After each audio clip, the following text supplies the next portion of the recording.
Hello! Welcome back, everyone. Hold on, give me a second here. I'll get this game up and running.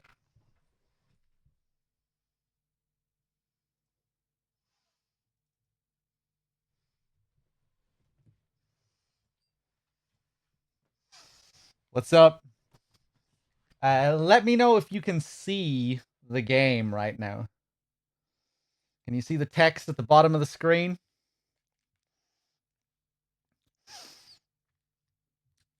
Hey, what's up, Dave? How's it going, everyone? Mont, Corsair, Spy, Payne is Soccer, Rawban, Martian, all the people. It's good to see it. I guess I'll let the intro play again, shall I?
Yeah, I love that outro riff.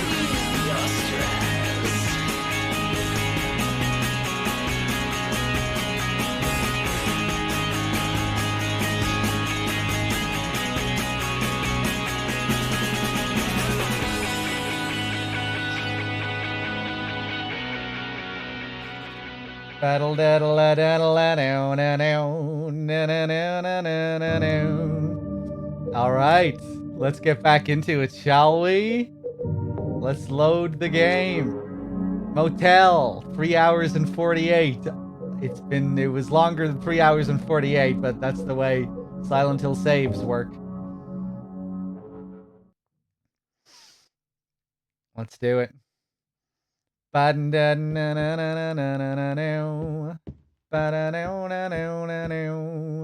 Okay, let's just take a look around the motel room first.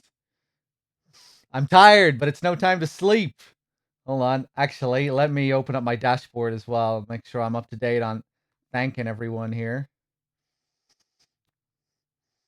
I'm gonna head for the hospital. So yeah, we wrapped up last time journeying to Silent Hill with Douglas. We're on a quest for vengeance. We want to avenge our dead father who was killed by Claudia and the cult. We're coming after Claudia. Oh yeah, I guess I already saved here yesterday anyway. Yeah, I love the hospital section coming up. Best hospital in the series, I think.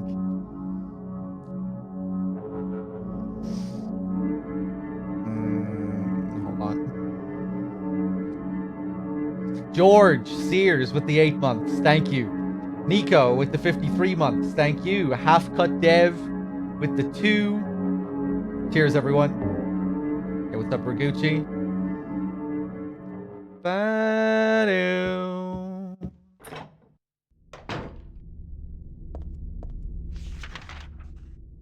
Here we are, Jack's Inn. Kind of reminiscent of the motel from the first game, Norman's Motel. But before we go to the hospital, we will take a little detour. We can pay a visit to Heaven's Night. Fortunately, I don't have a Silent Hill 2 save for this game to recognize. No, don't examine the car. The fog doesn't look so great on my end. It looks a bit pixelated.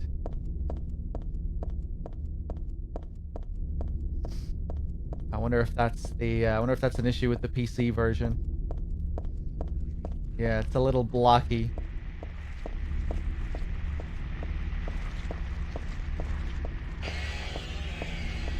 Nothing here.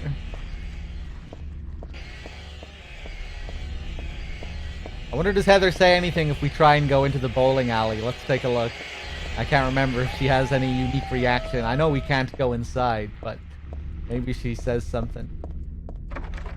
The door is shut tight. It won't open at all. No, nothing. What happens if we try and go really far north here, up Nathan Avenue? I don't need to be here now, right? Yeah. Yeah, there isn't really much to explore here. You can't go to Rosewater Park either. The gates are locked. But we can visit Heaven's Night.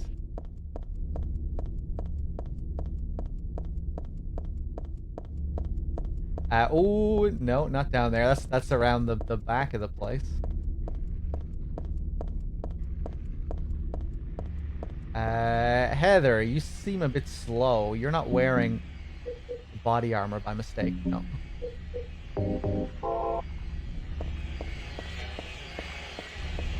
More of those beautiful pendulums and their lovely sounds. I think something went wrong with your game. Yesterday you had several bugs that I've never seen too. I can only remember... oh yeah, the game switching to Japanese randomly at the start of the game. That was weird. And then the sound effect and not playing in the bathroom. Was there anything else?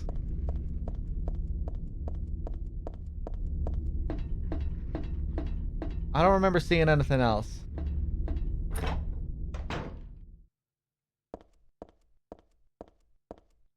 Here we are, back in Heaven's Night. Well, I say back, we haven't played Silent Hill 2 yet. Get a first aid kit, more beef jerky, nice. We'll have more of those assholes to deal with in the hospital. We might try and utilize the beef jerky again. Oh, the abrupt sound cut in the Otherworld building, the elevator. Yeah, maybe that happens. I'm not entirely sure if that was a bug.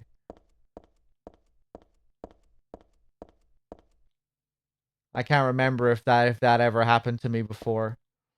That might be a more common thing on the PC version, but maybe not. Heaven's Night. We don't get the Heaven's Night music though. I wonder if they did that just to keep it as a Silent Hill 2 thing, you know? Maybe they thought it would lose some of its magic if they had it play in Silent Hill 3. Maybe they wanted to keep it as a holistic thing tied to Silent Hill 2's mood. Shotgun shells. Paradise, huh? It's one sleazy paradise, alright. But it's better than the paradise that Claudia's talking about. Well, anyway, this isn't exactly where I want to hang out.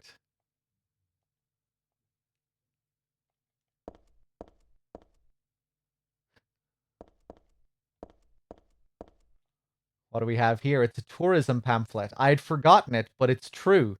Silent Hill was originally a resort town. Welcome to Silent Hill. Silent Hill, a quiet little lakeside resort town. We're happy to have you. Take some time out of your busy schedules and enjoy a nice, restful vacation here. Row after row of quaint old houses, a gorgeous mountain landscape, and a lake which shows different sides of its beauty with the passing of the day, from sunrise to late afternoons to sunset. Silent Hill will move you and fill you with a feeling of deep peace. I hope your time here will be pleasant and your memories will last forever. Editor, Roger Widmark. This is another thing that we can find in Silent Hill 2 as well, this exact same memo.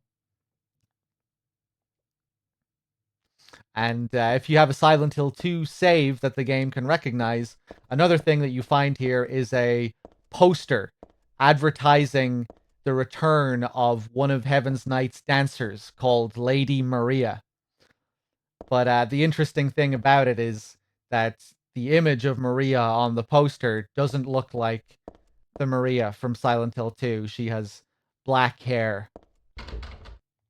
But I think the idea is that Maria, as a manifestation, was partially based on the original Maria that did once live in the town and work in the town, similar to what they do with Pyramid Head. You know, how Pyramid Head is a monster born from James's desires, but he's also partially taking the form of executioners that did once inhabit the town.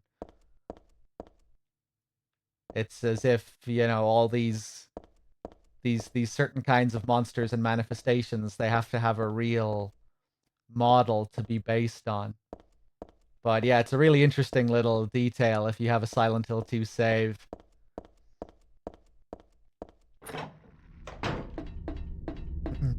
Maybe she dyed her hair? No, I don't think it's supposed to be Maria. Maria isn't a real person. The Maria James sees is not a real human being.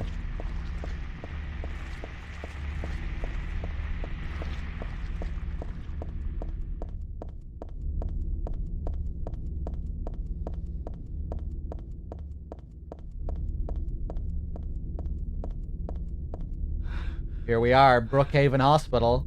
They fixed the typo in this game. In Silent Hill 2, it says Brookhaven. Classic instance of R's and L's getting mixed up. Oh god, I forgot about this sound. Fucking pure anxiety. Go in here. Jesus. K9 online with the 8 months. Thank you.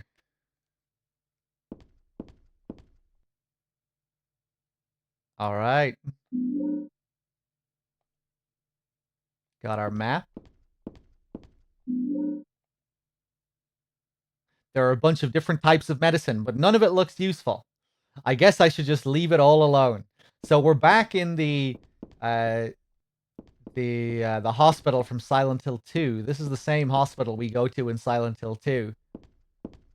When you get to this part of the game, you might think, oh, isn't this a bit disappointing? We're just going to these exact same locations from the previous game.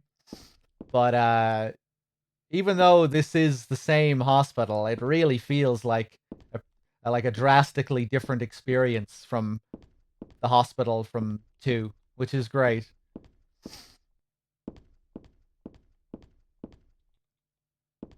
The hospital is the same, but the way it's designed, and especially the way it shifts into the other world, is completely different. Like, all the visual elements are very different.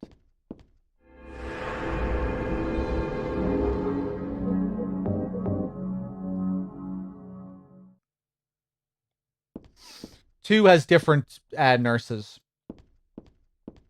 Yeah, 2 has the bubble head nurses. The lock is broken. I can't open the door.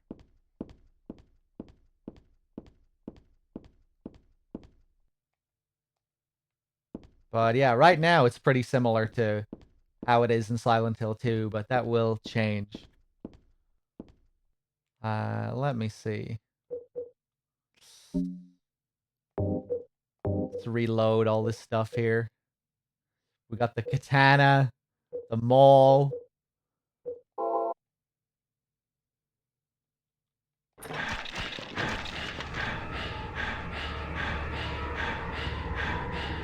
Let's see. Director's room. Let's check all these doors. Oh, hello. I don't think any of these are open. Yeah. Can't get down there. Thanks, game.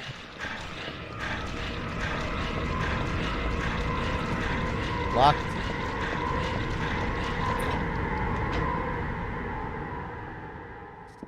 And in Silent Hill 1, it was a different hospital. Alchemila Hospital. In a different part of town. Silent Hill 1 takes place in old Silent Hill. What do we have here? There must have been some kids here too, then. I played with dolls like this when I was a child, too. It really takes me back. It's pretty easy to miss this little bit of analysis from Heather. Because once we read the diary and then look at the doll, you get a completely different bit of dialogue. Let's take a look at the diary. This day has finally come. That's right. The day when you and I will meet. I was always thinking of you here in this gloomy cell. I never even knew your name or face until today. But now I know. I know you're the one I've been waiting for. And haven't you been waiting for me too? That's why you came to rescue me. Oh, how I love you, Heather. I want to give you my prize doll I made to commemorate our meeting, the start of this everlasting love. Ah, I can already see your smiling face. Stanley Coleman.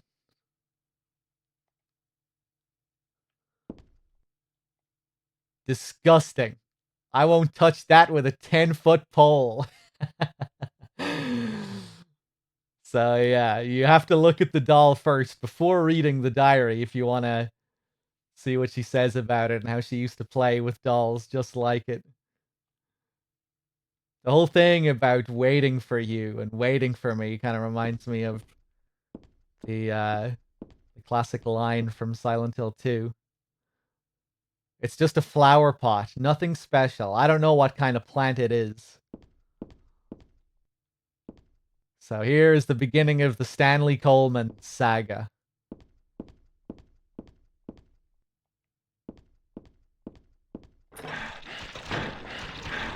Just your average Twitch stalker. DM and the hot tub streamers.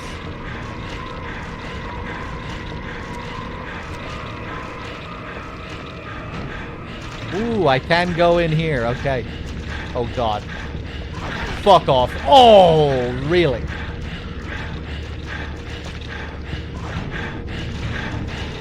Hey, turn around. Yeah, no thanks.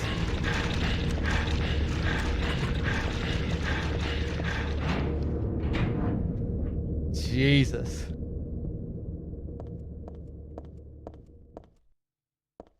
Oh, look who it is again.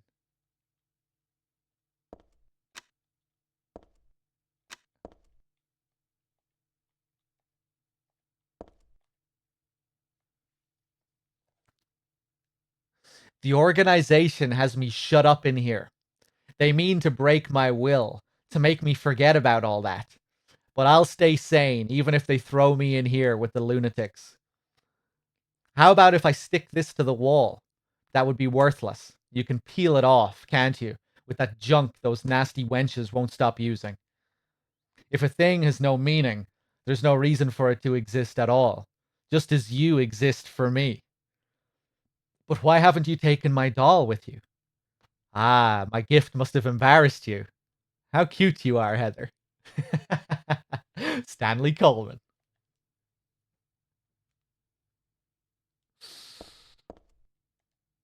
There are a lot of things stuck to the wall. A cookie, a toothbrush, a spoon, a Christmas card, a clock. Whoever it was probably used glue, but why do this in the first place? There's a key glued to the wall. I'd love to take it with me, but it's really stuck tight.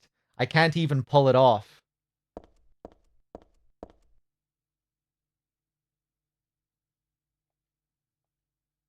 What did this guy say?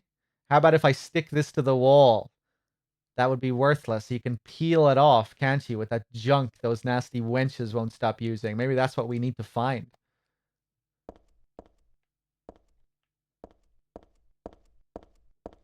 Okay, let's go back out.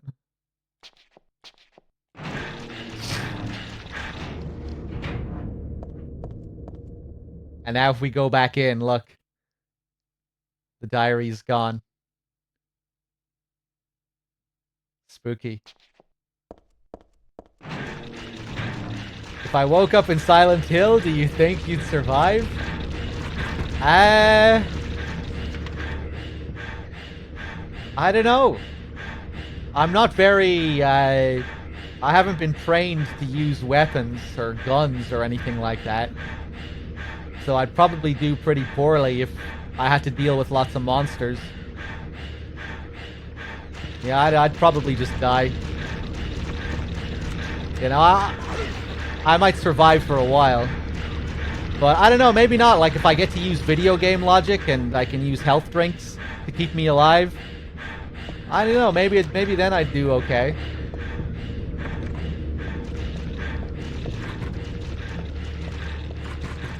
Yeah, no reason for me to come down here yet. That was a waste of time. Locked.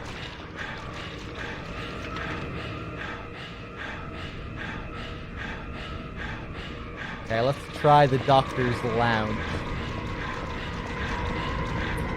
Nice. There's a memo posted on the refrigerator. Food only. Do not store drugs. I wonder if it's okay to store health drinks in here. Hey. Nice. Just one.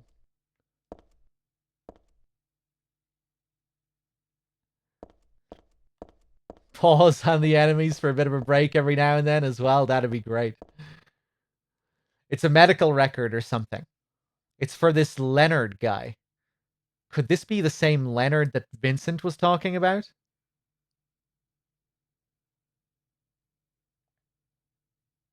Room S12. Presenting mild audio-visual hallucinations, emotional instability, obsessive ideas. Suspect mild schizophrenia. Will continue observation. Yeah, so Vincent has sent us after someone called Leonard. And then he'll be able to help us somehow.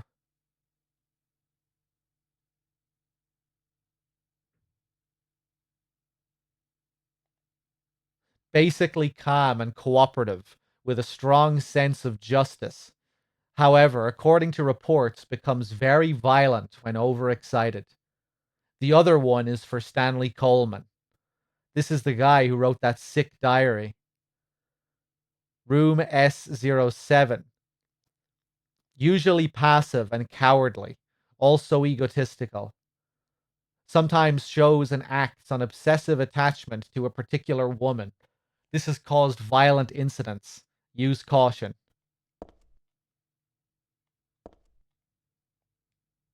I wonder what Stanley would have to say about that. There's stuff written on the whiteboard, but none of it really matters to me. Hey, Steve-O with the 45 months. Thank you.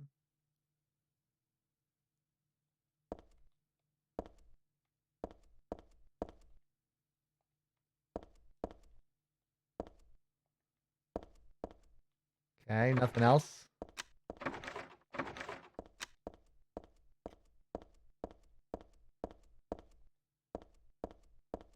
Okay, let's go back.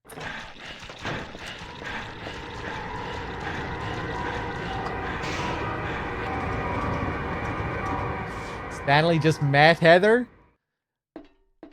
Well, he seems to know about Heather. How did he find out about her?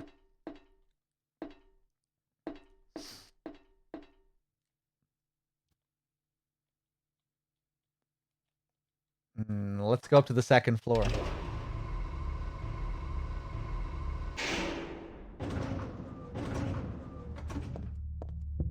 Oh, I love the sound here.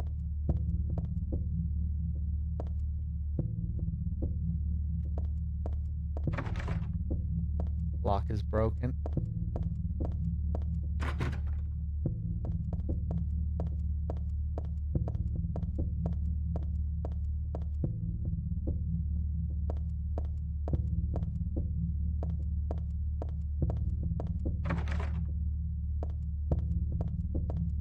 Here's Stanley again.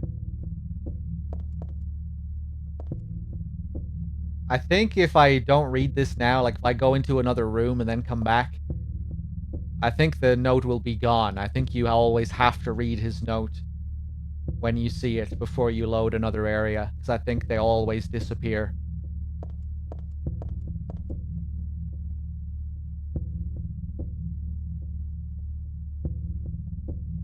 You may not yet have realized your own true feelings, but you sense them unconsciously. And so you're trying to get closer to me. That's a virtue, the path to paradise. If the door is locked, open it. Use the password for the prison gates. I've forgotten his name. Anyway, that quack has it posted. He should be here too. I mean, 4 numbers would have been good enough, but he kept on going. Isn't it a shame? I'm not there. Aren't you irritated? I long for you, but you're so cruel. Still, I want you, Heather. Stanley Coleman. Starting to feel a bit more ominous now with this sound. And I guess this entry itself is a bit more... feels a little bit darker. I love the way it begins. You may not yet have realized your own true feelings, but you sense them unconsciously. Oh no. Really not the kind of thing you want to be reading from an admirer.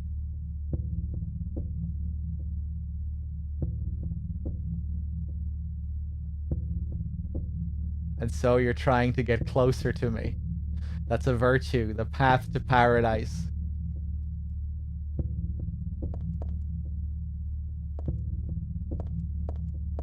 Oh boy, here we go. There's a typewritten memo posted here. You ready? What's this supposed to mean? Pure eyes, blue like a glassy bead. You are always looking at me, and I am always looking at you. Ah, you're too meek, beautiful, unspoiled. Thus I'm so sad I suffer, and so happy it hurts. I want to hurt you and destroy myself. What you would think if you knew how I felt. Would you simply smile, not saying a word? Even curses from your mouth would be as beautiful as pearls. I place my left hand on your face as though we were to kiss. Then I suddenly shove my thumb deep into your eye socket, abruptly, decisively, like drilling a hole. And what would it feel like? Like jelly? Trembling with ecstasy, I obscenely mix it around and around. I must taste the warmth of your blood. How would you scream? Would you shriek, "It hurts! It hurts!" as cinnabar red tears stream from your crushed eye? You can't know the maddening hunger I felt in the midst of our kisses. So many of them I've lost count. As though drinking in your cries, I bring my hopes to fruition. Biting your tongue, shredding it, biting at your lips as if tasting your lipstick. Oh, what euphoric heights I would reach, having my desires fulfilled like a greedy, gluttonous cur. I long too for your cherry-tinted cheeks, tasty enough to bewitch my tongue. I would surely be healed and would cry like a child. And how is your tender ear? It brushes against my cheek. I want it to creep up to my lips so I can sink my teeth into its flesh. Your left ear, always hearing words whispered sweet as pie. I wanted to hear my true feelings. I never lied, no, but I did have my secrets. Ah, but what must you think of me? Do you hate me? Are you afraid? As though inviting you to the agony at the play's end. If you wish, you could destroy me. I wouldn't care. As you wish, you may destroy me. I wouldn't care.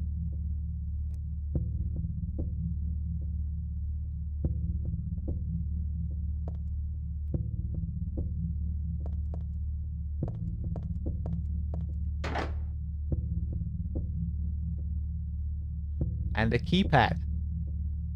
So, this isn't just another love letter from Stanley Coleman. This is a puzzle. We need to find a code from that lovely poem and enter it here on the keypad. So how do we deduce a code from this?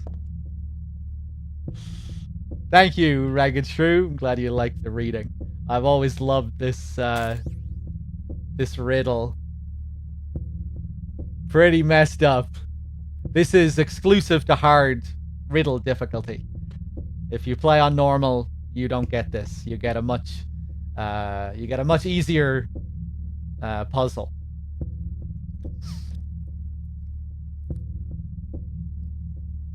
So, what this is we have to correspond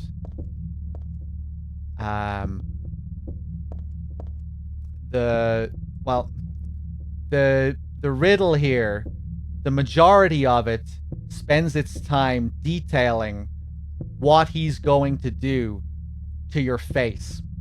And that is the key. That's what you have to figure out. That the riddle is connected to the order of things that he's doing to your face. And the keypad represents your face. Silent Hill 2, I didn't realize this until I saw Dave solve this puzzle. But a big part of how Dave solved the puzzle was remembering what Silent Hill 2 does with this keypad. In Silent Hill 2, you also have to draw something on the keypad. I think it's like I think it's the letter T. And I think that helped you think about the puzzle differently, Dave. Who knows if the developers were even thinking of that? I have a feeling that might be just a coincidence. But I thought that was interesting anyway. But yeah, if we look at this keypad as Heather's face, 1 and 3 would be the eyes. 4 and 6 would be the ears. 8 would be the mouth. And 7 and 9 are the cheeks. Knight, thank you for the raid.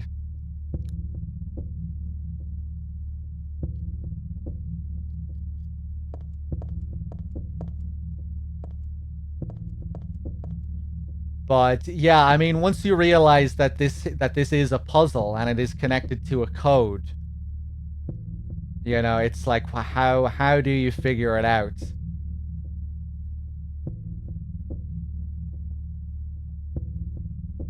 The first few paragraphs don't really relate to anything. It's when he starts to interact. I guess the fact that he's using his fingers to start with, which might make you think, oh, you know, I place my left hand on your face. That alone is probably supposed to trigger something in you, like, oh, right, I see. The face is the keypad, and you know you use your fingers on the keypad to put in the code. So this is probably supposed to give you that idea. I place my left hand on your face as though we were to kiss, then I suddenly shove my thumb deep into your eye socket. Not that he does everything here with his hands, you know, he also bites on her face and her lips and all that shit. But yeah, when the majority of the thing revolves around his interaction with her face.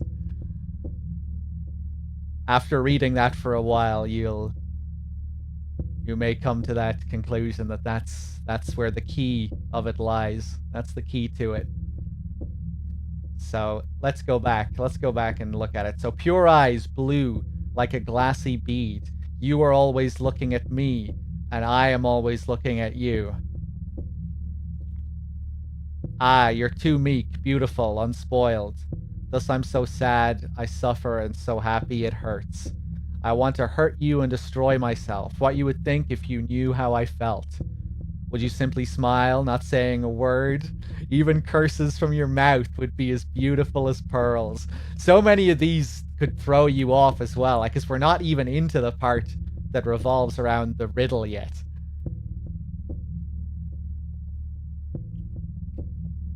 But now, this is where it begins. I place my hand on your face as though we were to kiss. Then I suddenly shove my thumb deep into your eye socket, abruptly, decisively, like drilling a hole. So, if you think about him holding his left hand and shoving it into someone's eye socket, it would be much more natural for that. Just naturally, you would think that that thumb is going into the person's right eye socket. Be a bit more awkward to be sticking it into the left eye, but, you know, still could be the right eye, or still could be the left eye. You could keep that open as a possibility. You know, we don't really know which eye it's going to be. Might be the number one. Might be number 1 on the keypad, might be number 3. And what would it feel like? Like jelly? Trembling with ecstasy, I mix it around and around. I must taste the warmth of your blood. So he's still fucking with this eye. How would you scream? Would you shriek? It hurts, it hurts. A cinnabar red tears stream from your crushed eye. You can't know the maddening hunger I've felt in the midst of our kisses. So many of them I've lost count. As though drinking in your cries, I bring my hopes to fruition. Now, I think this is where you get your key from. It's not, you don't get the number from him sticking his finger into the eye. You get the number from when he drinks in her cries. After the blood drips from her right eye down the keypad. So he shoves his thumb into the eye, into the number 1 key, or the number 3 key, you could say. I guess it's hard to say for sure, but let's say the number 1 key. And then it drips down to number 4. Maybe it drips down to number 7. So like really, you could come up with many different solutions based off this. It's really crazy, man. Um, but the solution is 4. The answer here is 4. That the once he drinks in the cries after it drips down the face, that's where you get your code. That's where you get your first key. Then, biting your tongue, shredding it, biting at your lips as if tasting your lipstick.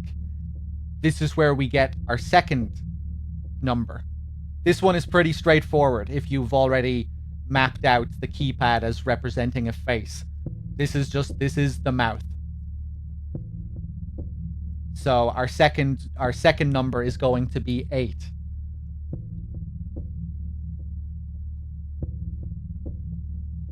Oh, what euphoric heights I would reach, having my desires fulfilled like a greedy, gluttonous cur. He isn't talking about doing anything to her face here, so I don't think this relates to any number. He's just, enjoying that tongue, enjoying that mouth action. I longed too for your cherry-tinted cheeks, tasty enough to bewitch my tongue. I would surely be healed and would cry like a child. Oh god.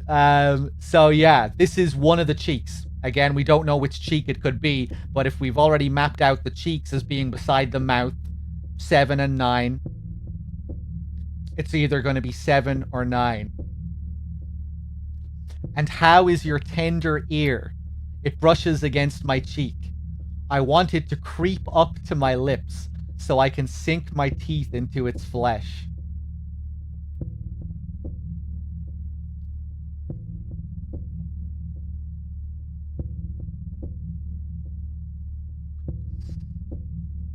Your left ear, always hearing words whispered sweet as pie. I wanted to hear my true feelings. I never lied, no, but I did have my secrets. So I guess it's going to be the left ear. So he reveals which ear this is going to be. We don't really know. He doesn't reveal which part, which cheek it is. So it's either 7 or 9, but the left ear is going to be the number 6, right above the cheeks, right above the left cheek. Ah, but what must you think of me? Do you hate me? Are you afraid, as though inviting you to the agony at the play's end? If you wish you could destroy me, I wouldn't care. As you wish you may destroy me, I wouldn't care. Yeah, so there's a common thing that he does to each part of her face. He always licks something or eats something, bites on something. So that corresponds. Each time he does that, it corresponds with a number. At first, I was thinking, does it, when he lodges the finger in the eye, is that supposed to correspond with our fingers pressing on the keypad? But no, it's when he licks the blood after it drips down her cheek. That's where you get your code, and then from that point on, it's all about. He doesn't really do much with his fingers at all after that. It's always like biting on the tongue, biting on the ear.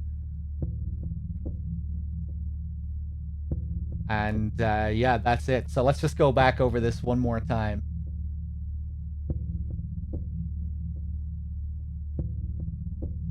So I place my left hand on your face as though we were to kiss. Then I suddenly shove my thumb deep into your eye socket, abruptly, decisively, like drilling a hole. What would it feel like? Like jelly. Trembling with ecstasy, I obscenely mix it around and around. I must taste the warmth of your blood. How would you scream? Would you shriek? It hurts, as cinnabar red tears stream from your crushed eye. You can't know the maddening hunger I felt in the midst of our kisses, so many of them I've lost count. As though drinking in your cries, I bring my hopes to fruition. This first number is really the the hardest one, right? Because like it goes on for a long time. Like it's this really long description leading up to him eventually drinking in her cries. And then after that, the rest of the numbers are quite, he gets to it quite quickly. Biting your tongue, simple. That's the mouth.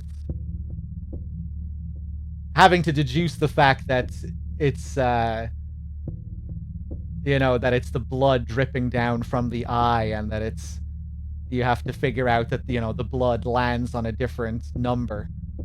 But yeah, so for that first number, the blood drips from the right eye down the keypad down to what would be the right ear on the keypad. You might think the cheek would be the more natural thing to pick there as well. That he licks the blood off the cheek, and nothing in the riddle really suggests that it's that it dripped down to the ear. But if you think of it in relation to the keypad moving straight down the keypad, it would make sense that it falls past the ear on the keypad. So yeah, our first number is 4. Then our second number is 8, the mouth. And then it's either 4 or 6, whichever cheek. We'll have to try that out. And then finally the ear, the left ear, which is 6. And then that's it. That's the last thing he feasts on. So let's check.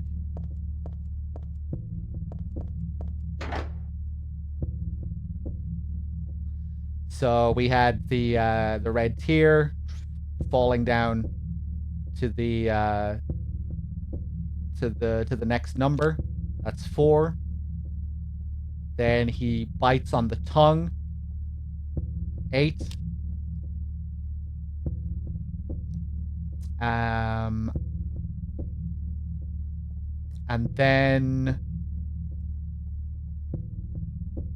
then it's either 7 or 9 with regards to the cheeks. Let's go for 7. And then it is the left ear, which is 6. Wrong. So let's try the other cheek. 4, 8, 9, 6. That's it.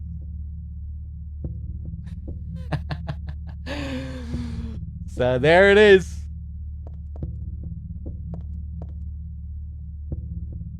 Pretty crazy.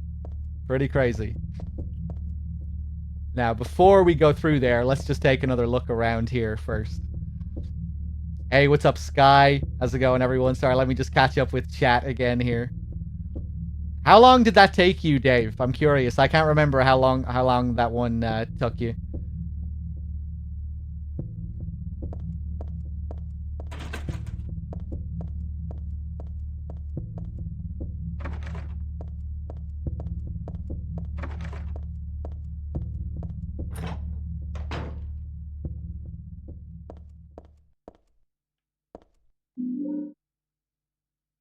I got the nail polish remover. Deduced from having the solution already? Well, I'm trying to explain it for people that, for if you are going in blind, that when it comes to the cheek, you do have to. There is some trial and error,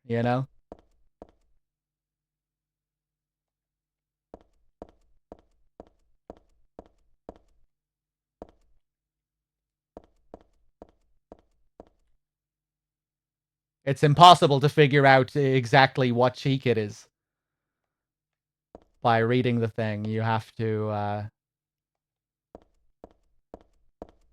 You just have to do a bit of trial and error there. Perfume. This stuff smells a little strange.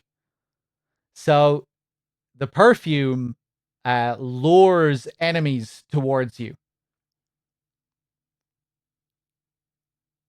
They can smell you.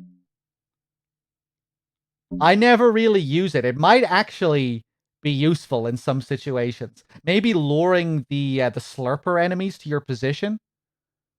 I wonder if you can use it to bait the slurpers over I wonder if it makes it easier to bait slurpers over to beef jerky.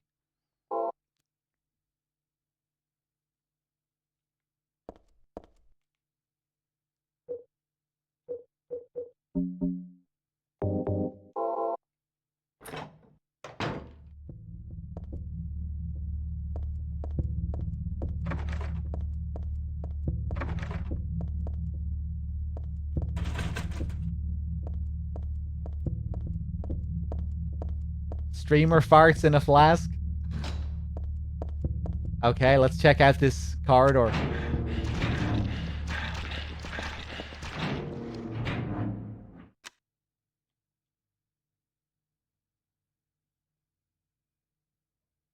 Heather seems to be compelled by this foot here. There's a tattoo on its foot. Margaret, let's swear our love until death do us part.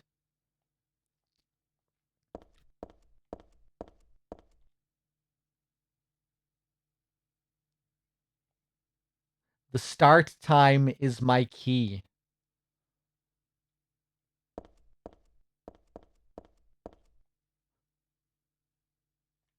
There's a medical record here. Could this be for this dead guy? Background unknown. Name, age unknown. Not admitted patient. Found in poor mental state on hospital grounds and temporarily installed in room M4 at chief's discretion. Died late tonight from blood loss due to severed carotid artery. Was grasping own kitchen knife in right hand. Assume this was cause of neck wound. Possible suicide, but wound angle suspicious. Sent to second floor treatment room for further investigation. Have received no proof or corroboration of event from patient residing in same room. Have not notified police. However, for future necessity, leave victim's bed and effects intact. Room M4.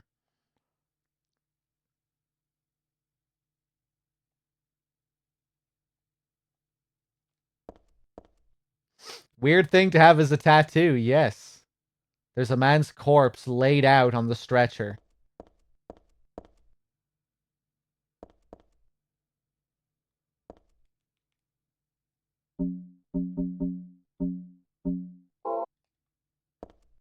Okay.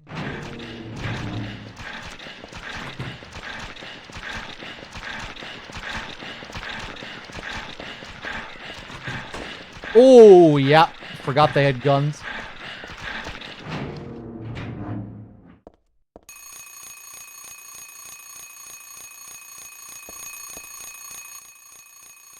The attaché case is locked.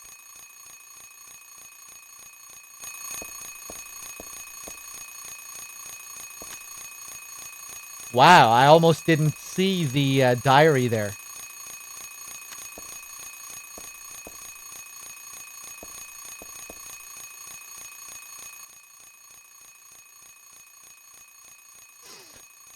There was a tattooed guy on that rumpled bed. Not anymore, though. That alarm clock and filthy bag are his. Ah, but don't misunderstand. I haven't done a thing. I didn't hate him, though he was a liar. Shall I write something of my own? On my chest, since I can't cut it open to show you my heart? I love Heather. No. Something a bit more forceful. I love Heather isn't enough for what I feel. Oh, what tender emotion this image brings. Stanley Coleman. Stanley's the best. Great lad. Great boy.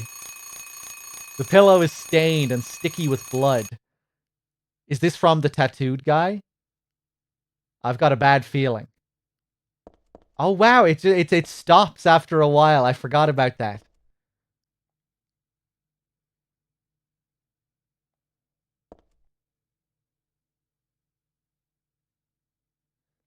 The start time is my key.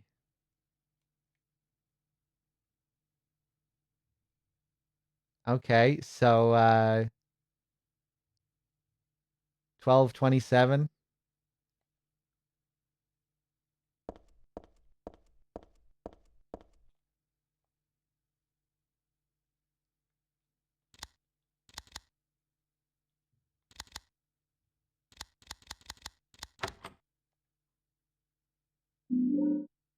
And we get an instant camera.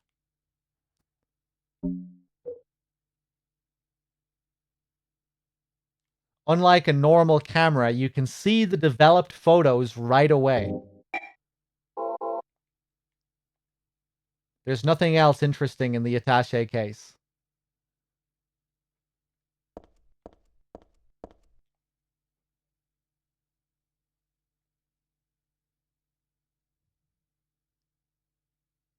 There was a tattooed guy on that rumpled bed. Not anymore, though.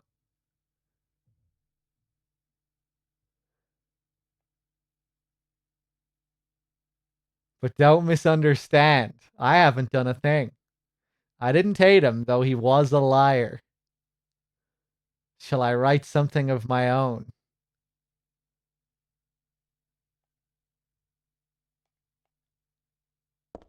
They did say that the knife wound was somewhat suspicious. That they couldn't completely rule it out as suicide.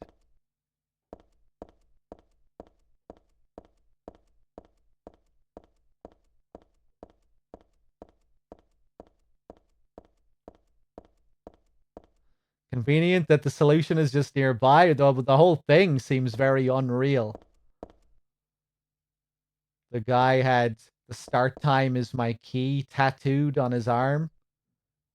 And then down here we have a case next to a clock with a time on it. The whole thing seems a little bit odd.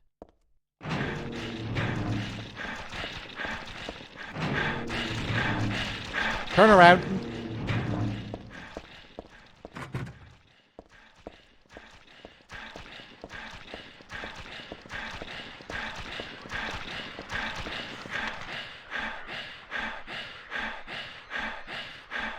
Oh my god, this breathing, man. Jesus.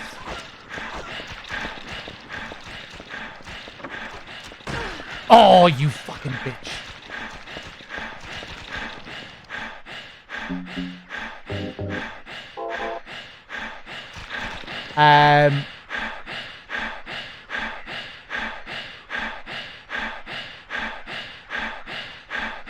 Okay, go back.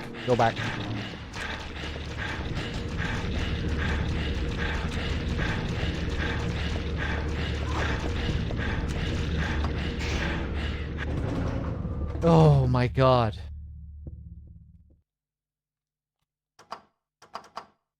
Right, and we can't go up to the 3rd floor. Let me go back down here.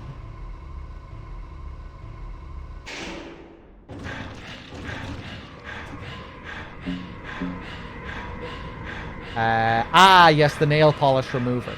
This takes off nail polish. I found it in the women's locker room.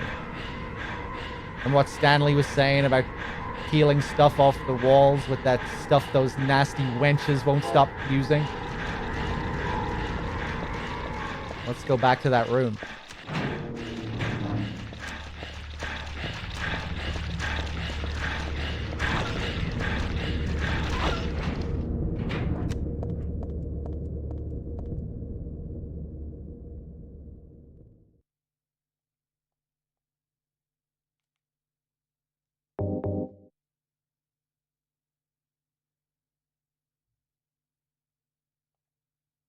I use the nail polish remover. Hey, and we get the stairwell key.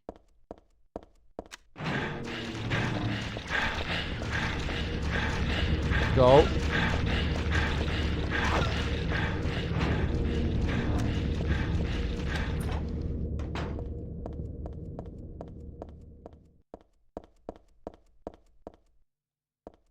I know there's another note from Stanley here.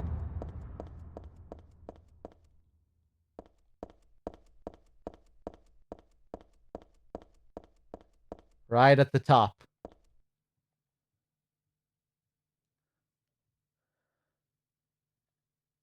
I also like the rooftop. It makes me want to fly. You too? Stanley Coleman.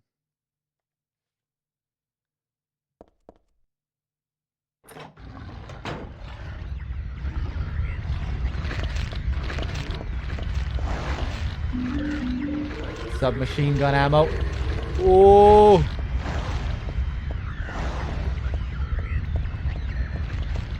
And apart from that, I don't think there's anything here.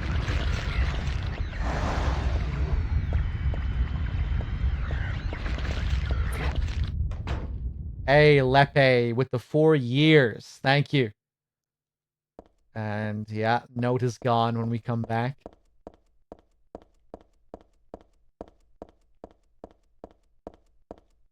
Can I go up to the 3rd floor?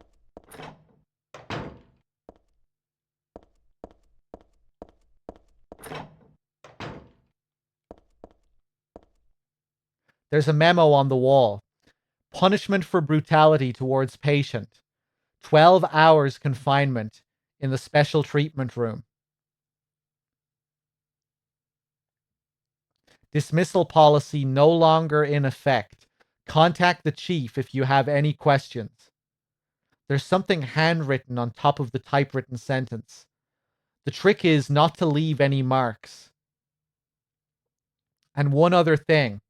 This looks like it was written by a different person. The chief is a pervert.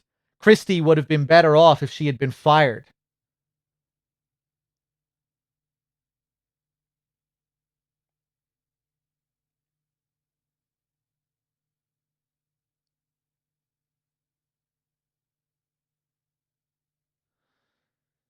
So it seems like a member of the staff is being punished here for brutality against a patient. 12 hours confinement in the special treatment room. Dismissal policy no longer in effect. Contact the chief if you have any questions. The trick is not to leave any marks. The chief is a pervert. Christie would have been better off if she had been fired.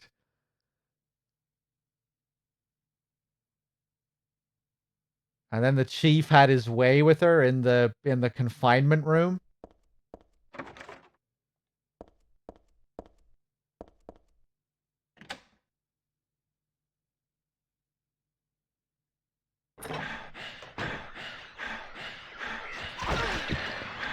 Hello, Christie.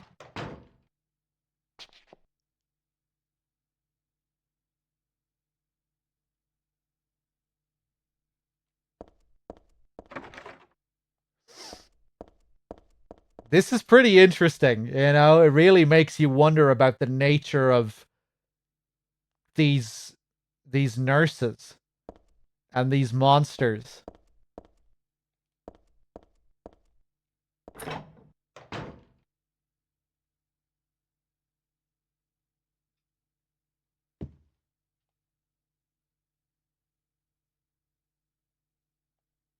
Flowing freely, your ebony hair, like the night sky, scattering fragrance. My heart clamoring in my chest, like a storm, you trifle with it. Your pristine glance, like a feast when you smile. My thoughts disturbed, my breath, like opium, it drives me mad. Eric, a great poet who conveys my feelings so well. I shouldn't have let this place get to me. Should never have gone crazy. But it's superbly enjoyable to drown in my love for you. But why won't you accept proof of my love? Don't stand on ceremony now. After all, you and I exist as one. What I give to you is the same as what I give to me. Stanley Coleman. Beautiful entry from Stanley here.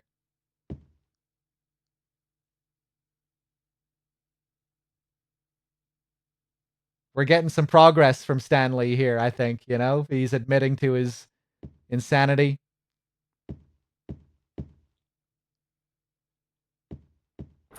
I think we're seeing progress.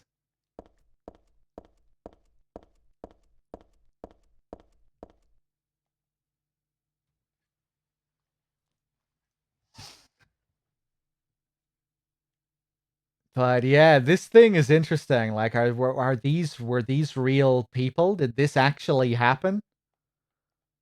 Is that actually Christy in that room? Like the memo would heavily suggest? Is Heather seeing it as something other than what it is?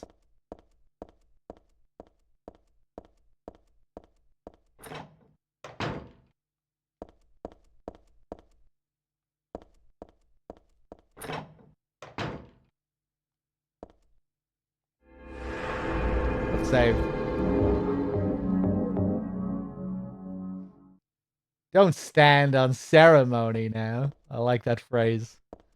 Oh, hey, look who it is. He's back again. Heather, my most sacred lover. I'm always watching you. No matter where you are or what you may be doing, I have never lost sight of you. I know you feel intensely lonely, yet with a single key to this door, those feelings won't stand in the way any longer. We haven't been able to see each other for so long. Be patient. It's just a little longer. I'll be patient too, even though I long to hold you in these hands of mine. The key is behind the shelves in the underground garage. Why there? Ask that idiot doctor. There's not a single person here who's right in the head. Not just in this hospital. I mean in all of Silent Hill. Except me, Stanley Coleman. Oh, Stanley, I thought we were making progress in the last entry. Now you're the only sane one in the whole town? Everyone's crazy now apart from you? In the last entry you were admitting to your own insanity.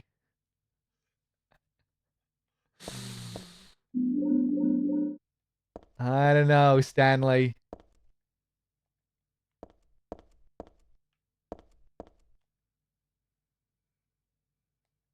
It's interesting that like the long riddle for the keypad puzzle. Like you would almost automatically assume that that's written by Stanley, right? But it isn't signed by him. But it really ties in with the whole theme, you know, these disturbing love letters, and that's like it's like it's like the Stanley Coleman memo taken to its extreme.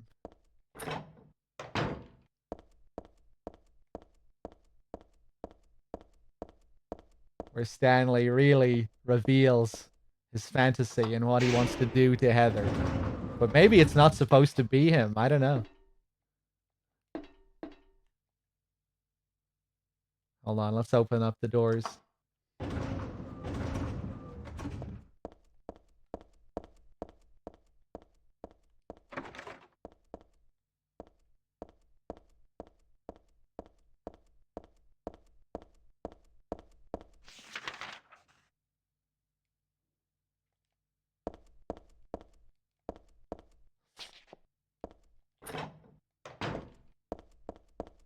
No.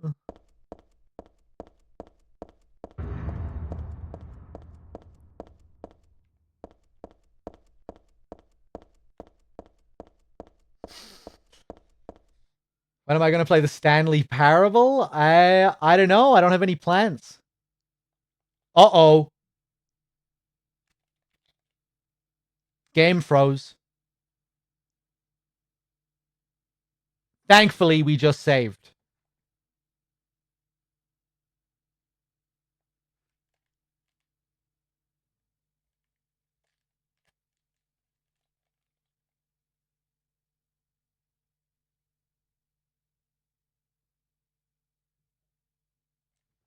Okay, hold on.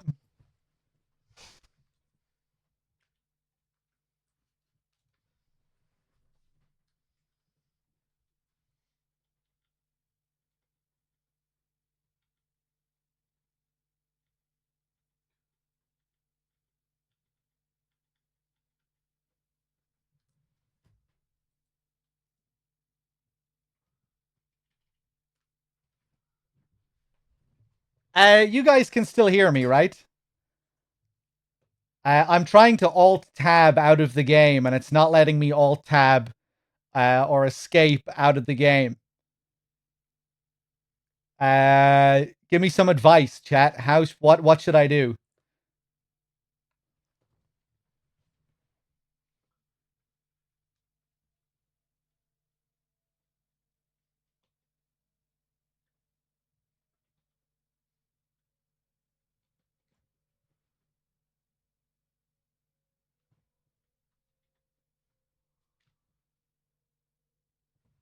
Hold on.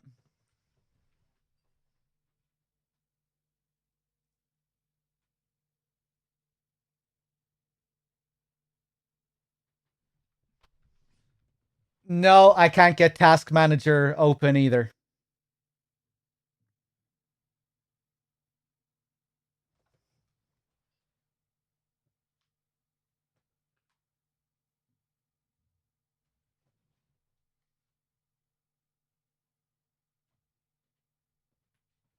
Hey, thank you. Windows Control plus D.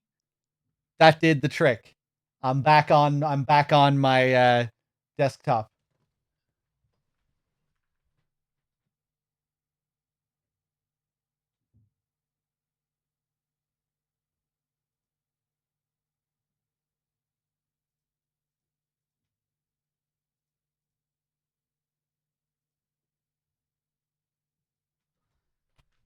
Okay, but now what do I do?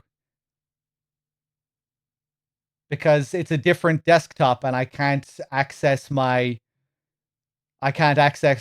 see OBS or Silent Hill 3 from here.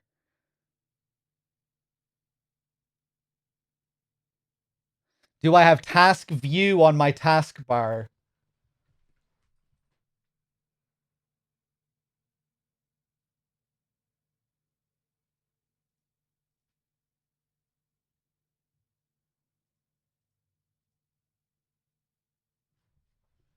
I'm not really sure what that means.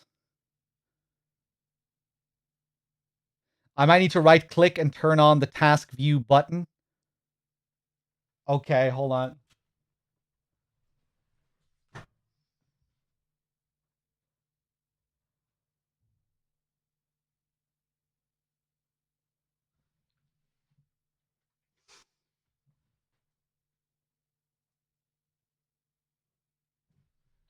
Ah, fuck. I tried to open the task manager again, but all it did was bring me back to Silent Hill 3.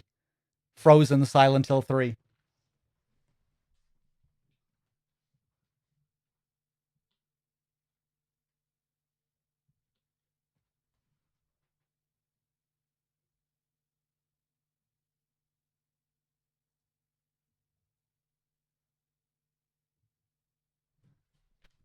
Hey, okay. I have task view open. Hold on.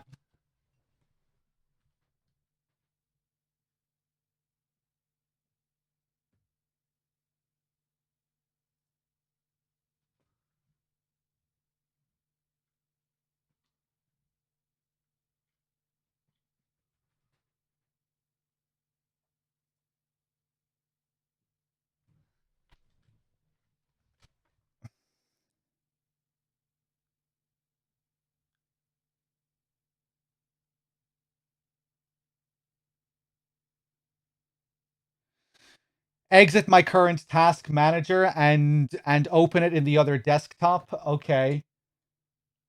Well, I'll see if I can get to the current task manager in the first place. 1 second, guys. Sorry about all this shit. Thanks for the help, by the way.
Okay, I think I'm making some good progress here. Just give me one more minute and I think we'll be good to go.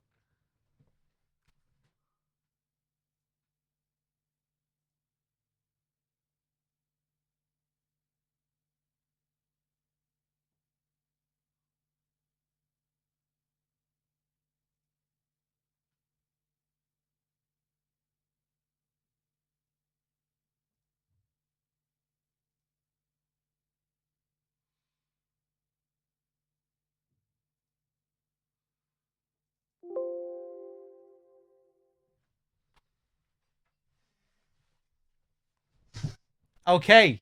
Can you guys see the game?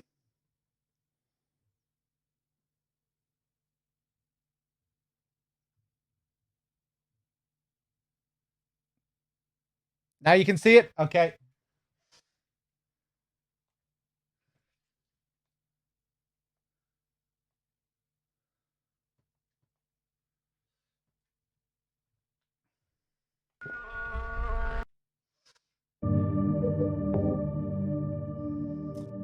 Give me a second. Let me boost this up again.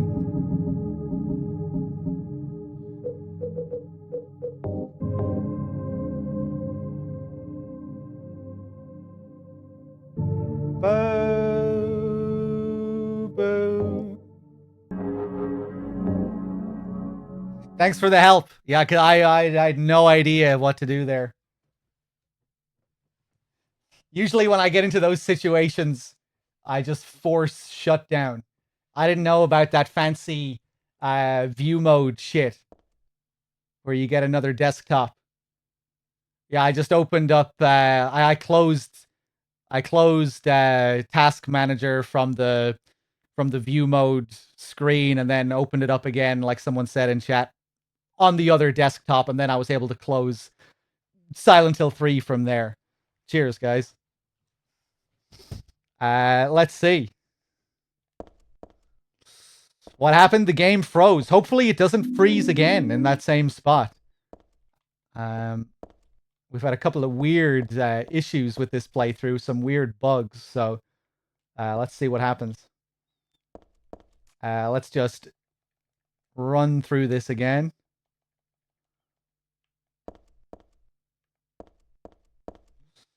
Did I answer your question? Oh, you were asking about the Stanley Parable. Yeah.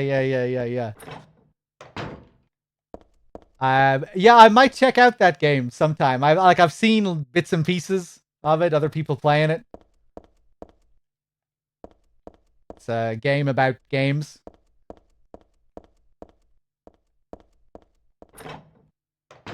Okay, please, God. Hopefully this won't happen again.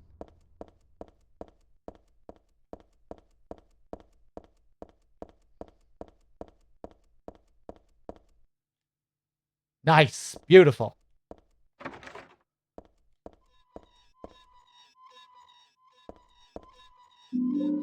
More submachine gun ammo. Oh, the classic shot here.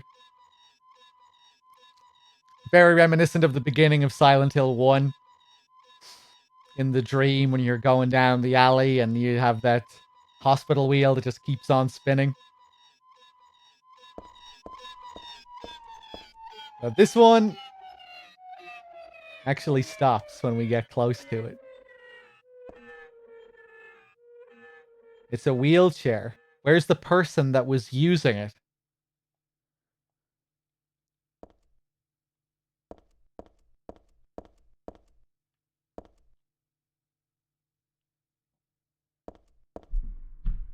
The blood trail continues into the elevator. Part of me wants to peek in, but then it's a little creepy too.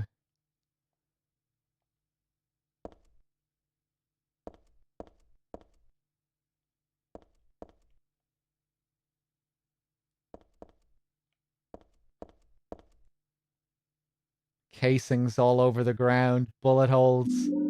And here's our submachine gun. Signalis. I don't know anything about Signalis.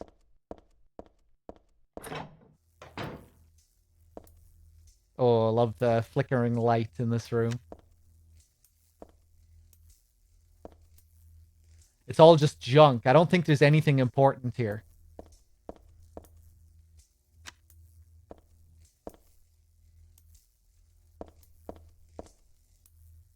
Streaks of blood as if something got dragged are continuing on to the back of the shelf.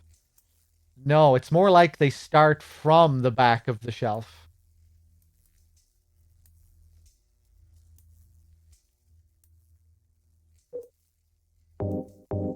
Use that camera.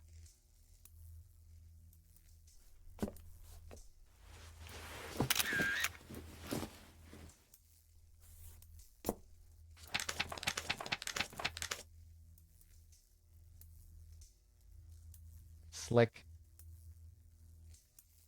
3249. What does Heather say if I interact with it again? Oh, same thing. This is the PC version.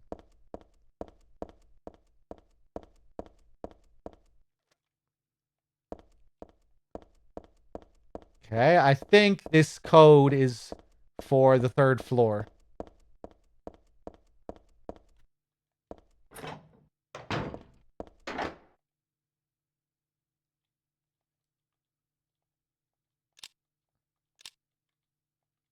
Three, 2, 4, 9, I think. Yeah. Turn off the lights. Ooh, empty hall.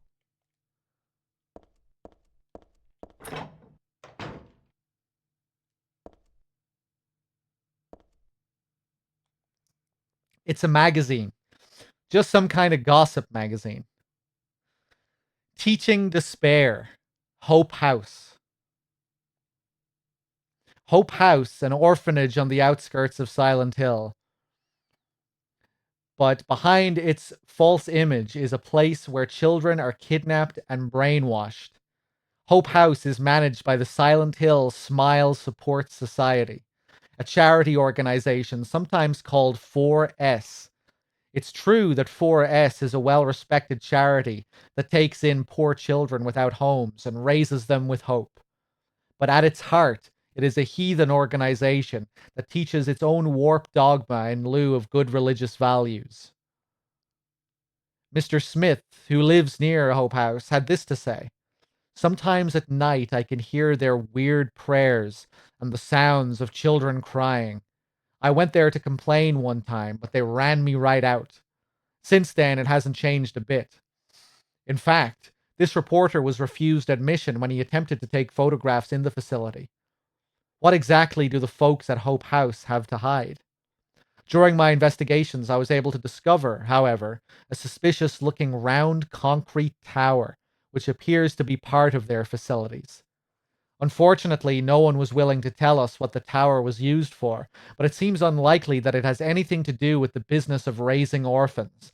It may, in fact, be a prison or a secret place of worship.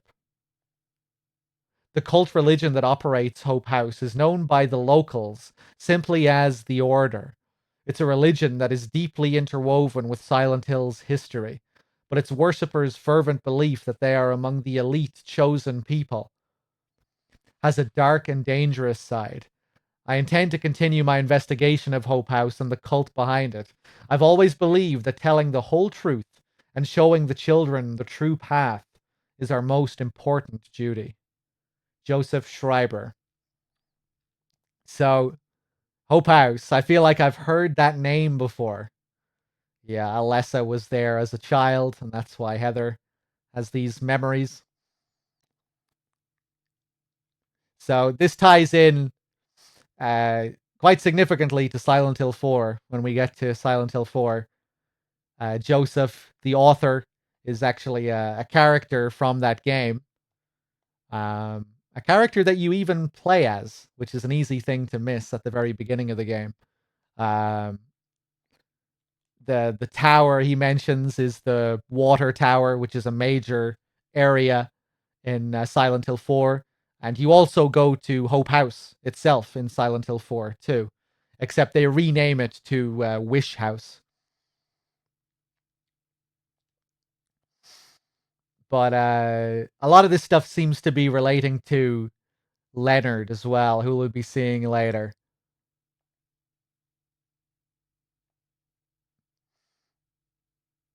Just the there was a couple of lines in particular. Where is it? Yeah, but it's the worshippers' fervent belief that they are among the elite chosen people has a dark and dangerous side.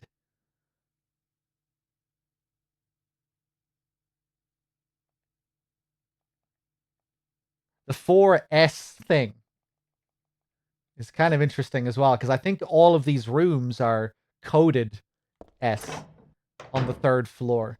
I don't think any of the other ones are. Yeah, this is S1.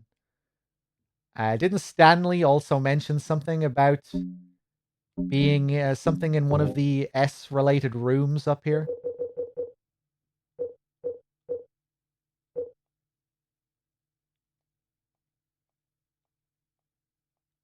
Oh, wait, no. It was in the office on the 1st floor.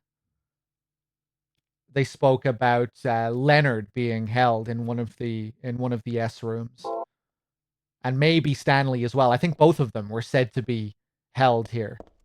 I can look at that memo from here, can't I?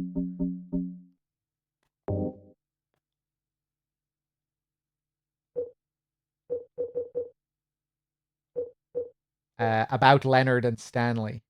Room S12. Presenting mild audio-visual hallucinations, emotional instability, obsessive ideas. Suspect mild schizophrenia. Will continue observation. Basically calm and cooperative with a strong sense of justice, because he's one of the elite chosen people. However, according to reports, becomes very violent when overexcited. Stanley Coleman, room S07. Usually passive and cowardly, also egotistical. Sometimes shows and acts on obsessive attachment to a particular woman. This has caused violent incidents. Use caution. Silent Hill 4 is the room. Yeah. Very polarizing game. Quite a flawed game. But it's also quite loved as well.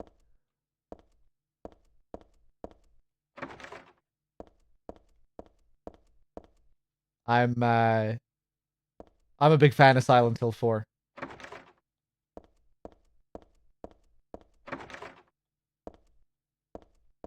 Nice, more beef jerky.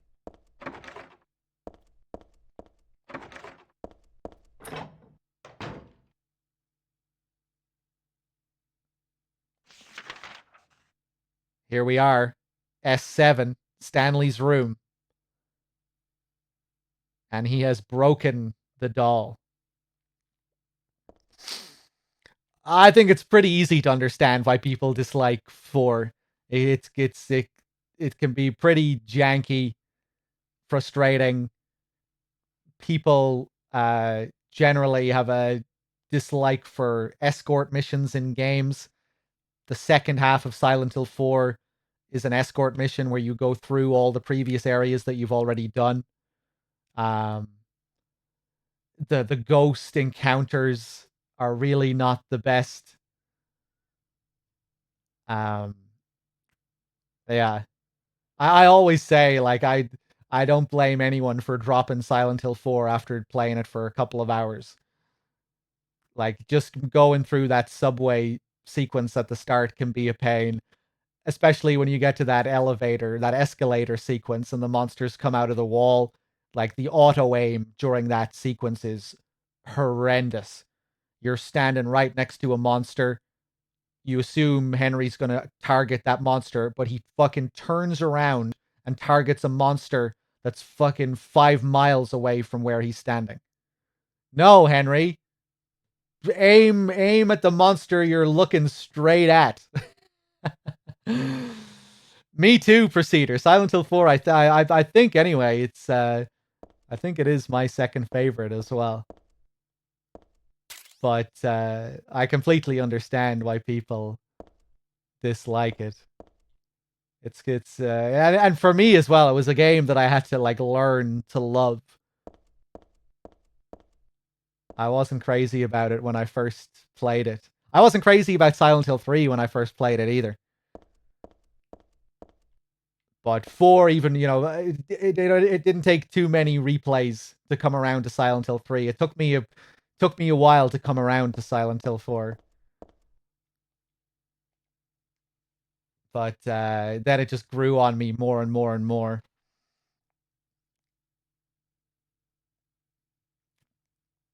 The doll is all torn apart. It's really pretty sad to look at. I wonder who did it anyway.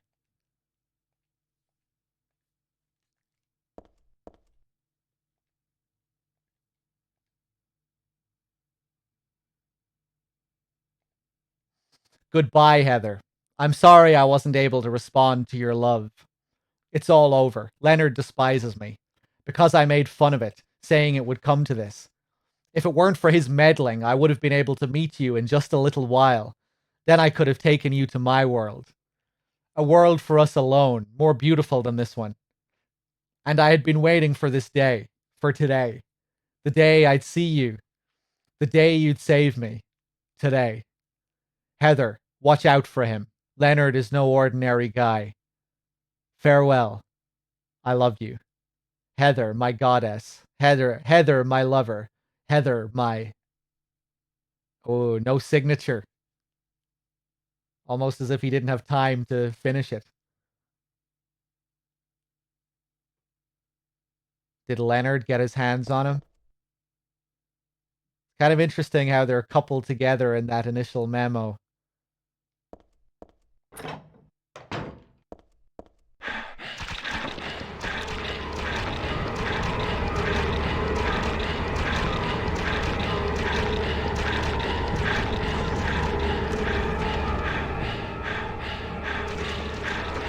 Okay, Leonard's room, number 12.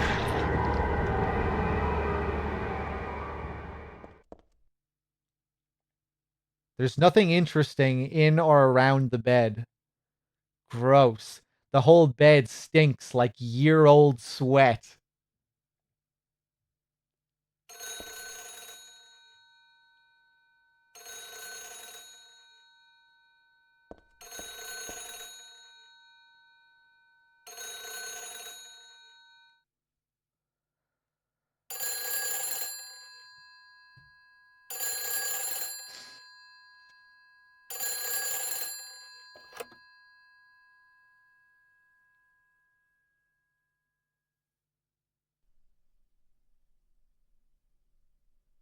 Hello?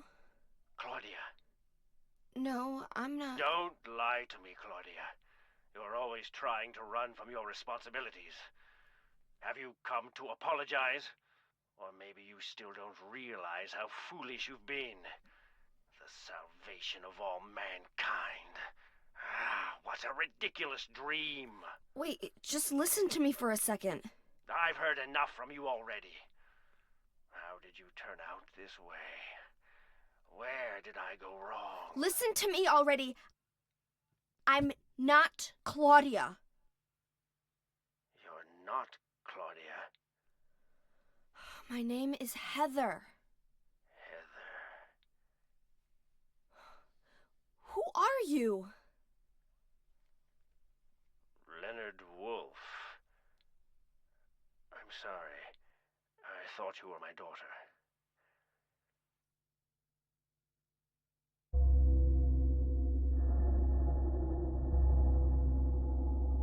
Claudia is your daughter? Oh, so you know her, do you? Are you one of her followers? No, never. When I find her, I'm... I can feel the hatred. What? Behind your words. The anger. You plan to kill her, don't you? I'm sorry, but... She killed my father. She's a fool. But she's still my daughter. I was going to forgive her if she changed her ways. But I see it's too late.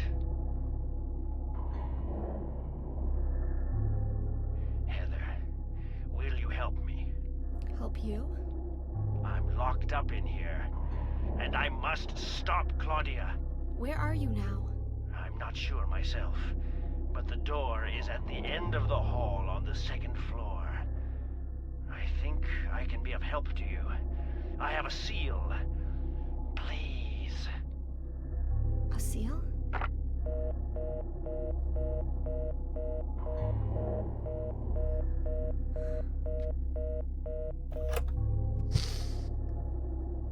The end of the hall on the second floor.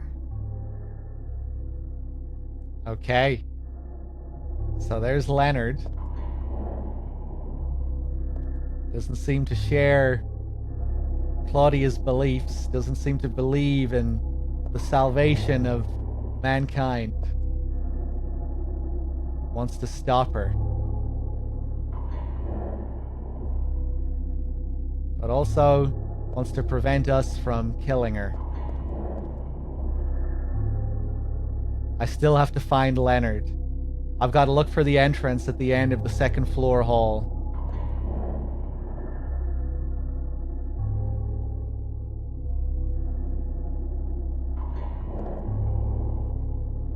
Oh, look at the TV up there.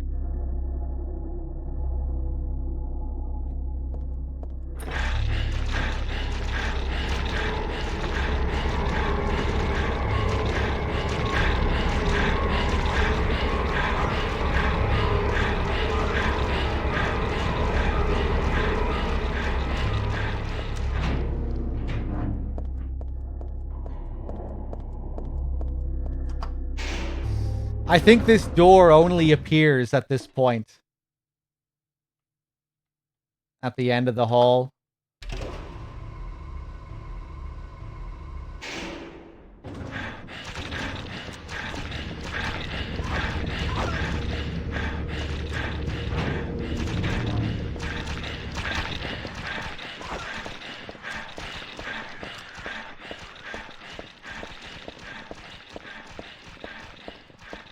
Yeah, here it is. I can't remember if this is even here earlier.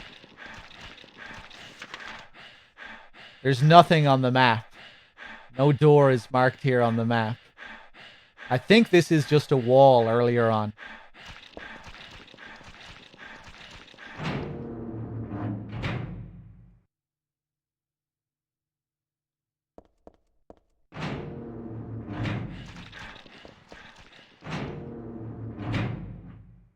I don't have a map of this area.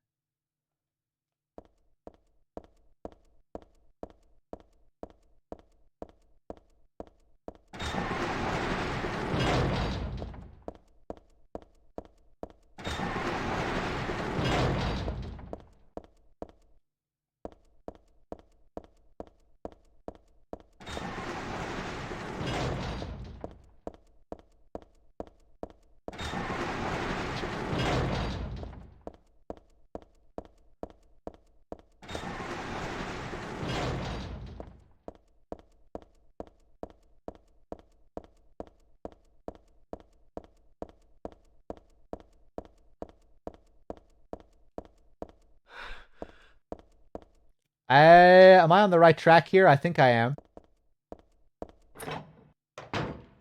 Still no map?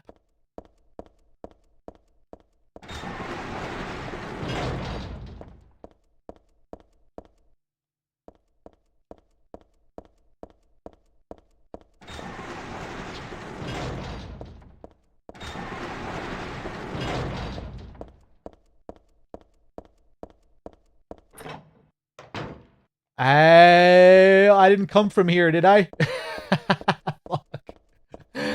Oh, here we go.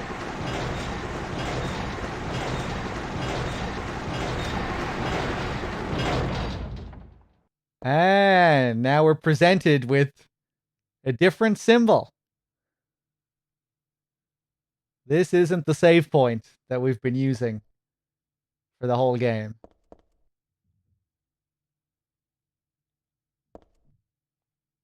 This picture. This one doesn't make my head hurt when I look at it. But I know this one. It must be.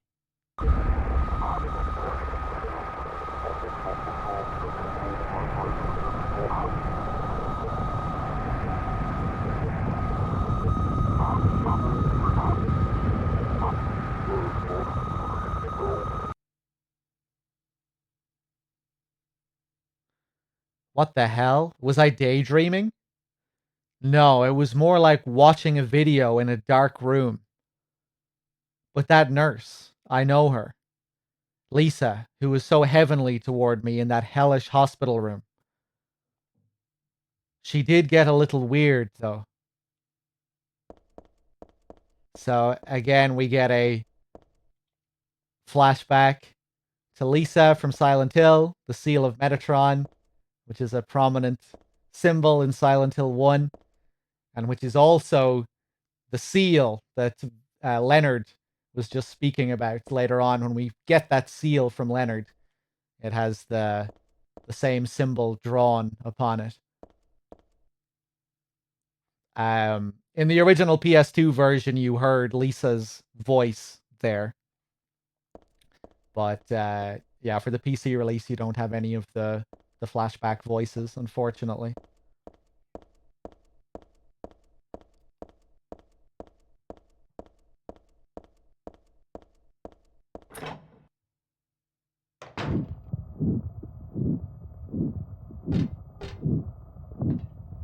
Here we go.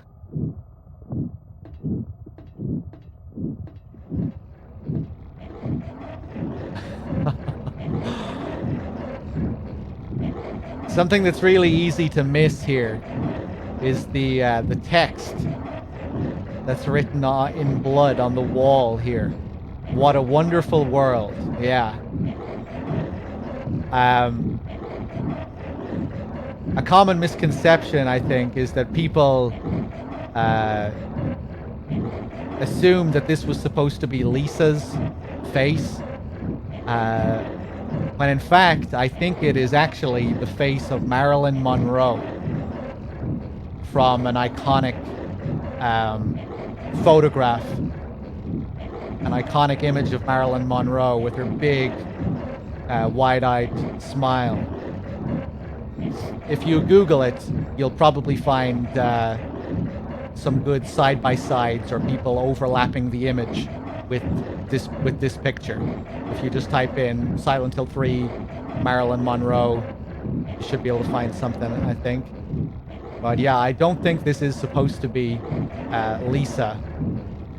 And like I was saying yesterday, when Masahiro Ito spoke about this design of this face and what it meant, he didn't tie it to Lisa in any way. He said what it's supposed to symbolize is Alessa's shrieking madness. Just the madness of Alessa while she was tortured. You know, while she was in that heavily burned and tortured state.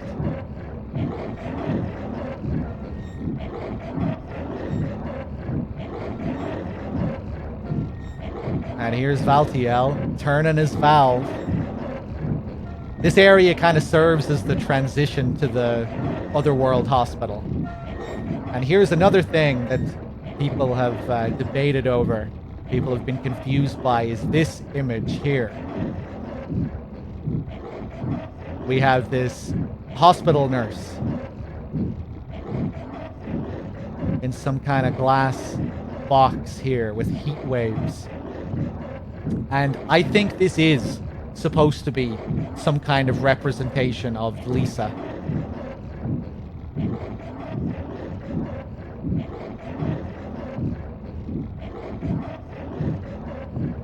And you really might think so, having just seen that video as well. The previous area, we get that big flashback to Lisa. Lisa didn't wear green shoes in Silent Hill 1, though, I don't think. I think she had red shoes. But I think this is supposed to be her in some sense. Crazy room, this.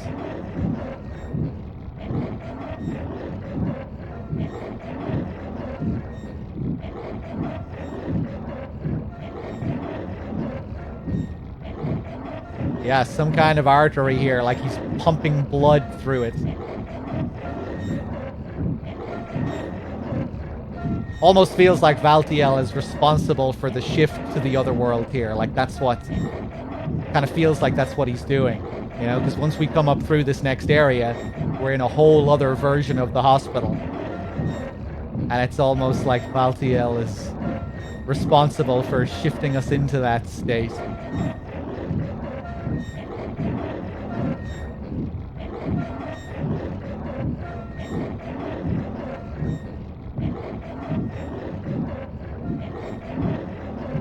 Whether that's what they were going for, I'm not sure. I know the developers have said Valtiel turning the valve was to symbolize the cycle of the gods, like the death and rebirth.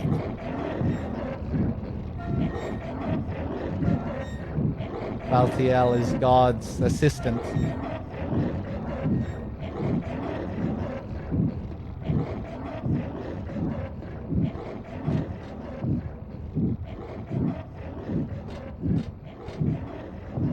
Bathtub there as well. Yeah, yeah.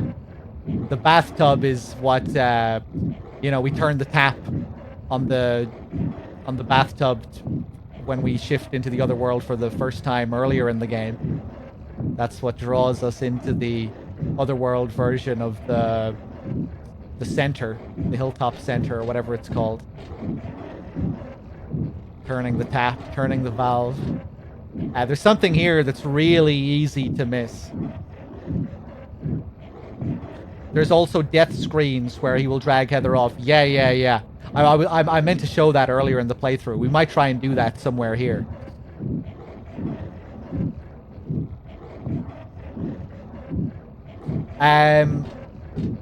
Mortemp, was it you who commented on Lisa in Silent Hill 1 and Lisa attempting to strangle and murder Alessa?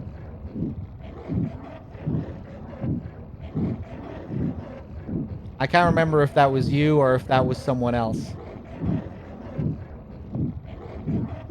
Whoever said that, anyway, I dismissed that, whoever said it in chat, but I looked further into it, and I found out where that came from. It came from a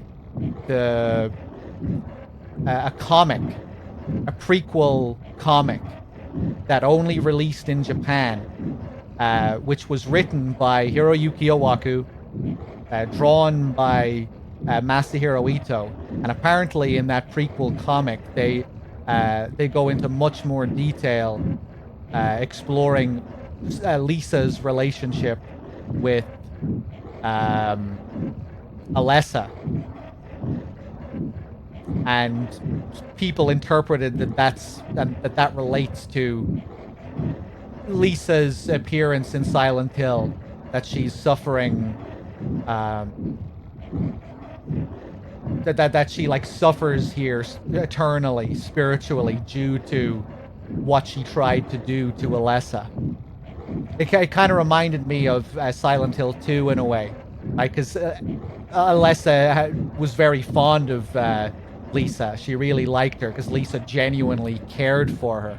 But it seems like, maybe like James, after a while she snapped and she couldn't take it anymore. You know, like where she genuinely had affection and care for her, but it was also driving her crazy, having to look after this, you know, having to keep Alessa in this state where she just thought, no, fuck it, I'm just gonna try and I'm just gonna kill her and get this over with. Maybe viewed it as putting her out of her misery as well. But yeah, it's very hard to get solid information on that comic. I forget what it's called now. Cradle of something. But I think it was, you know, it was taken seriously by the, you know, because it was written by the lead writer and had, you know, the main guys working on it. So yeah, it just kind of made me wonder if they had some of those ideas when they were making Silent Hill 3. But yeah. If I remember right, she was addicted to some drug Kaufman was giving to her, doing what she was doing. Yeah. If you just take Silent Hill 1 as it is, that's how I think most people interpreted what happened to Lisa. That seems to be the most logical way to look at it, that the real Lisa died due to the drug that she was taking, and that Kaufman was trying to keep her hooked on the drug to keep her controllable and to keep her working in the hospital. You know, the Lisa we see in Silent Hill 1 doesn't seem to be the real Lisa Garland. She's like a Maria type figure. She's a manifestation. She's just another monster born from Alessa's mind. And the reason she appears unlike the others is because Alessa felt differently about her. Alessa actually had fond feelings for her, which is further backed up by what Heather says in the previous scene at the bottom of the ladder, you know? She says, Lisa, that nurse who was so heavenly towards me in that hellish hospital room.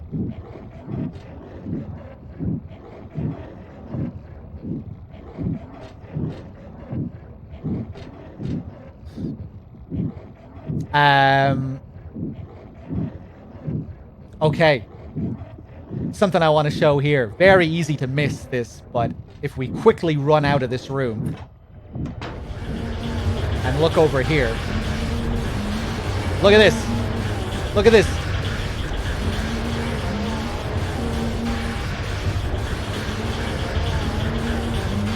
It's Valtiel dragging a body into that room.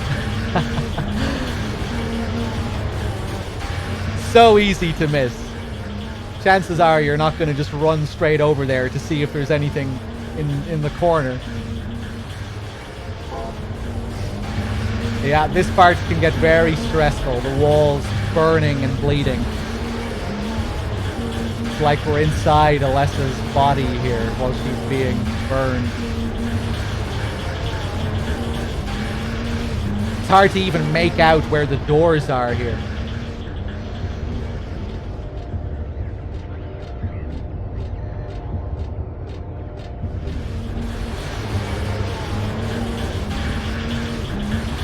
There's a stretcher sort of half shoved into the room. Maybe it was being carried in. Yeah, whatever's on top is being brought in here.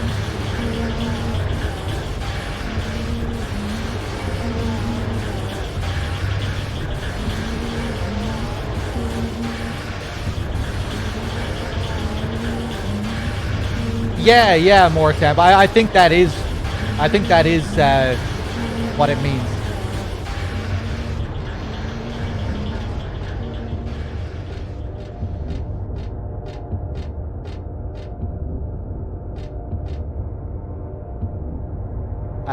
I doubt I need to check this out. I like to avoid touching this kind of thing if I can. It looks like there's a piece of meat or something on the ground.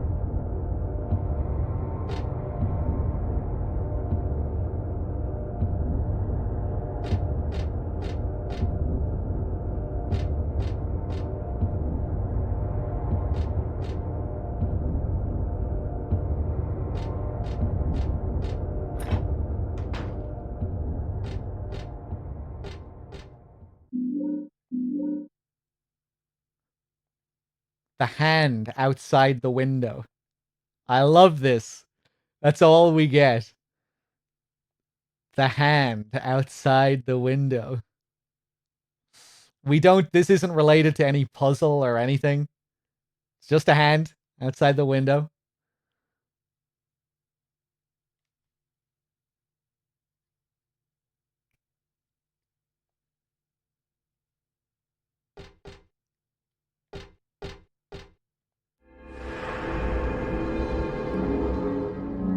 Hold on. I'm gonna see if I can find this, what the developers have said about Valtiel and the valves.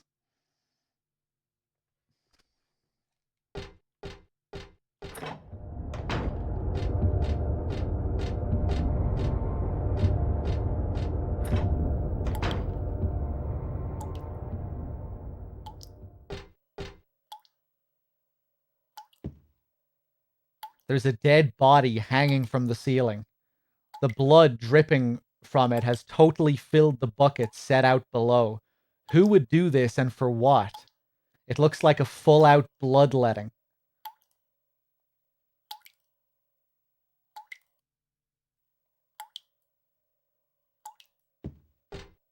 What else do we have here?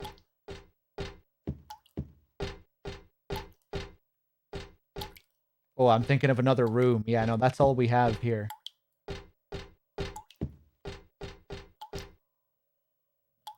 Hold on one sec, guys.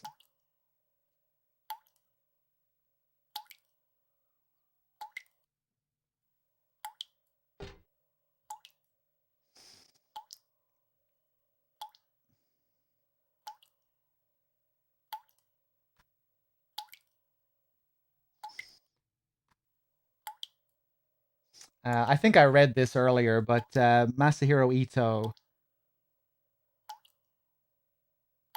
Oh yeah, no, this is the relation to Pyramid Head and trying to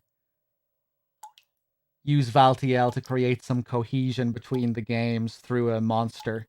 In Silent Hill 3, the connection to the first game is quite clear, but the point of contact with the second game isn't so obvious. I created Valtiel because I wanted to relate the works of the series through a creature. In the religion of Silent Hills, Valtiel exists as one who is close to the god, and Pyramid Head takes the shape of Valtiel's reason for existence. That is to say, the Pyramid Head character was born from the townspeople's idolatrous ideologies. Yeah, in the first game, the ceremonial robes were an homage to Valtiel.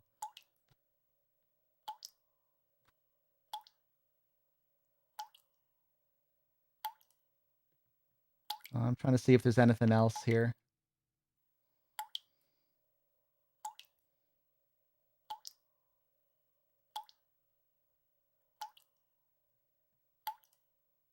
Okay, that'll do.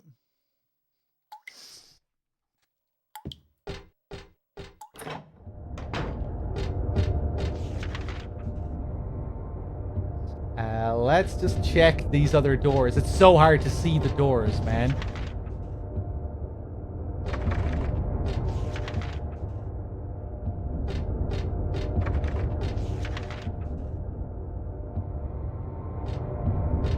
Second half of the hallway just completely blocked. Just the abyss in front of us. Oh, is that a wheelchair? That's a wheelchair. Maybe that's where Valtiel got the body from. Or yeah, that is a wheelchair.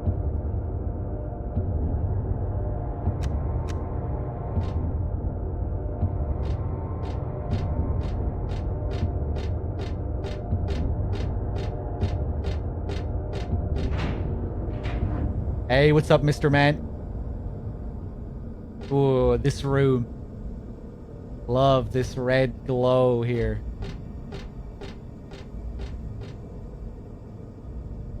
This part of the hospital is just crazy. Every room you go into, it's like an art gallery.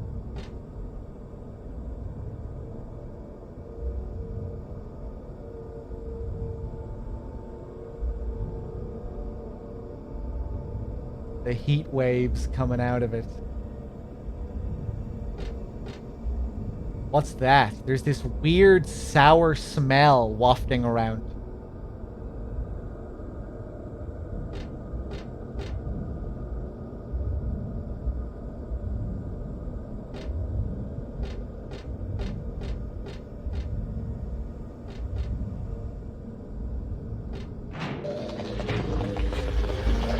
Oh, here we go.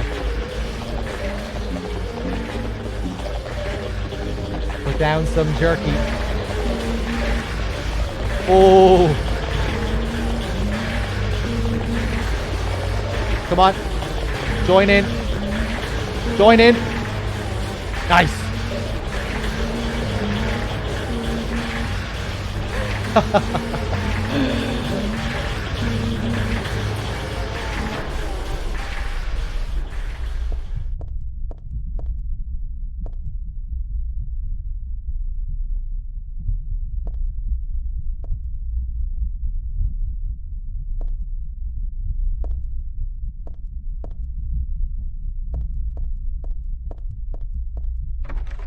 door won't open. I can't even make it budge. What the hell?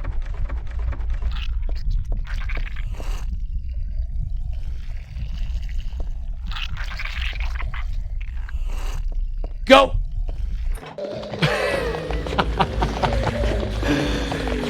So you can only open the door once your shadow has frozen.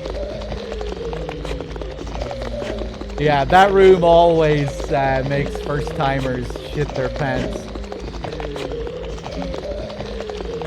They can't really have the same effect once you know what's coming, but still really cool.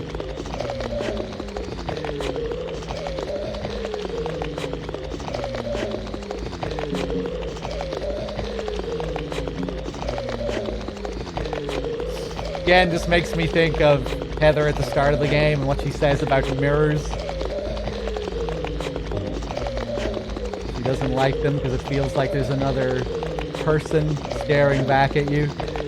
And the way her reflection gets covered in all that blood and pus really does remind me of the memory of Alessa fight later, you know, when she fights her shadow self.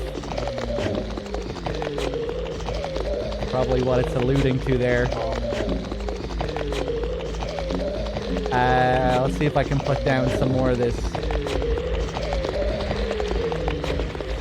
Ugh.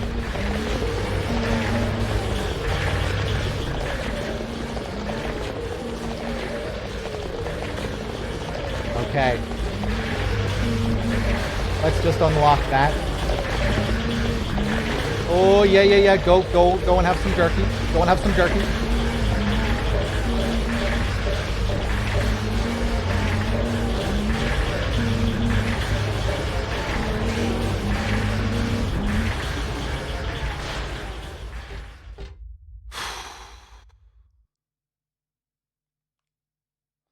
What floor am I on? 3rd floor. Okay, let's check the 2nd floor.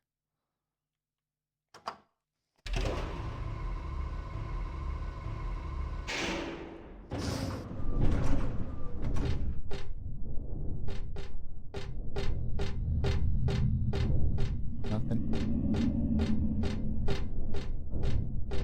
Oh yeah, another crazy little detail here. Another thing that's pretty easy to miss as well. But if we stop and look at this glass room here.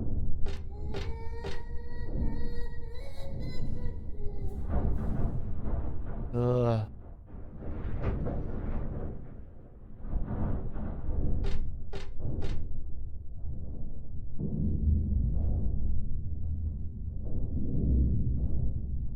So here again, I think we have Valtiel getting up to some shenanigans with a nurse. But it's kind of hard to see. Those cries, man. And there's a lovely smiling face. This time it looks like the teeth has braces on it, doesn't it? Doesn't it look like doesn't it look like she's wearing braces there? Weird. But yeah, this room changes once I come back later. It'll be a bit different.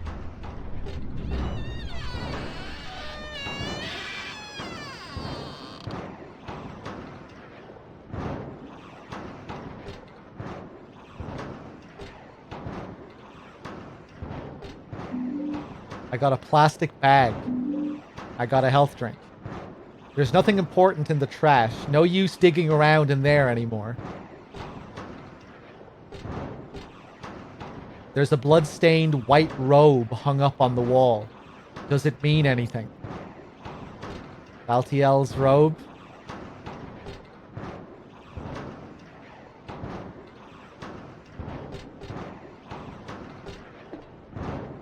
Something strange is cooped up in the locker.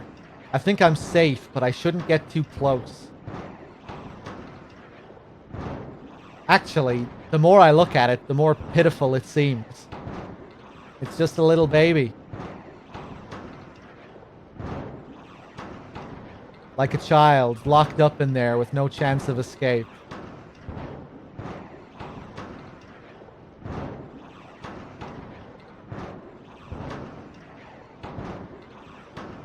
It's your baby, Heather. This is what you're pregnant with. Beautiful baby boy. There's a paper bag here with nothing but garbage inside. A wee baby.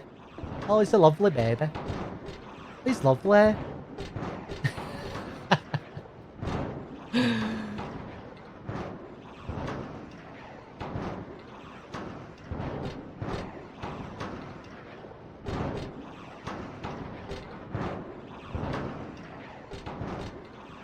Face on the poster on the wall.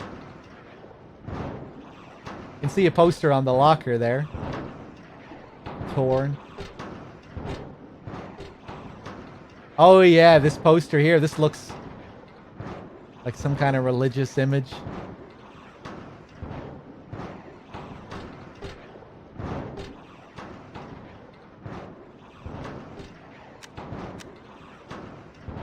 That looks a little bit concerning.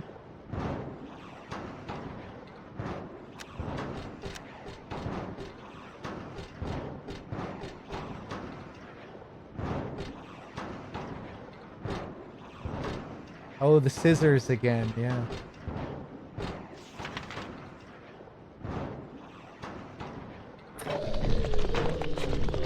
Oh, really?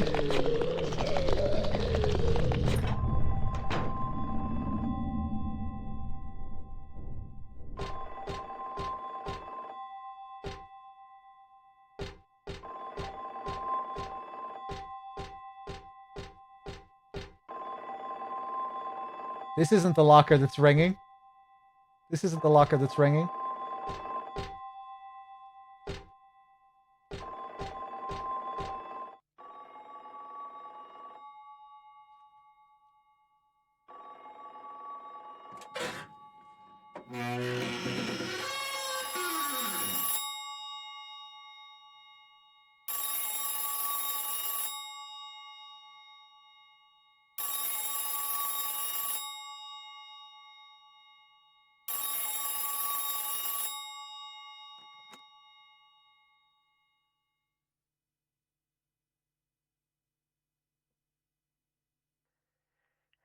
Happy birthday to you. Happy birthday to you. Happy birthday, dear. Oh, I forgot your name. Who are you? Oh, okay, thanks. Happy birthday, dear. Who are you? Happy birthday to you. Happy 31st birthday. Is this Leonard? That's the murderer's name, not my name. I'm not your beloved Stanley either. He's underground now. His new name is Number 7. But don't worry about that now. It's time to celebrate your birthday. You've got me mistaken for someone else. Today's not my... I'm not mistaken. Today is your 24th birthday. And I have a present for you. Which do you prefer? To give pain or to receive it? You can have the one you hate the most. Happy birthday to you! But you're wrong. It's not my birthday. So it's kind of cute what they do here, playing around with the ages, and Heather's status as a reincarnated being. First, he says 31st birthday, which is Heather's age and Alessa's age combined. Then he says 24th birthday, which is Alessa's age and Cheryl's age combined.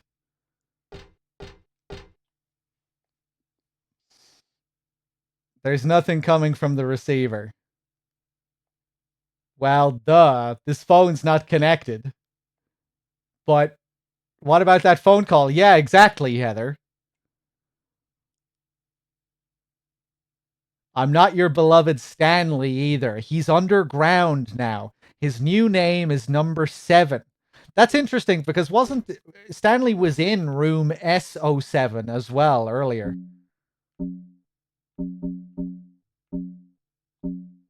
And kind of makes me think of Cheryl as well, being 7 years old, and how that ties into that scene in a way with adding her age onto Alessa's. Probably, maybe there isn't supposed to be an intentional correlation there, but just kind of made me think about it.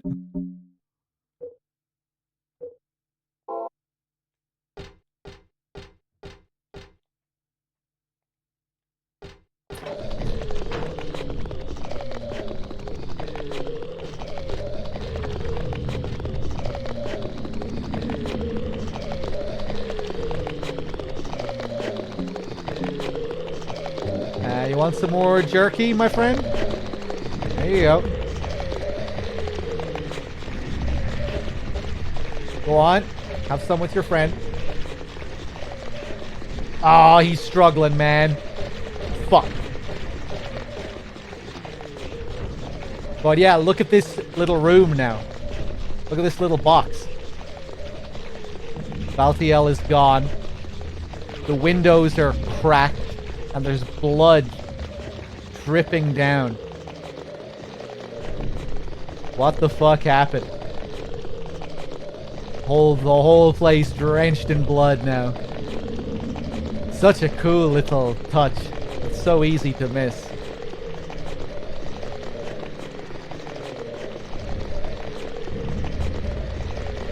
Ah! Jesus! Let's look at the map. Can I go in here? Nope. Probably gonna get knocked over again.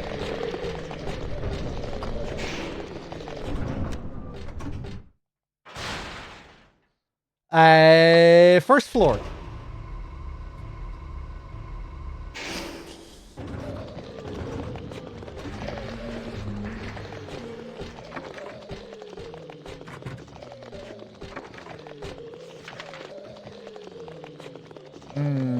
Okay. Oh no.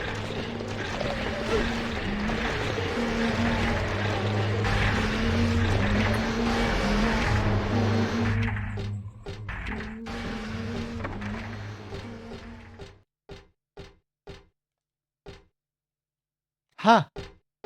Nothing? Nothing.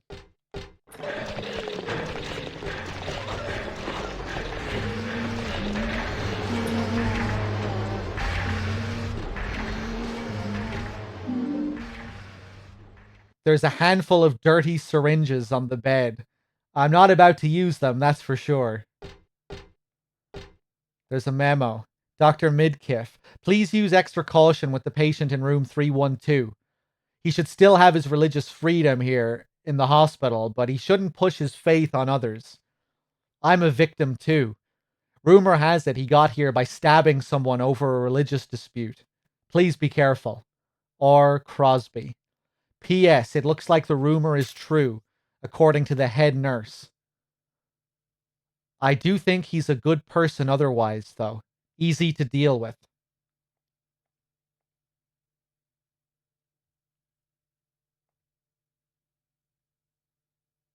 So it seems like they're talking about Leonard here, given what we know about Leonard and his fanaticism. And his strong sense of justice, getting violent when overly excited. Stabbing someone over a religious dispute. It looks like the rumor is true.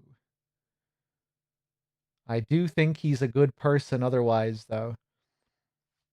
I guess the rumor could be how he got in here. What he was just talking about.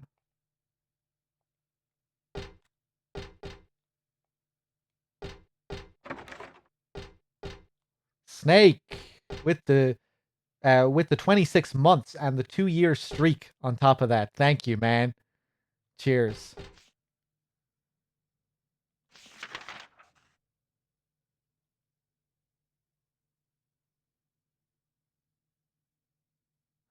Yeah, like what room are they talking about? There is no 302. That's not how these rooms are divided. 3rd floor, number 2, S2 on the 3rd floor, perhaps? That's, we can't get in there.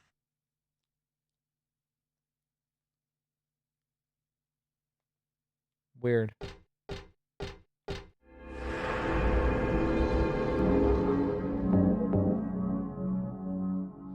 312? I mean, yeah, either way. There doesn't seem to be any 312, does there? I guess it could be 312. Oh, yeah. Hey, that would be correct. Well, no, we know that that Leonard was in S12. And it seems like that memo is relating to Leonard. It seems very likely that that's who they're talking about. Yeah, I think that's what it is. It's I think they must be referring to S12, and the 3 represents the 3rd floor. Let me just make sure that's correct.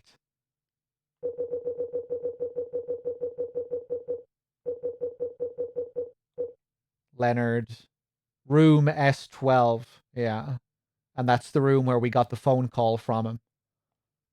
So I reckon that's what they mean by 312.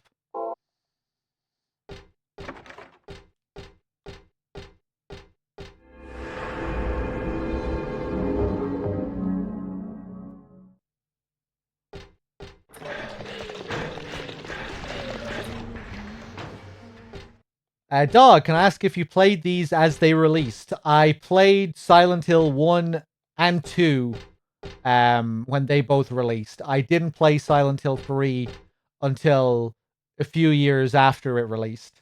And same with 4.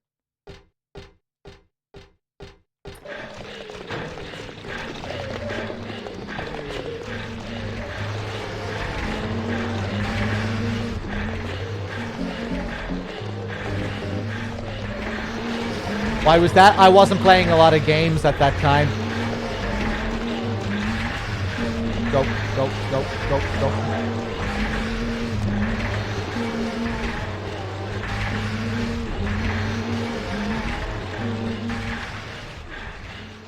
Silent Hill 2 is my favorite.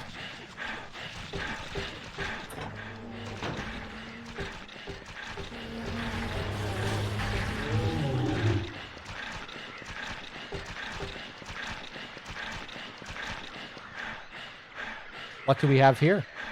The world is teeming with unnecessary people.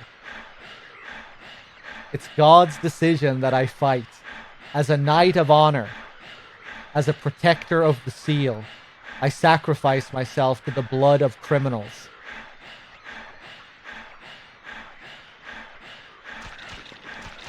Who wrote this? Some twisted individual, eh? I see this and I want to ask him.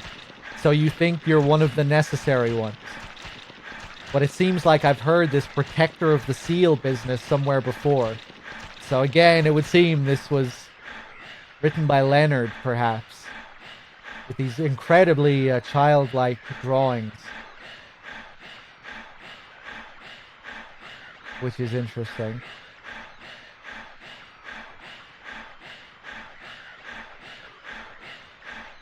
The writing as well.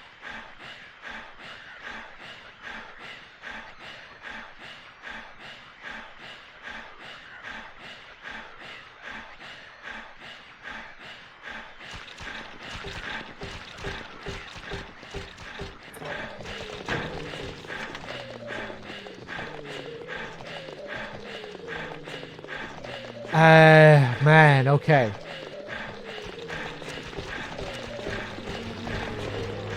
Can't get over there.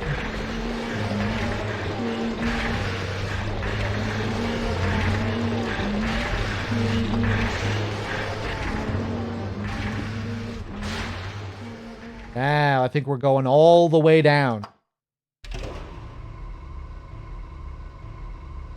Basement 3.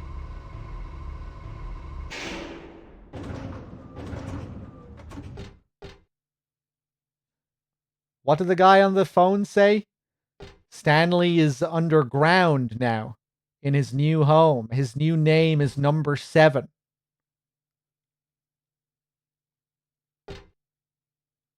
Listen closely here.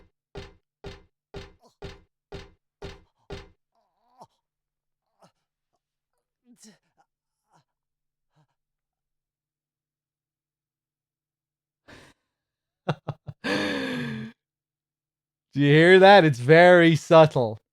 And you only hear it for a couple of seconds. It's like he's gasping out, like he's reaching out. Ugh, ugh.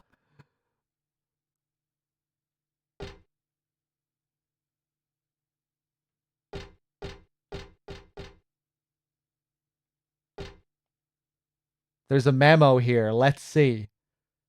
He seeks out her soul by his own black ambition, frightening her out of her wits, whispering love songs into her ear. What cruel linnet wants, he gets. Certainly would seem to relate to Stanley in some way. Seeking out a woman, whispering love songs into her ear.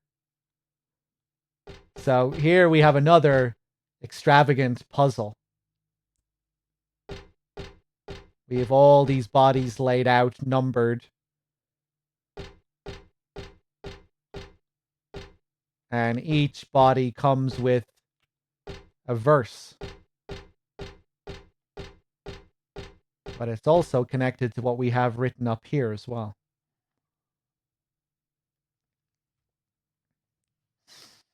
Burn the one who knows no death, pure adored by those above, no prayers within, just simple love. And now the pining hunter, the flames longing for his rebirth, a distant breath within the earth.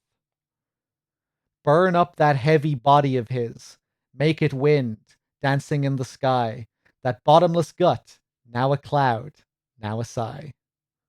The sweet blood on his laughing lips now calls him to the gates of hell. There burns evermore that soulless shell. 4 bodies return to ashes. Thus the door is opened. Thus the door is opened. And if we look at our lock here, we need 4 numbers. And I think that's what that says at the very end, right? 4 bodies return to ashes. Thus the door is opened. Thus the door is opened. How many main verses do we have here? 1, 2, 3, 4. Thus the door is opened. 4 bodies return. So each verse here corresponds to one of these bodies. We have many to choose from here. We have 3 lined up there. 4, 5, 6, 7, 8, 9, 10. So we need to get 4 numbers in a particular order from this. No body on this one, though. So yeah, each verse corresponds with one of these. So let's just take a look at the first one. Burn the one who knows no death, pure, adored by those above, no prayers within, just simple love.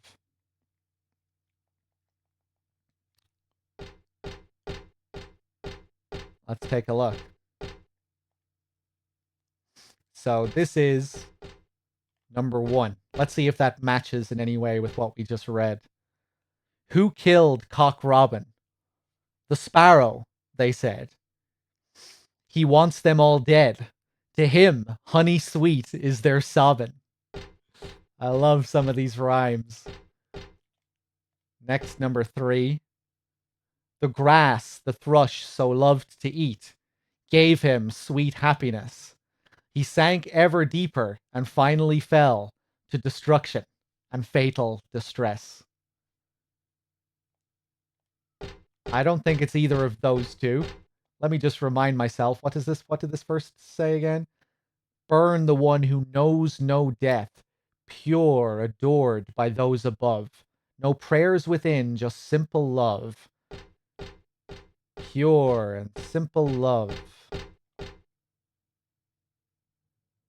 Well, this one relates to love, but I don't know about Stanley.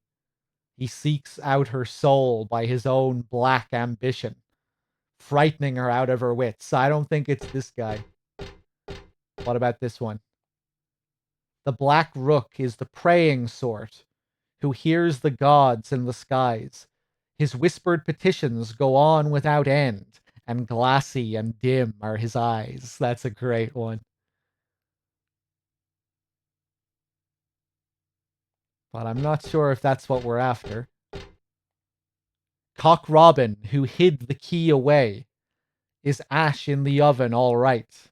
The place he held is empty now, and the doors remain shut tight.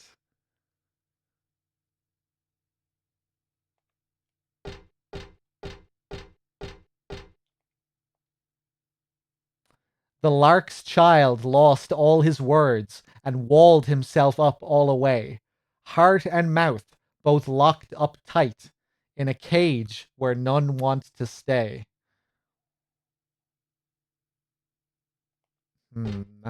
Maybe. What about this one? The wren with pure heart, as yet unrefined, makes us laugh with his feeble lip smacking. But still we all know he shall never grow old, and he knows not how much he is lacking. Okay. I think it could be the wren. The wren with pure heart as yet unrefined. Makes us laugh with his feeble lip smacking, but still we all know he shall never grow old, and he knows not how much he is lacking. Well, the first verse here mentioned something about purity. Burn the one who knows no death, pure, adored by those above. No prayers within, just simple love. The one who knows no death as well. Didn't this also relate to his death in some way? But still we all know he shall never grow old, and he knows not how much he is lacking. I think that's supposed to relate to that. His pure heart, yet as yet unrefined. Yeah, our first one is number 9. What is the second verse? And now the pining hunter, the flames longing for his rebirth, a distant breath within the earth. So our second number is going to relate to a hunter.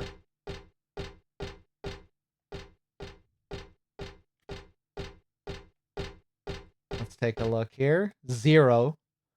The kite, hot, crazy, and panting mad. Sweet shackles that tease and excite. Death itself would drive him wild. Red blood that turns milky white. Number 6. The dove's hope died. He chose his path. His flapping wings fell still. Drenched in scarlet, here they lay, his cheeks pale, white, and chill. Number 6. And now finally, number 1. The owl who forgot the sky, resigned to his poor earthbound state. Hungry or full, didn't matter at all. He ate and he ate and he ate. So this is the hunter. The hunter is the owl. Resigned to his poor earthbound state.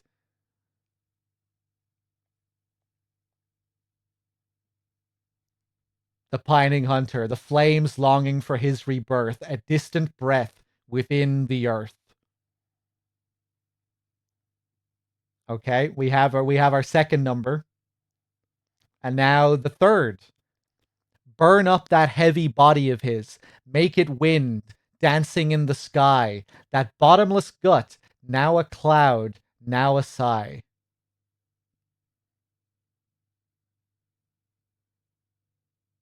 My first instinct would go to 4. You know, it's like it seems as if this body is gone. Well, it's already gone. It's up in the sky. But I don't think it is that.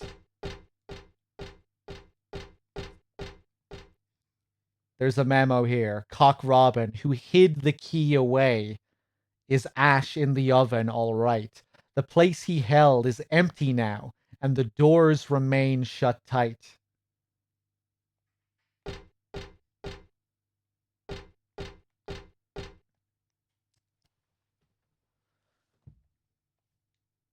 Burn up that heavy body of his.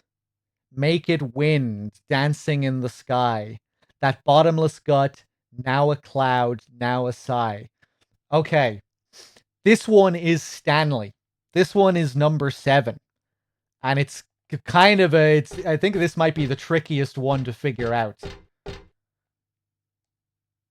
He seeks out her soul by his own black ambition, frightening her out of her wits, whispering love songs into her ear. What cruel linnet wants he gets. It's kind of hard to draw any parallel between both of these verses, I think. I think maybe what you're supposed to do is also take the rest of the information you learned about number 7, right? Because this one is implied to be Stanley, and obviously we've been learning a lot about Stanley over the course of this whole hospital sequence. But yeah, this one is a bit cruel. The first 2 verses are not so bad. They're pretty easy to figure out. I think some people draw a parallel between the dancing in the sky thing and how Stanley had that note on the roof. What did his note on the roof say again? Did it mention dancing? Did he mention that he liked dancing, or just that he likes to go up on the roof because it makes him want to fly or something?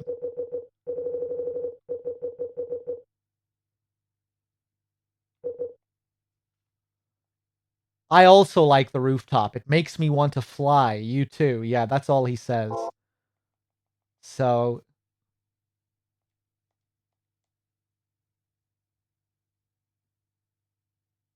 make it wind, dancing in the sky. I mean, I don't know, man. If that's what it's getting at, that's pretty fucking obfuscated. That bottomless gut, now a cloud, now a sigh.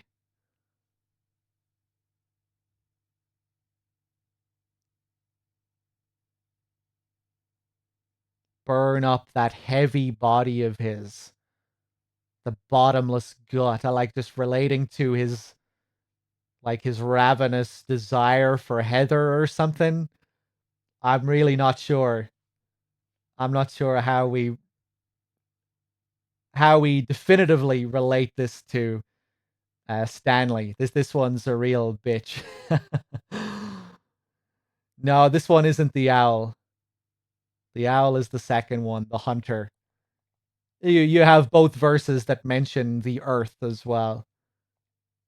The pining hunter, the flames longing for his rebirth, a distant breath within the earth. And then you have him being described as like earthbound or something. The owl who forgot the sky, resigned to his poor earthbound state. Hungry or full, didn't matter at all. He ate and he ate and he ate. Hunting that food. But yeah, no, this third one is Stanley.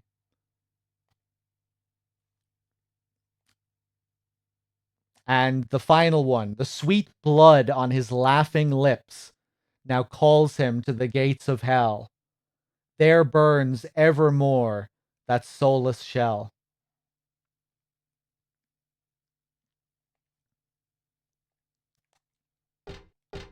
Now, this one, where is he?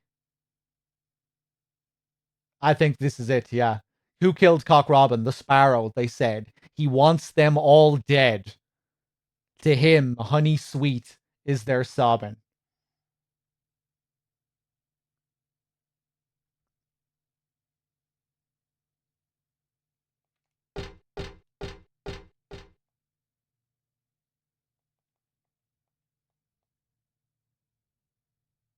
The sweet blood on his laughing lips.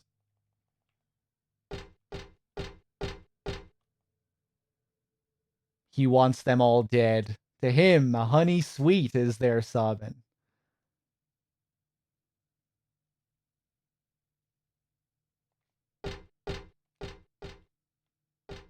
So, the first one was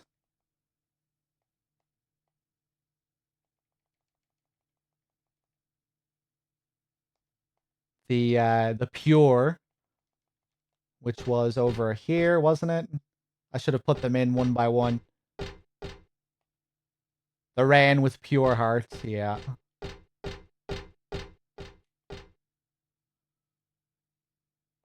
No.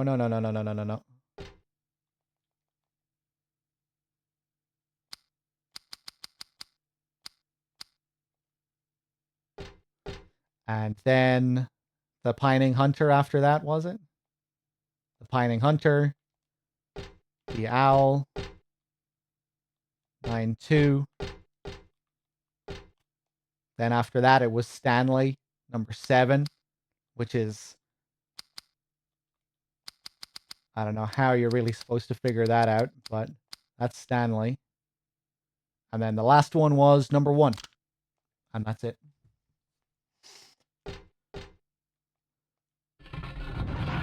Yeah, not as crazy as the others, I don't think, this one. But still pretty easy to get caught up on, especially the one with Stanley.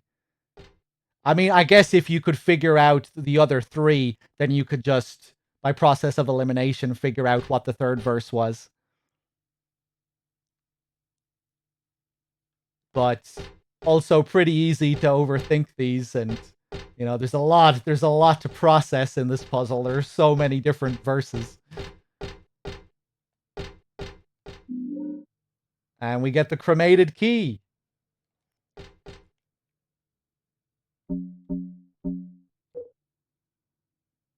I found this in some sort of crematorium underground. It's burned black, but still usable.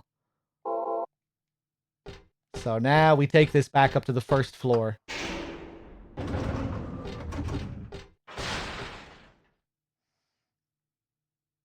Really nicely written riddle as well. I love the writing of those verses.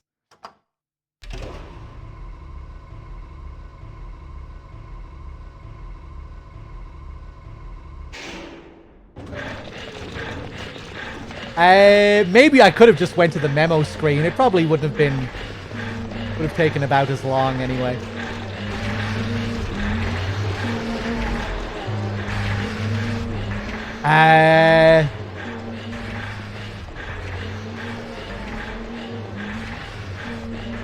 No, we should go back and fill up that bag.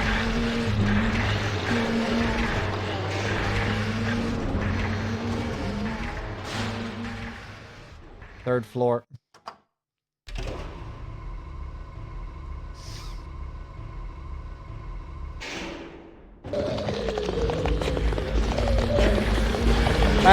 No. We'll take the long way.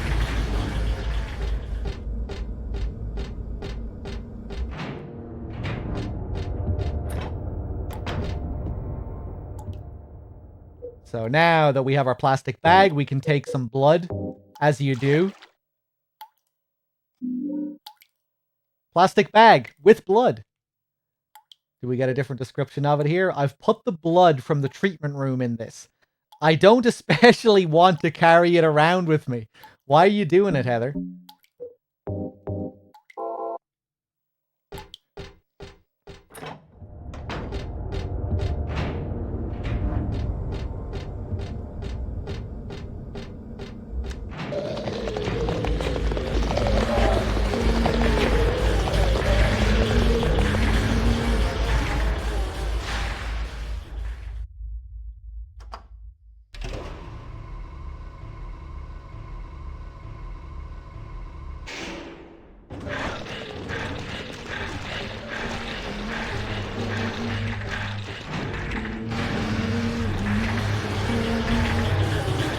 Oh god. Go.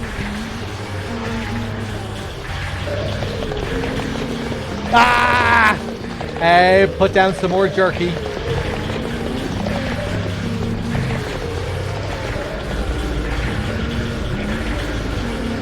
I wish I could see. Nice, nice, nice. Happy first birthday.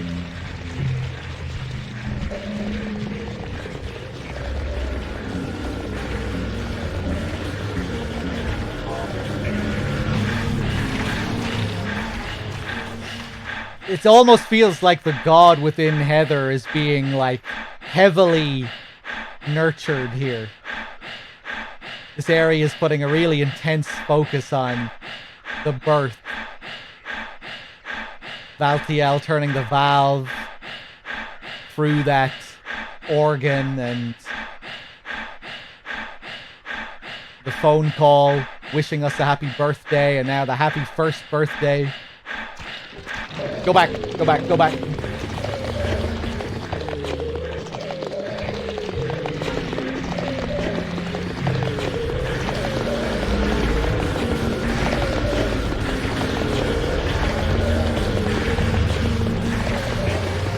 Oh god.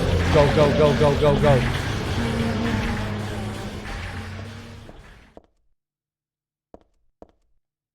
There's a stretcher here. Not just your usual stretcher. This is more like an altar of some sort. Lit candles, a knife. And is that blood I smell? Did they worship that picture or something in the picture? Those candles didn't light themselves now, did they?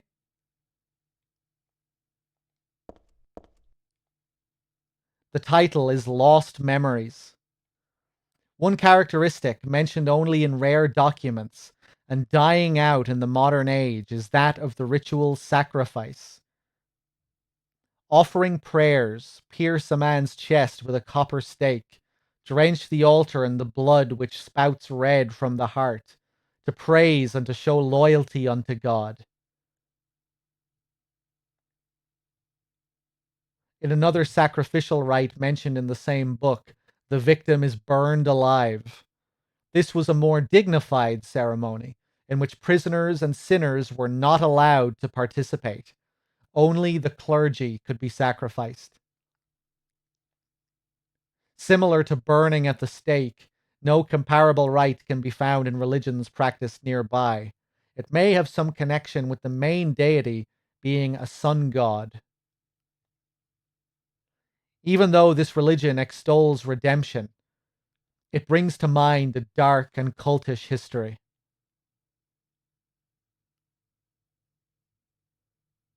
Burned alive being more dignified. Yes, only the clergy could be subject to such dignity.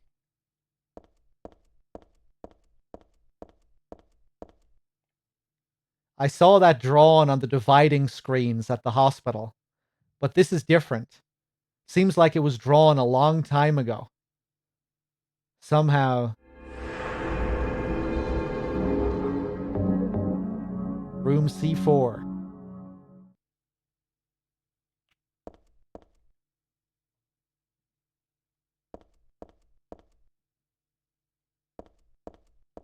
Okay, before I drench the altar in blood,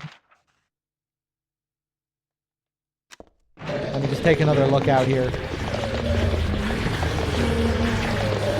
No, no, screw it.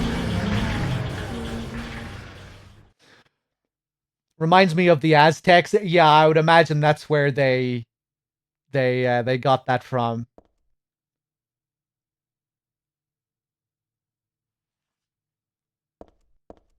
The religion of the order seems to be kind of seems to be inspired by a combination of religions, philosophies. You have that Aztec influence, and then obviously the Christian influence.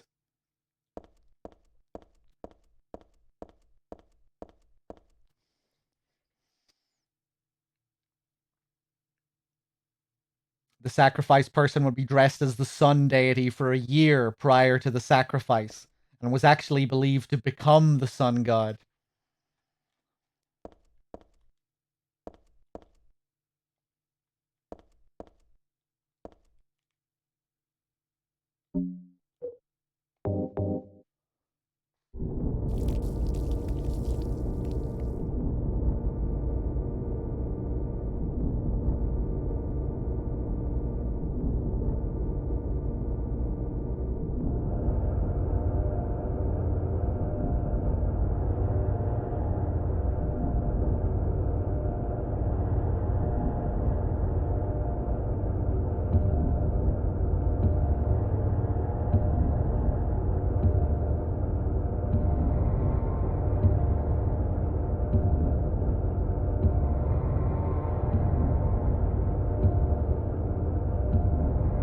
There's that image again.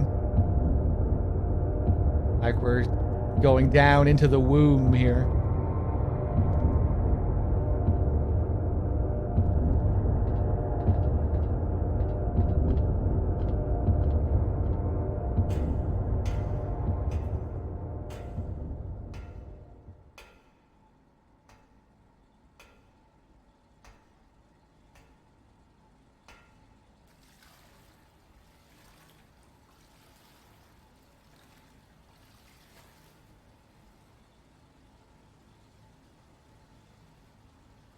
Heather? Yeah? Leonard, where are you? Thank you. Now I can finally leave here. Now Claudia's ridiculous dream is over. Well, I guess it's time to dispose of her. The salvation of all mankind. Ha! Why must we reward even the unbelievers? What are you talking about? About our plans, of course. It's true that God is merciful, but first, one must be chosen. Only we, who hearken to the voice of God, will be given the keys to paradise. Don't you think so, Heather? Yeah, sure. Go ahead and think whatever you want. What do you mean by that? I mean that I don't think the way you guys do. I don't want any part of that kind of paradise. You're an unbeliever. You deceived me. I didn't deceive you. We were both just wrong about each other. I thought you were a normal person. So you tried to trick me so you can run off with my seal, eh? Heretic! You plan to destroy God! I told you I wasn't trying to trick anyone. What is this seal thing anyway? Don't play innocent. You can't fool me anymore. The seal is mine! I was appointed by God to be its guardian! Sounds like such a child. The only thing you'll get from me is a gruesome death.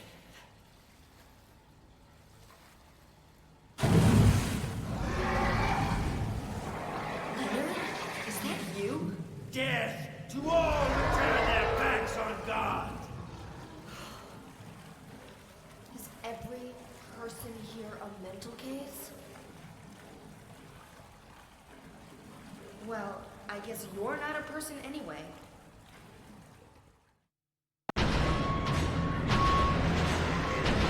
What if it's just you? What if you're just seeing them like this, Heather?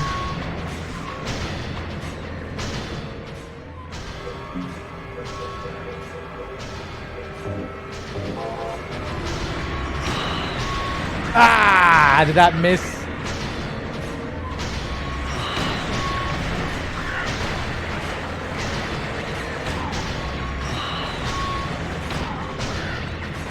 I'm not even sure if that's landing.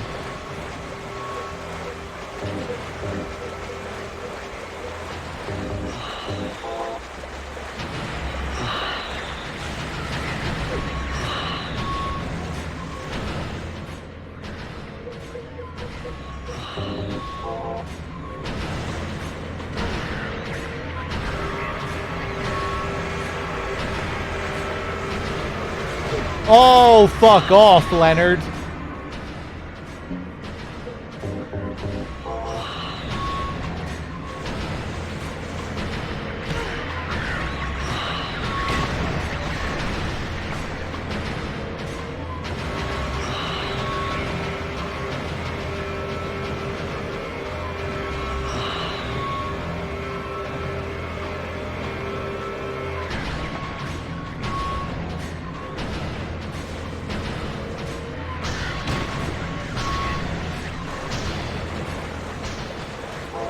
Fuck it. I guess I'll just kick him. In the balls. Keep doing it.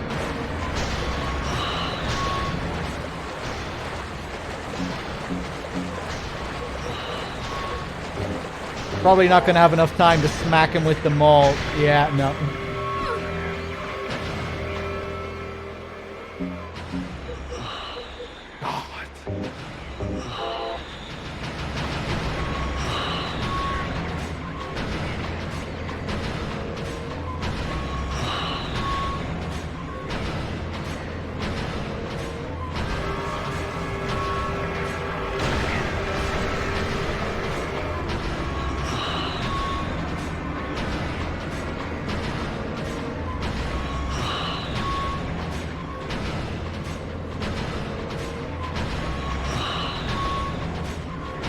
Just keep strafing around.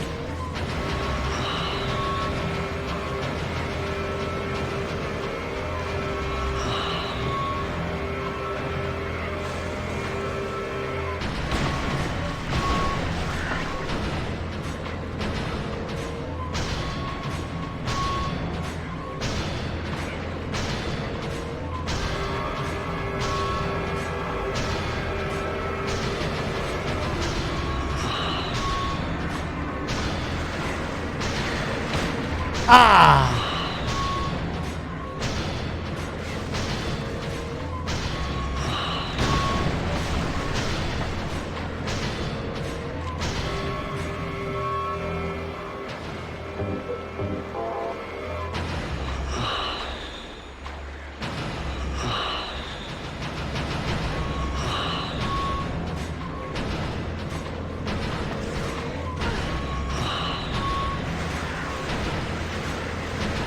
Please die soon, Leonard.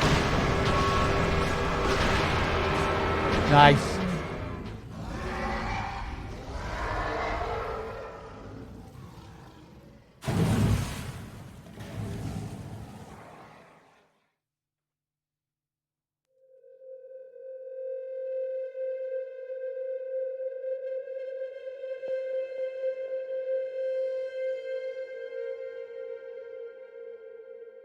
Oh, I love how this room looks.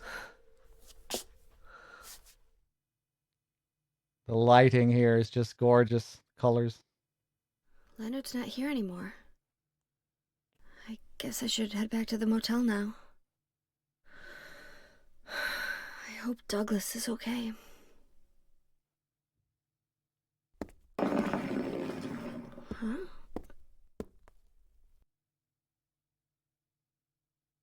What's this? It's the seal.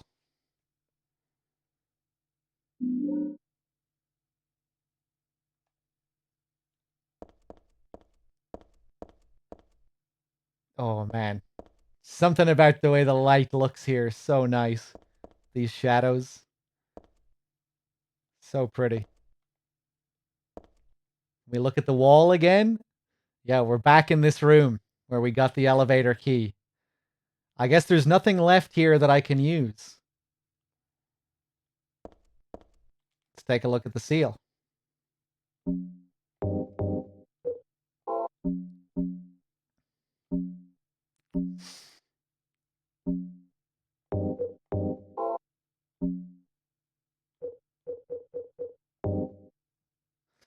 It has an odd design inscribed on it. I got it after I defeated Leonard. Here, James, you take it. Oh, thanks.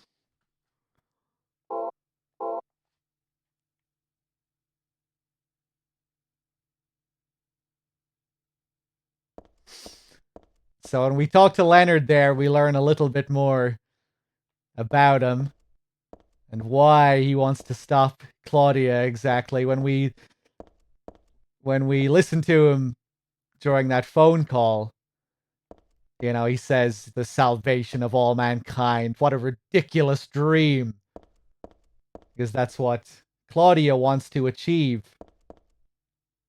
Leonard is also a part of the same religion, but he doesn't seem to share those same beliefs.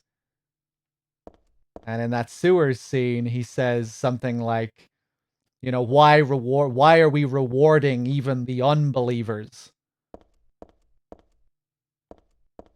Yeah, and it kind of ties in with those notes that we read from him earlier and about him and his fanaticism, his strong sense of justice.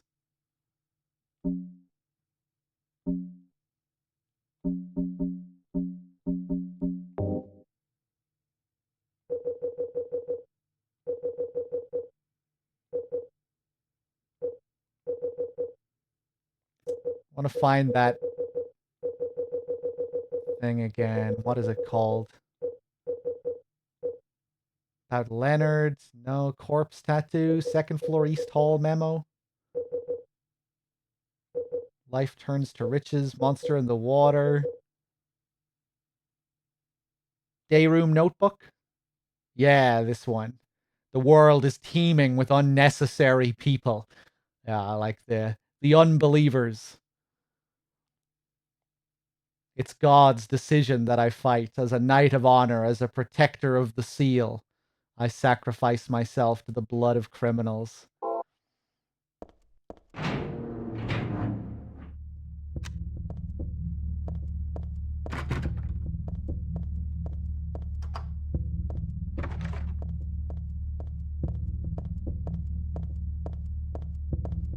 Really sets up for Claudia being a much more genuinely compassionate character, as we see later in a twisted way. She seems to actually, like, genuinely believe she's bringing about something good that will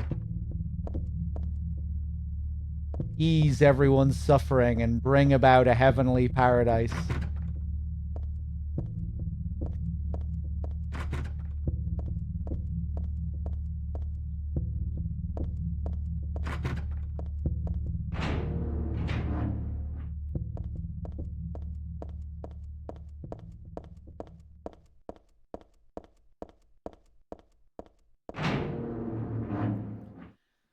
Why did you send her to my father?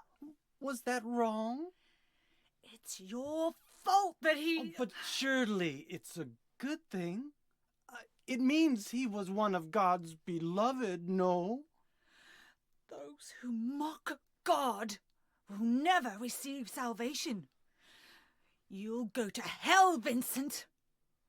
You'll never feel the joy of God's everlasting paradise.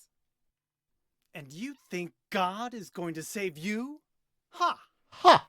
What do you know anyway? I know about the pleasures of this world. And I want to find my happiness while I'm still here. You hated your father, didn't you? I saw the way he hit you, and kicked you, and made you cry. The memory of his cruelty is forever burned into my mind. Yes, and that's why we need God. What you call faith is nothing more than a child crying out for love. That's why you're all alone. You don't understand.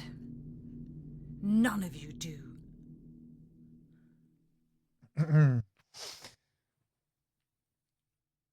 Yeah, so it seems like a lot of her beliefs stem from her own treatment as a child as well at the hands of her father. I saw the way he hit you, kicked you, made you cry. Yes, that's why we need God, because of all this suffering. But she isn't just basing it off her own experiences, but we learn later that she spent a lot of time reading about, you know, all sorts of atrocities in the world and awful things being committed against the innocent. It's interesting how Vincent, when he says that to her, it's like he's taunting her, like trying to, like he's being malicious and taunting. When he says, "I saw the way he hit you, kicked you, made you cry," like he's trying to manipulate her. But then when he says, "Oh, the memory of his cruelty is forever burned into my mind," his tone kind of changes there. And he kind of seems a bit more genuine in a way, like he is showing some sense of genuine care. It's weird. I'm not sure if that's the intent there. That's kind of how it makes me feel. It's kind of like he's changing his emotions there.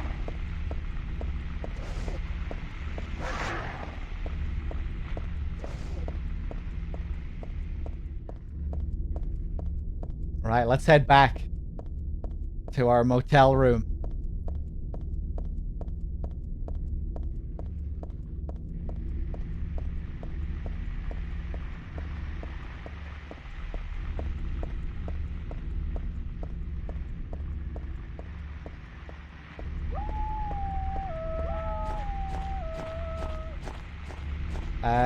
Hold up, where am I?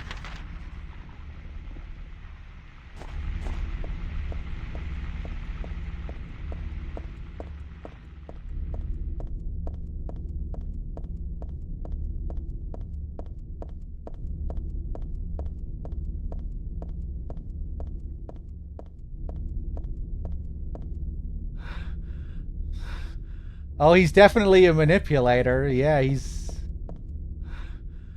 looking out for himself. Like he says, he just wants to experience the pleasures of this world, the material pleasures. He's not really interested in any kind of spiritual transcendence or anything like that. He has no desire to bring about Claudia's paradise.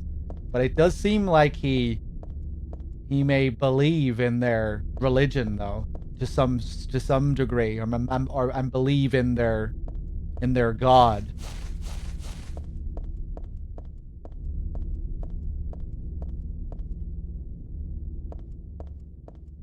It's always hard to know for sure with Vincent because he is such a schemer, but I think he's telling the truth later on when he says to Claudia, you know, when he talks about his own belief. Like, what does he say? I fear her and I adore her, but I haven't lost my mind like you.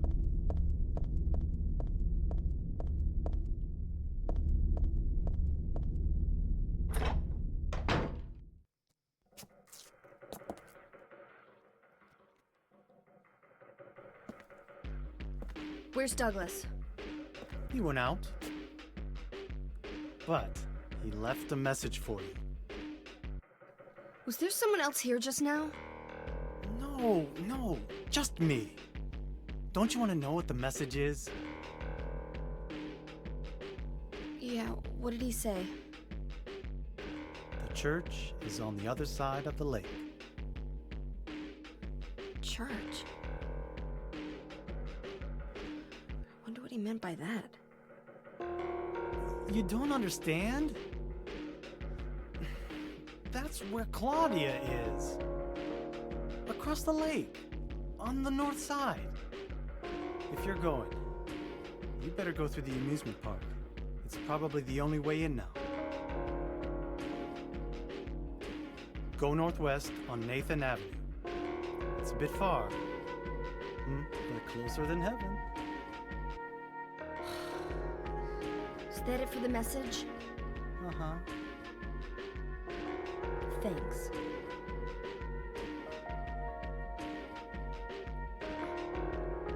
Douglas really said that? What's wrong? You don't trust me? I loved Heather's expression there. The thanks. The tilt of the head. Passive aggressive smile.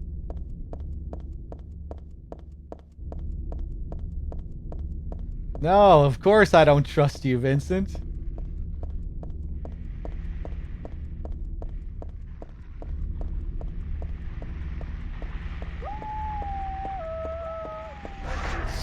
That's another thing. Vincent really wants to put us into a position where we can kill Claudia. Claudia's just an inconvenience to Vincent. He doesn't want this god to be born.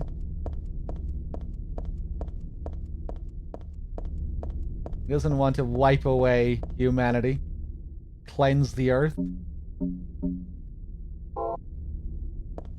wants to make that money.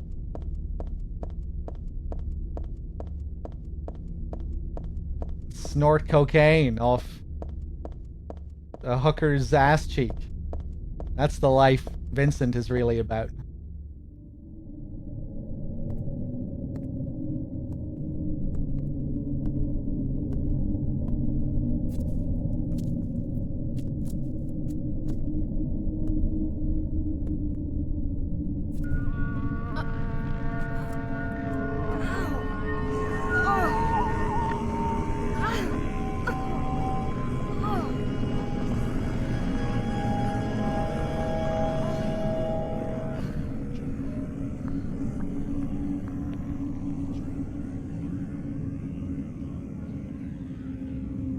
Oh, hell.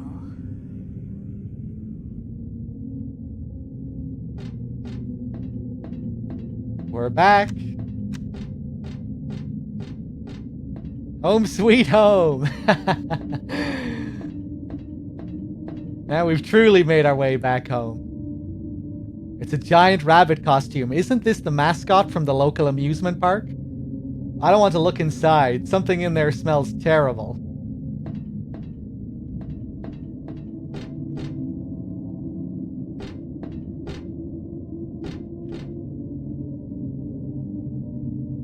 There's a dead body inside this box thing. There's nothing interesting here. There's nothing I can do about it, but I wonder who and why someone did this. Wait, what? There's nothing I can do about it, but I wonder who and why someone did this. Okay, right, never mind. I'm stupid.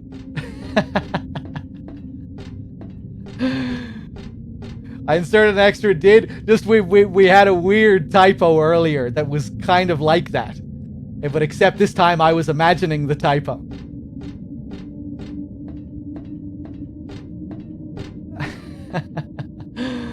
It's a map of the amusement park, but I can't bring this with me.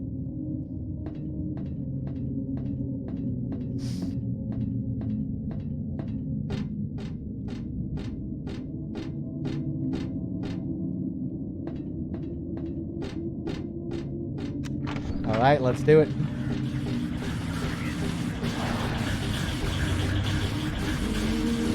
Back to the sweet shop. And this time, I don't think it's going to be completely useless. Hey, more beef jerky. Another med kit.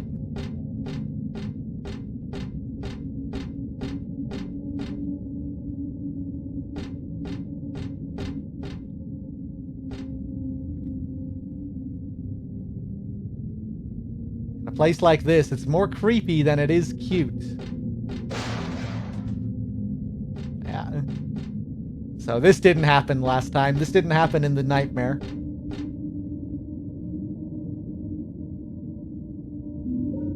Roller coaster key.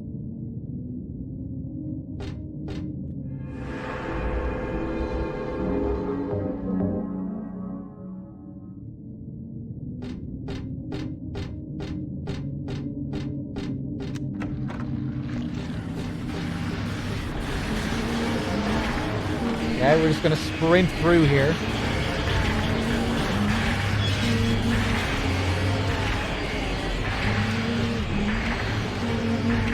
Fuck off, pendulum.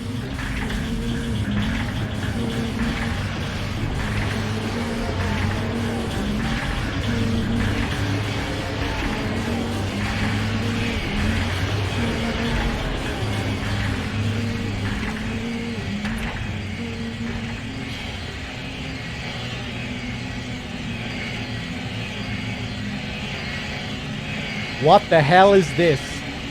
I feel like I'd catch something nasty if I touched it. I really better not mess with it. Not that I especially want to. Yeah, it does look pretty nasty.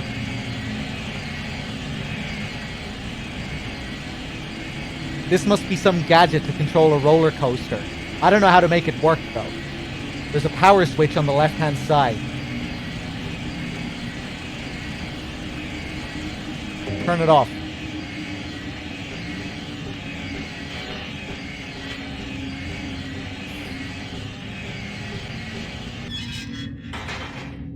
James would have hugged it without hesitation. Yeah.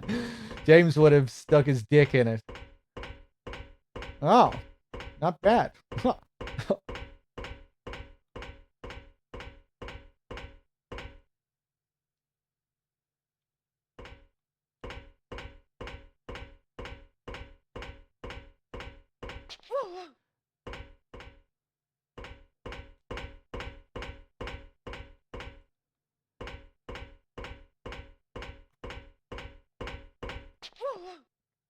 Take it easy.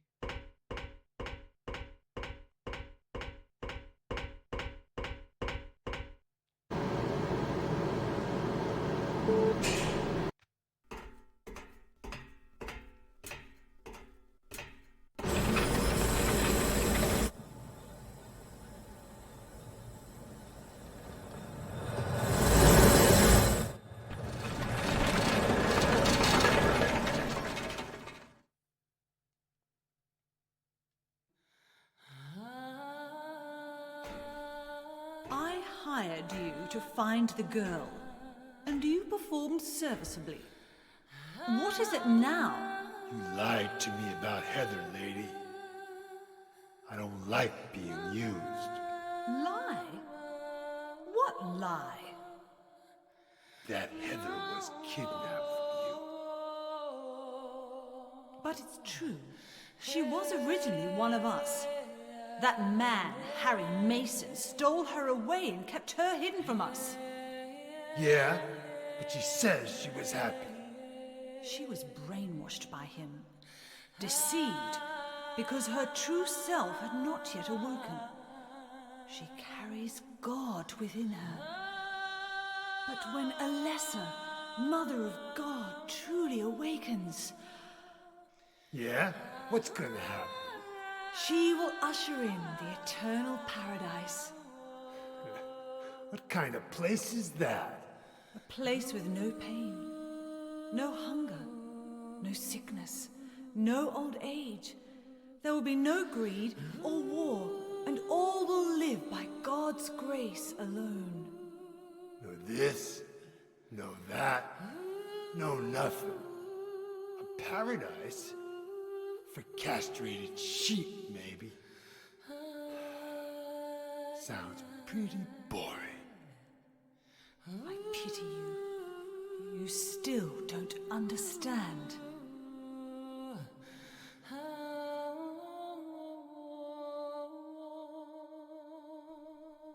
You're going to kill me? Is it really so easy for you? I've done it before. Then I truly do pity you.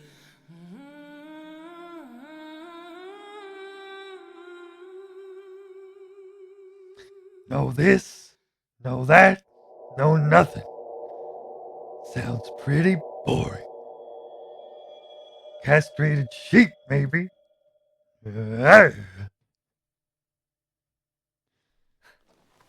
I'm just an old fool, right?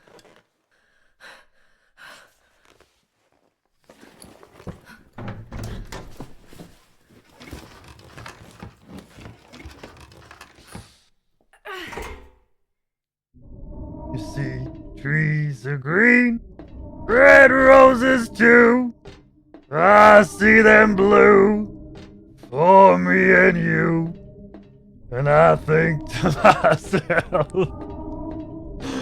what a wonderful other world.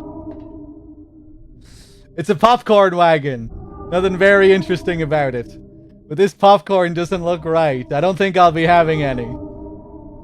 But then again, I wouldn't need anything else here either. Yeah, right, I get the fucking message, Heather. Oh, look, it's another one of those bodies. The Silent Hill 1 bodies in homage to Valtiel, as Masahiro Ito says.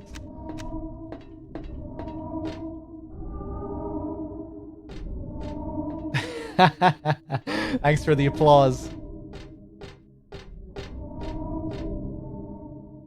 The Borley Haunted Mansion. Oh, we're here. It's probably supposed to have the ride's wait time on it or something. Nothing written on it.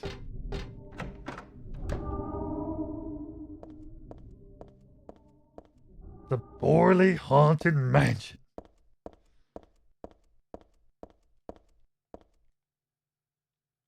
Oh, look at the light turned on upstairs.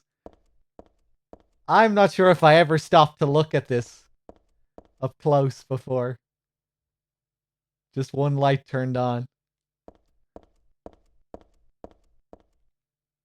It's a nice touch. Another nice little detail here as well, if we stop and look at this. If you have a weak heart or may be pregnant, please refrain from entering. Any children under the age of 8 must be accompanied by an adult. It's just your typical warning on a ride. Nothing to worry about, I guess. So obviously Heather is pregnant right now. Any children under the age of 8, this must be alluding to Cheryl as well, and how maybe in some sense Heather is supposed to be under the age of 8 if, like, she has all these other selves inside of her as she exists as this reincarnated being, but, you know, she also has the memories of all these other selves. So I think that's what it's alluding to there, suggesting that in some sense maybe she is 7 years old, or she has that 7-year-old in her. Nothing to worry about, I guess. You know, kind of like the guy in the hospital who said, today is your 31st birthday, and then he changed, no, it's your 24th birthday. Just all the different parts of her. Let's save before we go in.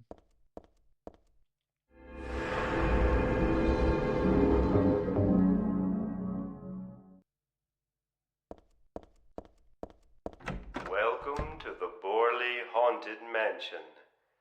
We're so glad you came. Please come inside and look around. When you feel you're ready, then go through the door. Help! Help! Do you hear those voices? A family of 4 was sliced into bloody pieces in this room. Ah, the cries of the children. The murderer was caught. Do you know why he said he killed his family? Because I felt I had to! Anyway, I'm lying. It's all just a joke. I wanted to scare you, that's all. The truth is, only one person died. By suicide. I love how they change the camera angles. It kind of throws you off. Like, usually you don't see the camera angle change like that until you move. But even if you're stationary there, they'll change the camera as the scene progresses. So that whole family murder thing was just made up? But if that's true, how do you explain all the blood in this room? Could it be that the guy who committed suicide really did kill a bunch of people? Oh, how could I be so stupid? This is a haunted mansion. Of course it's all made up. What was I thinking, anyway?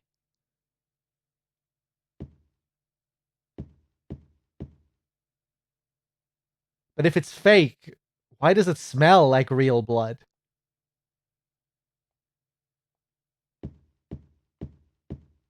Yeah, this is just a normal trip through a haunted mansion. Why would we have any reason to think otherwise?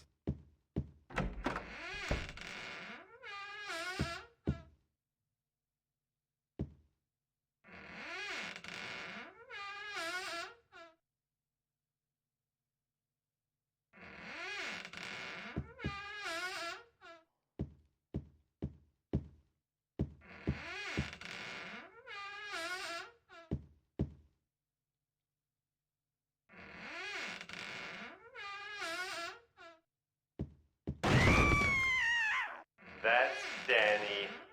A quiet young man, but quite friendly as you can see. He was so eager to meet you. His hometown is New Orleans, but he came here after first losing his way. Oh, maybe you might know. Where is the path to heaven?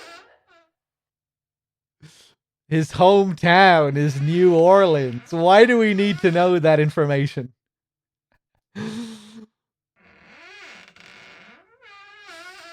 It's Danny from New Orleans. He found his way here before first losing his way. Jeez, it's real. This is a real dead body hanging here. I don't think they meant for this to be part of their attractions. Who would have done this? The hanging man is blocking the way. No, he's not, Heather. It's all rotten and disgusting, and I don't want to get any closer to it. Whoever it was, I feel sorry for them. Yes, she's just too much of a pussy. That's just a doll sitting in a chair. Is Danny the doll? Or is Danny that hanging thing? Oh well, whatever. No biggie.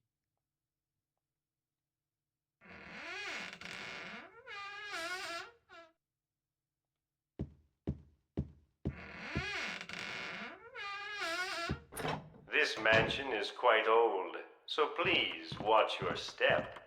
Sometimes the floor suddenly gives way, and beneath the floor, there's nothing.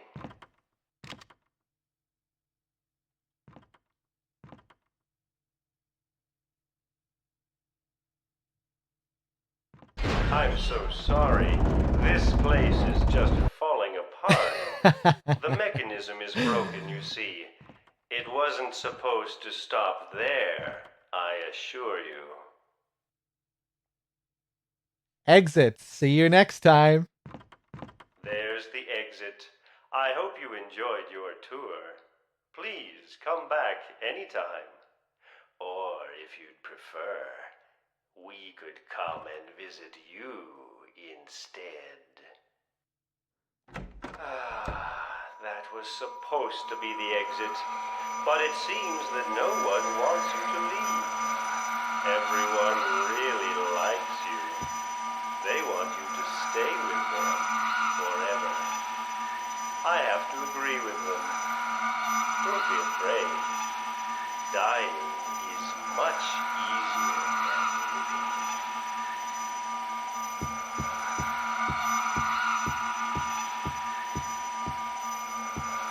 Ah!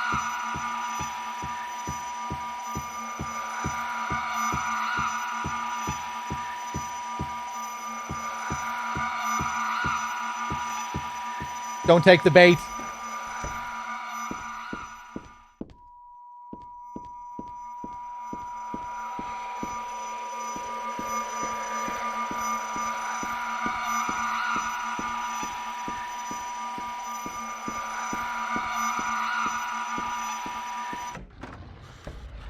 Oh, okay, nice. Yeah, if that red light catches up to you, you're dead.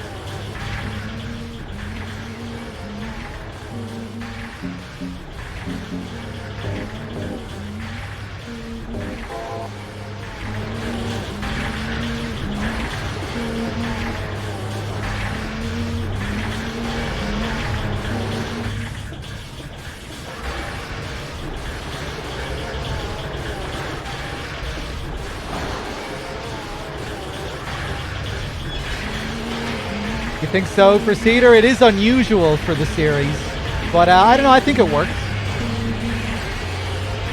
It doesn't feel off to me, but it is unusual.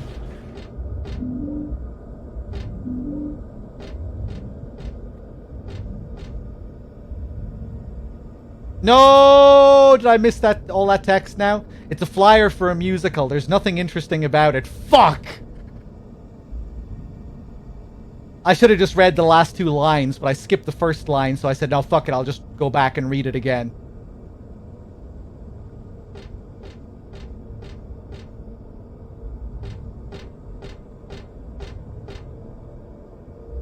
Shit, what did she say there?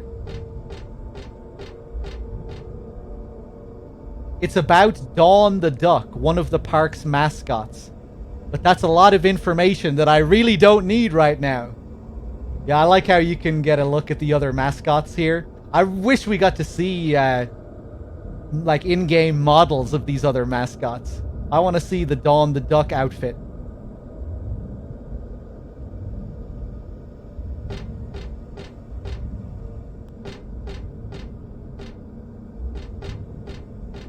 Here's another one. It's about Kathy the Kitty, one of the park's mascots. But that's a lot of information that I really don't need right now. There's Kathy. And there's one more. It's about Huey the horse, one of the park's mascots. Huey looks cool. We get a chain.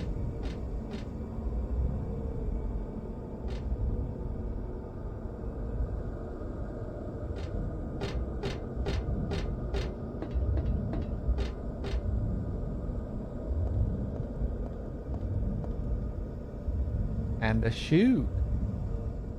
Cinderella.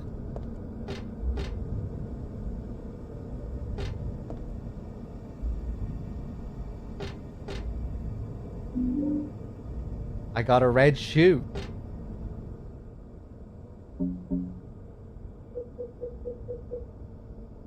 One shoe, blood red. It was above the stage.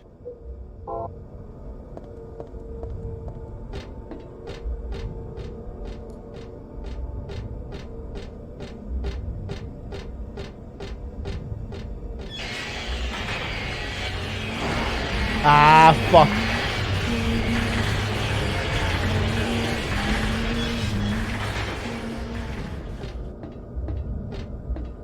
Right, so here, the door doesn't seem locked, but I can't open it. Could it be rusted? I'm not strong enough to budge it no matter how much I pull. There's got to be a way. So what we do is we tie our chain to it. I attach the chain to the door handle. This half is fine. Better do something with the other half, though. So we tie one half to the door.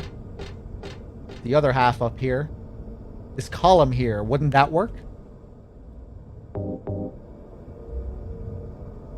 And now we just need to turn on this ride. This is no time to start playing around with stuff like this.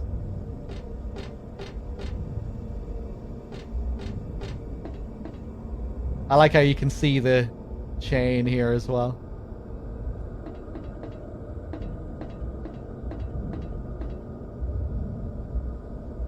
The switch is off. Turn it on.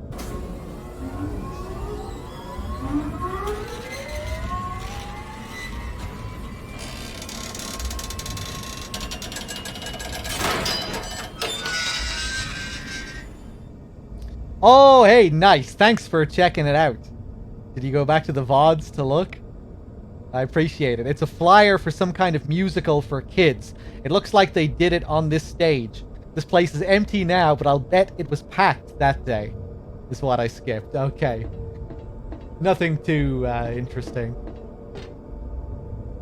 I just thought maybe she had some personal story to relate. Swing rocket. Douglas, You're late. are you hurt? I can't move my right leg. I think it's broken. I'll call an ambulance. What? I don't think one will come. Don't worry. I'm used to it. You old fool! Getting yourself hurt like that? Sorry. Why did you have to do that for me? What'll I do if you die? What'll we do if this god thing gets born? Come on. How powerful could a god from a dump like this be?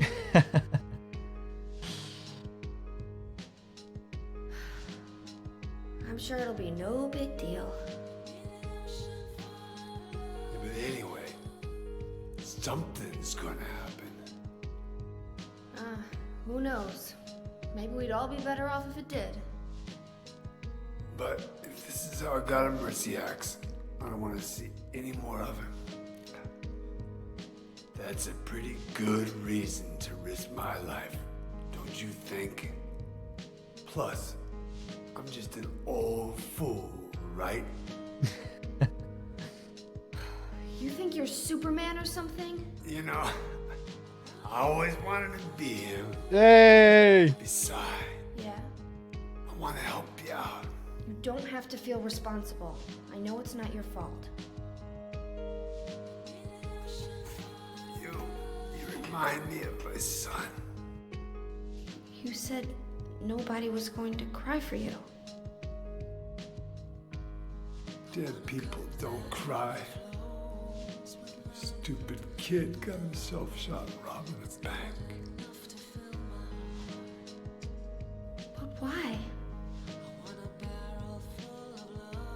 Maybe because his pop was a penniless good-for-nothing. Who knows? Anyway, now I guess I'll never find out. Sorry. I shouldn't have said you reminded me of a guy like you. Well, maybe if you had compared me to your daughter. Listen, I'll take care of the rest. You stay here and I'll be back when it's over. You'll be okay by yourself. Hey, no problem.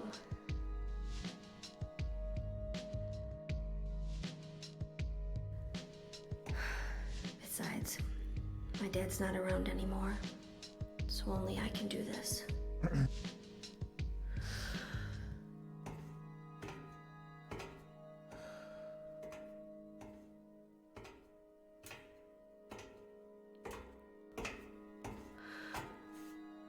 What are you doing?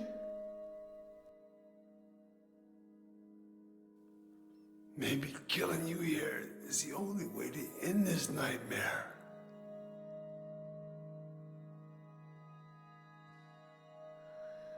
Yeah, you might be right.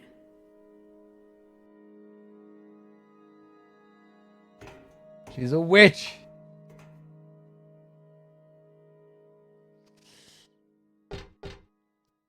Can we go back to him?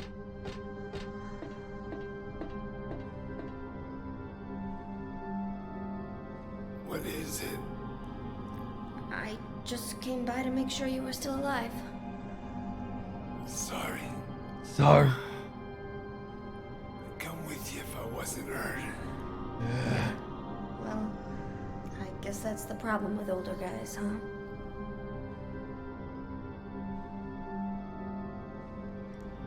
I'll handle things. You just rest.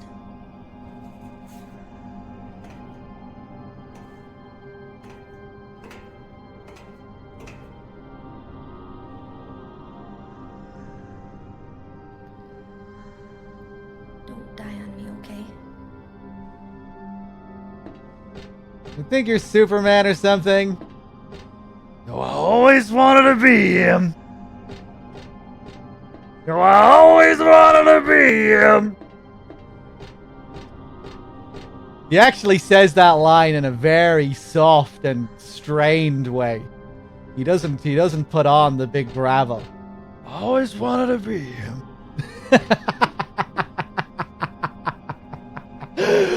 Not like that, but that was also pretty funny. I always wanted to be him.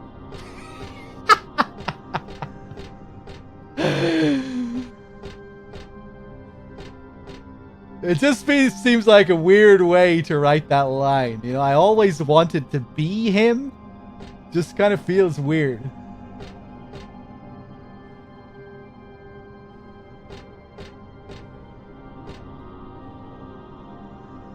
Interesting as well, this is the image that you see at the very beginning of the game. The game opens with that aerial bird's eye shot of this teacup ride. It's the first image you see in the game. And, you know, it's supposed to be the halo of the sun, the outer circle, and then the 3 inner circles. It's kind of an interesting place to put it here. You know, when we actually see it in gameplay, it's very easy to miss that it's even here. You know, we don't really do much to interact with it or anything. Being that it's the first thing you see in the game, you'd think it might have more significance in the actual game, or you know, when we're here in gameplay.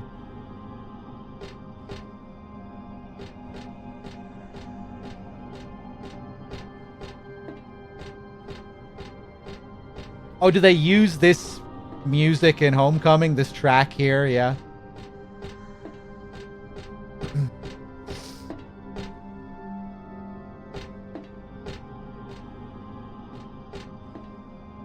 This is the ticket stand for the teacup ride. It's pretty unremarkable. More bodies.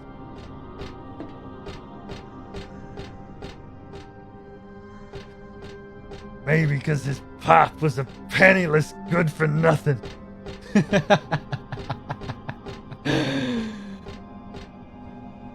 The rabbit's all smashed up. This car seems pretty heavy. What happened to the person inside?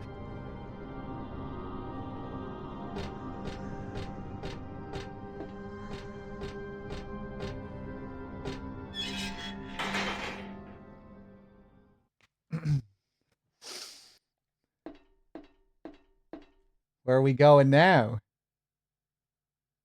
Martian travel. Fortune House. Let's take a look in Fortune House. Ooh, that's pretty. That purple. A doll head, which kind of looks like an apple.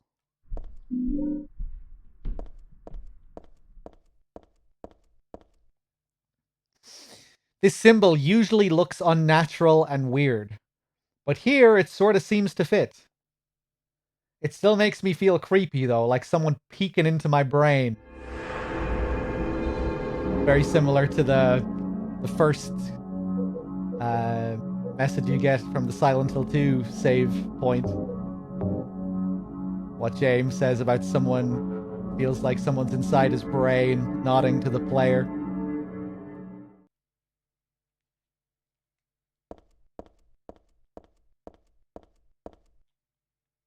Ah.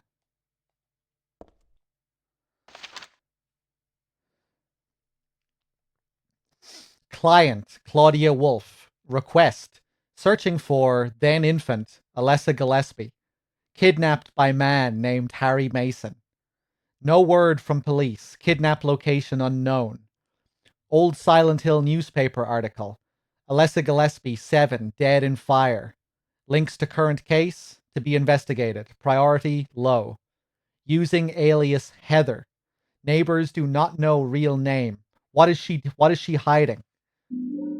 So the crazy thing about this is that we don't read everything that's in that note. To read everything, we have to go back, open it up again. So easy to miss. Because naturally you would assume that the game showed you everything that there was to read there, but no.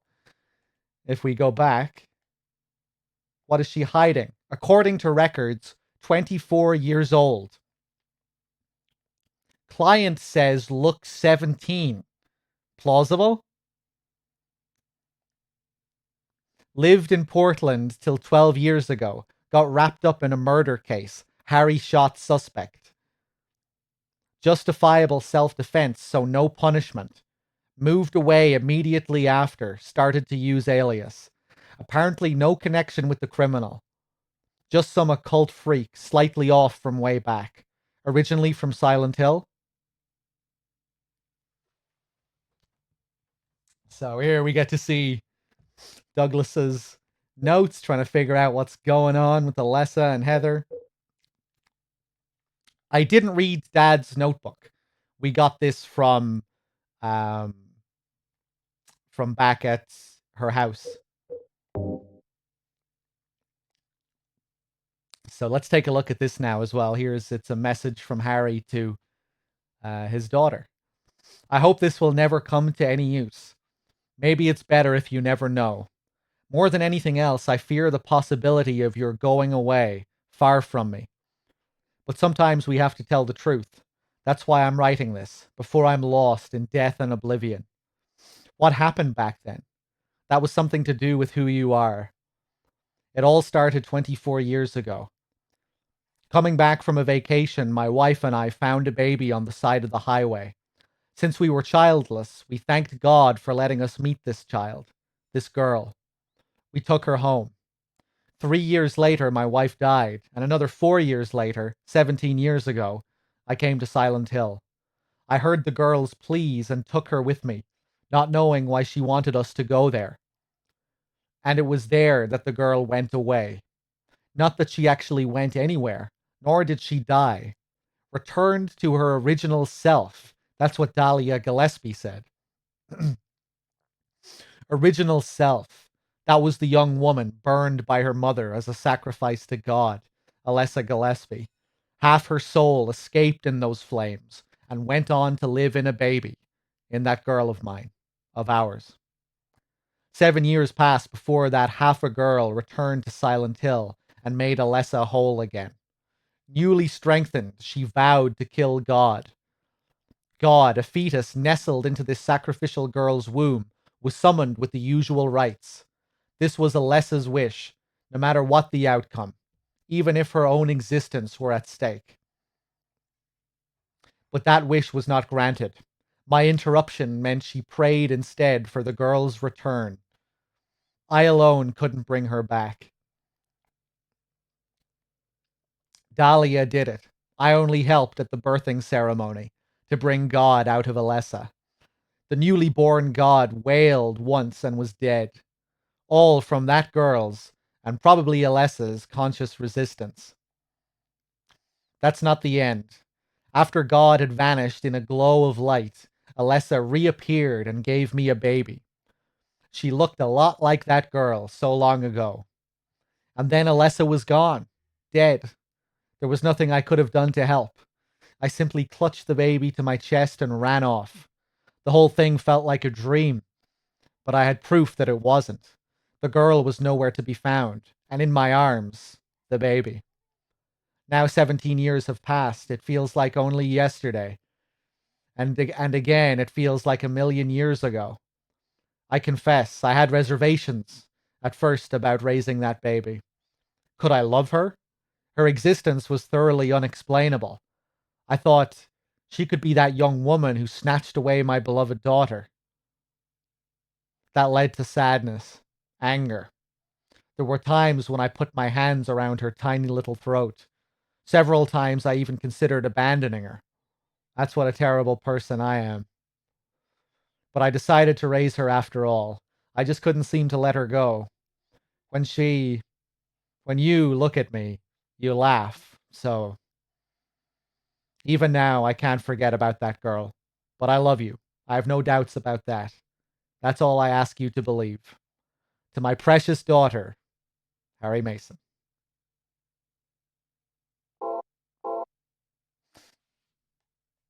There we go. Get to see Harry's perspective and how he dealt with receiving this child. And serves also as a nice Silent Hill 1 backstory.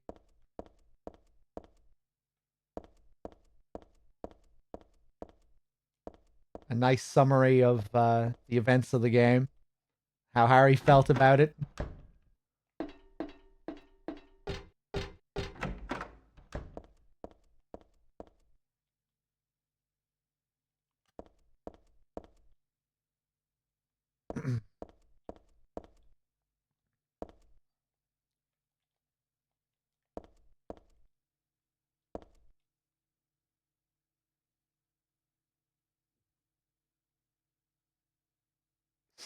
Well, Heather, when you take the car ride to Silent Hill, that is when Heather reacts to it. I think that is supposed to be her um, reaction to what she reads in the journal.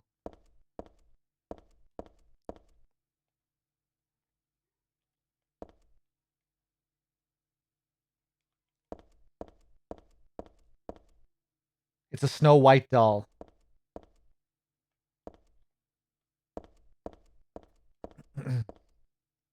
It's a Cinderella doll.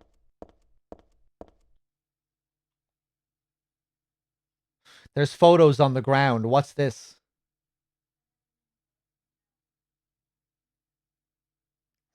You can see the shadow of a shoe and the shadow of the mask being held by the other one. Not that you really even need those pictures to solve this, but yeah.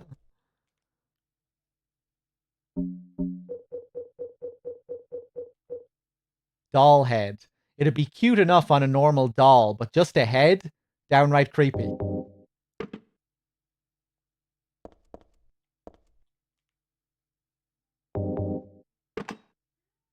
I put the red shoe at Cinderella's feet. Do the pictures change in any way after that, I wonder?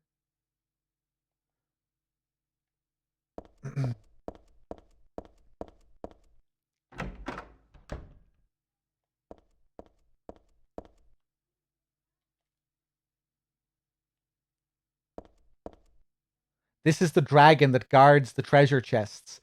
It's just a prop and not scary at all.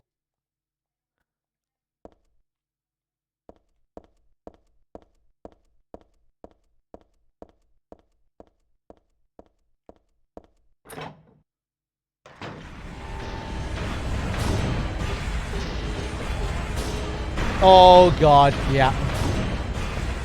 So here I'm gonna clear out all the enemies. Just so I can get some peace and quiet, because there's something that I want to look at here.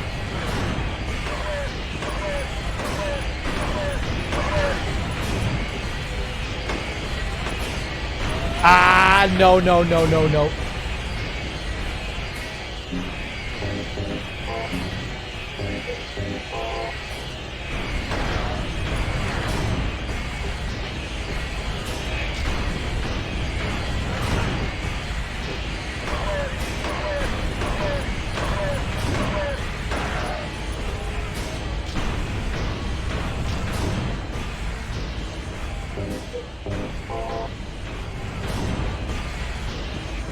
Okay, now just the pendulum. Oh, did he fuck off? Nope.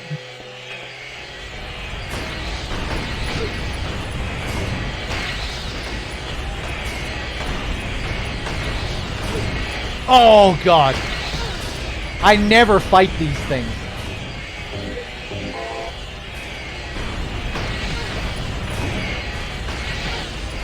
Wow, okay.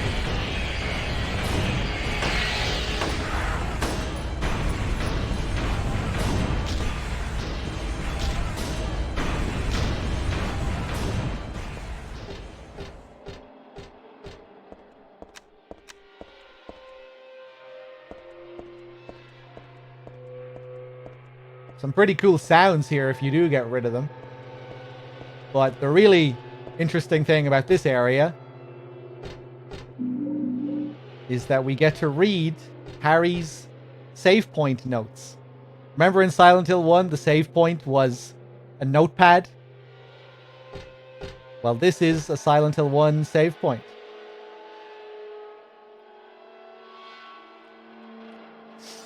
Dahlia's the one who said it. Said that girl was a demon. That she took my daughter for a sacrifice. But it's not totally believable. I mean, appearances can be deceiving. When I saw that photo in the hospital basement, I thought, that girl looks like Cheryl. Is that why I feel this way? Something's not normal anyway. Nothing good will come of this. But I just can't think of her as a demon. Is it my imagination, or do I actually feel sorry for her? Why do I feel like she's looking for someone to help? Cheryl's what's important to me. Everything else can wait until I've gotten her back. There's a date and a signature at the end. It's dated some 17 years earlier and signed by Harry. Dad? Really cool. I love how they do this. We get to read his notes from the save point in Alessa's room later on as well, and get to see what he was thinking right before he went to encounter the final boss of the game.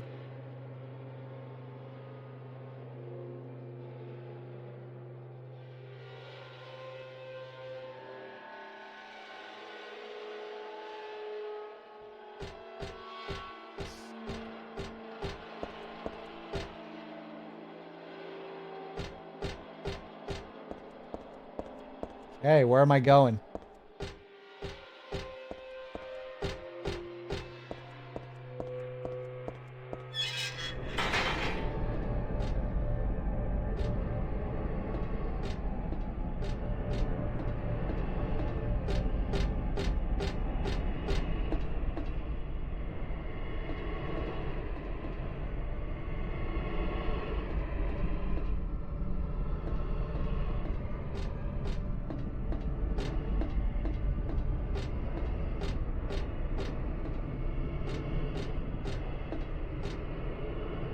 Happy carousel.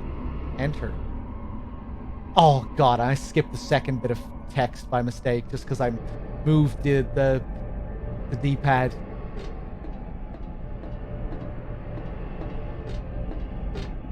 So easy to skip dialogue in this.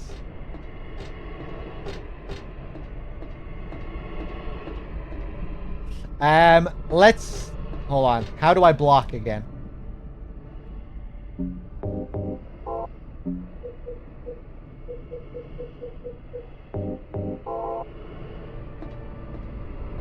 Square, yeah. Okay.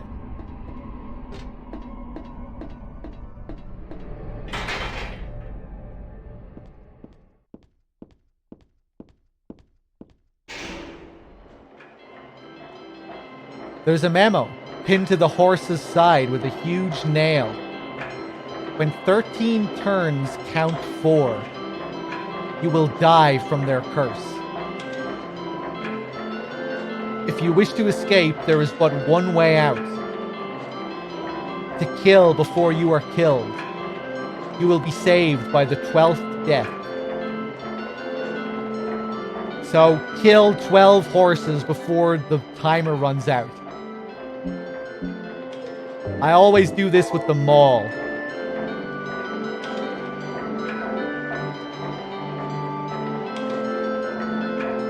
And 13 turns count 4? So what how many times does it have to spin around?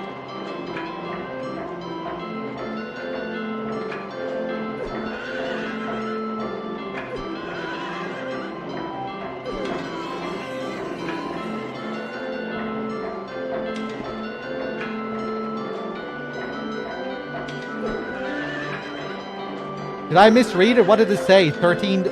Oh, 13 times 4? I think you usually have plenty of time.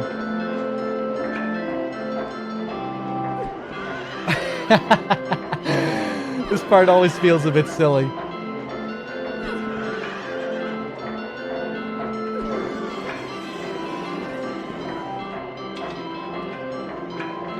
Smack the horse. That breath that it has is poisonous as well. You don't want to stand in front of it. You'll take damage. Nasty, those spikes coming out of it.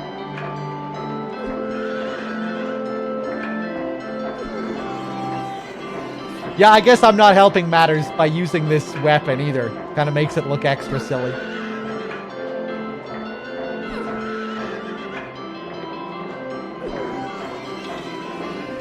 Is that enough?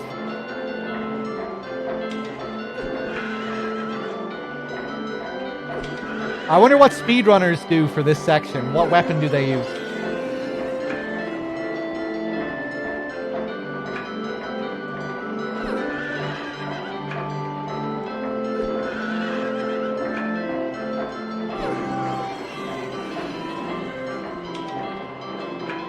Three left.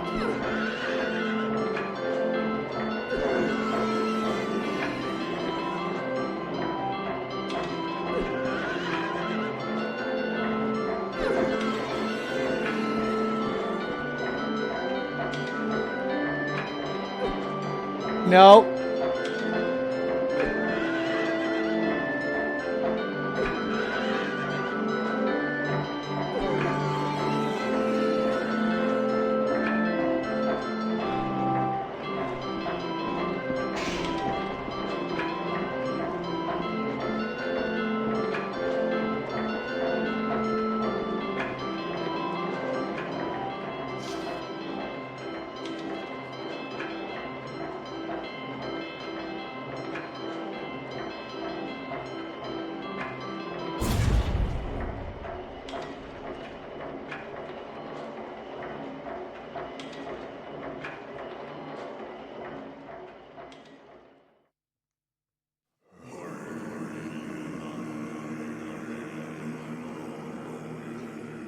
I love how the area looks now. The horses with those sheets over them.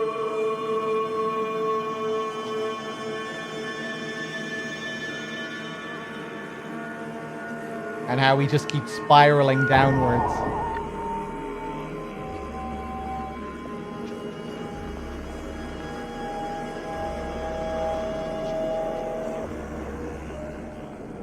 Hey, you look like that room in the hospital. All right, let's do it. Let's dance.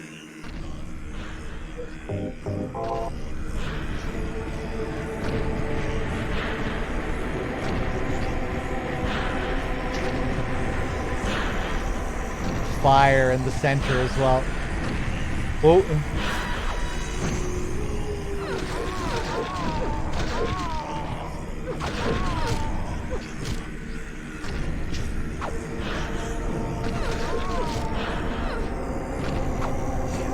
Oh, perfect.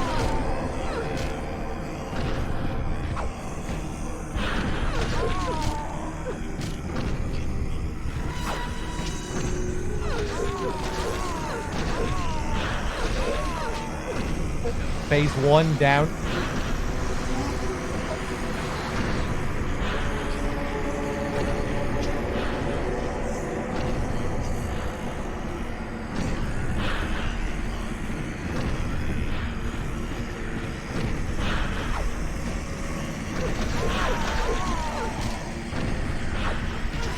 Ah, got me.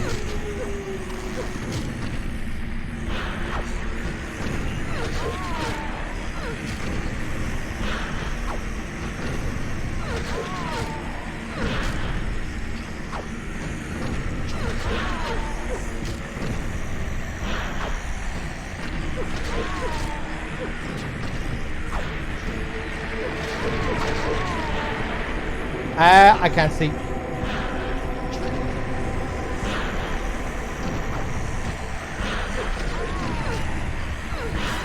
She'll only shoot me if I stand at range, long range.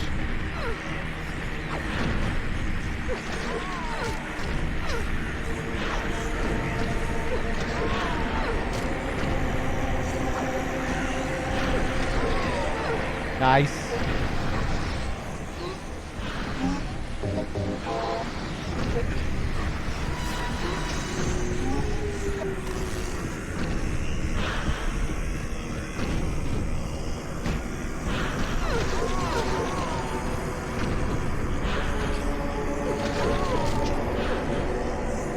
Oh.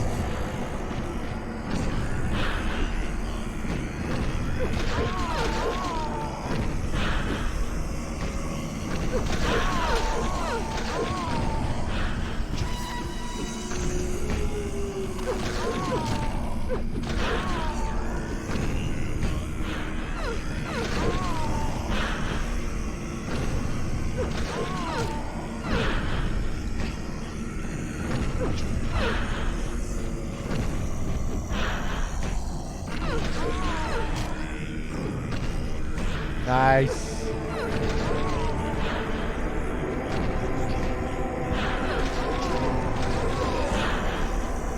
Okay, I think this is the final phase.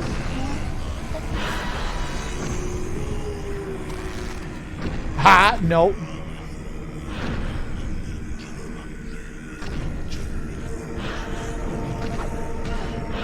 Fuck. Ah, mistiming it. Oh, God.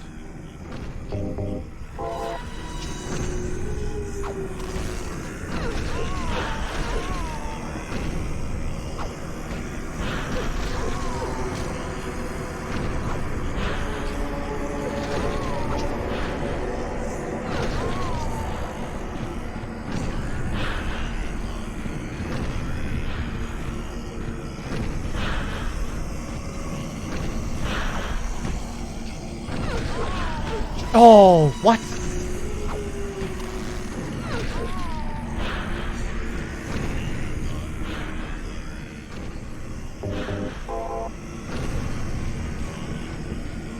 It was going pretty smoothly up until this last phase. Nope. Nope.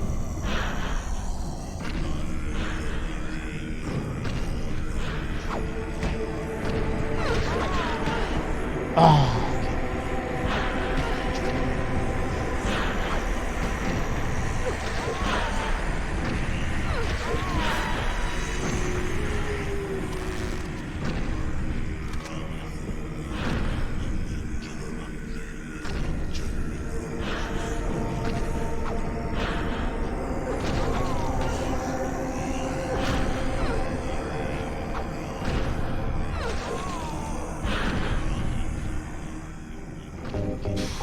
Using up way too many heals.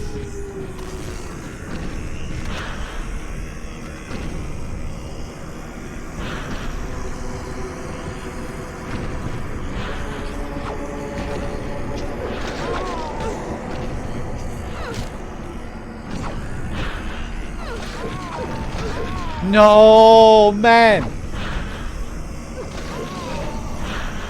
Okay, I'll take it. We'll be fine.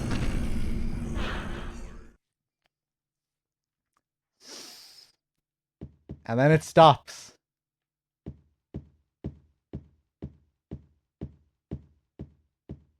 Ah, those first few phases were so smooth. But then when she has the machine gun, sometimes even like right after I slashed her, like I just had to be instant. She could still counter straight away. And that kept catching me. Look at their little mouths poking out here.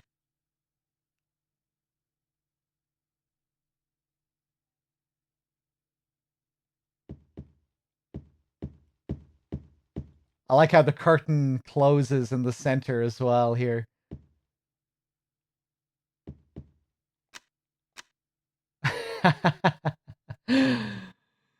That might make a good emote, actually, if you just put a bit more detail into it. Okay, what does this say? It would be better for myself to die. After all, it's nothing to be afraid of. That child, that demon, when I think of the endless pain it will bring when it's birthed, I decided that instead of the suffering and cruelty I endured in that sick room, that I would like to bestow a more gentle and peaceful death on myself. Why do I resist? I never thought of myself as such a fool. Alessa. I guess it's kind of strange for me to call you that, since you are me. But you know what? You and I don't think alike, after all. And it's not that I don't remember that sick room either.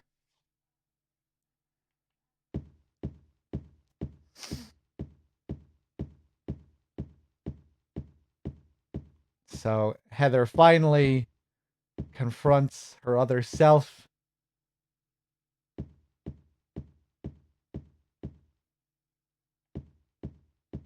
And integrates it into her being. Now she can fully recall her past self. Ugh. Back into the womb.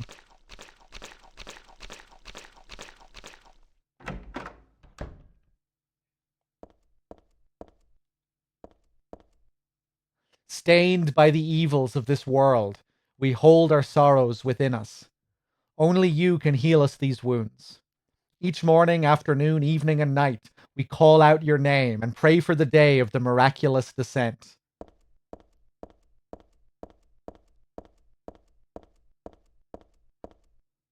I give to you unreservedly my body and my eternal soul. Whatever darkness may befall me, I will endure with you beside me.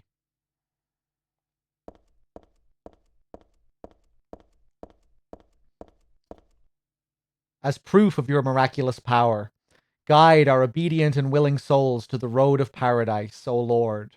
We will not give in to the power of temptations as long as we have you in our hearts.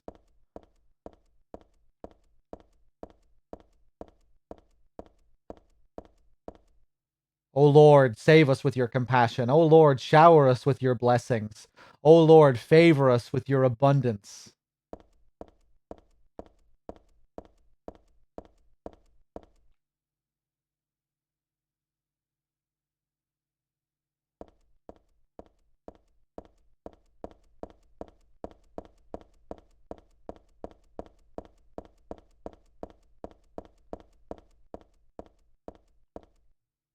There's something written on the door. This door is the gate which leads to the road to paradise. Embrace the bosom of the Holy Mother. Admit your sins and be forgiven. Eternal tranquility can be yours.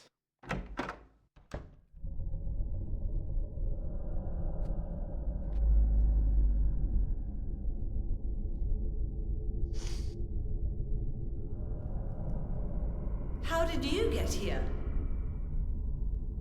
It was Vincent, wasn't it? He led you here. When will he cease his meddling? But it's just as well. Luring you here also serves my purposes. Checkmate. Not yet. The time is not yet at hand. The time when all will be forgiven their sins. When the paradise we have long dreamed for will arrive. After the judgment and atonement, an eternity of bliss. Oh, Alessa, the world you wanted is nearly here. That's not what I want. Not you. Alessa, your true self. But I am Alessa. My little Claudia, my dear sweet sister. Alessa, is it you? Oh, how I've missed you. I don't need another world. It's fine the way it is. But you said it yourself. The world must first be cleansed with fire. But that's not what I want now. Alessa, don't you want happiness? Have you become blind to all the hopeless suffering in the world? We all need God's salvation. Listen, suffering is a fact of life. Either you learn how to deal with that or you go under. You can stay in your own little dream world, but you can't keep hurting other people. Besides, I'll never forgive you for hurting my father. I wish only for the salvation of mankind. But for that to happen, the world must first be remade. And for that, we need God. You self-righteous witch! No one asked you to help! God is growing within you. You despise me, don't you? You're damned right I do! That's good.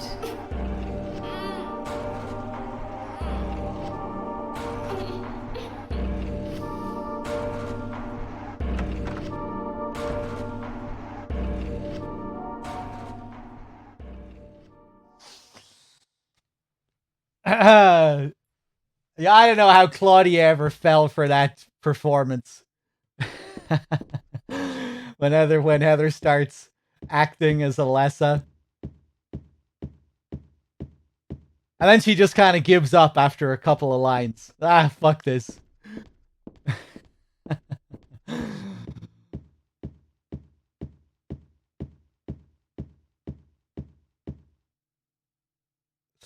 And yeah, of course, Claudia is happy to see this hatred within Heather because the god is only nurtured by it. Just like in Silent Hill 1, how Dahlia spoke of Alessa and the god that was being nurtured by her pain and the nightmare that she was in.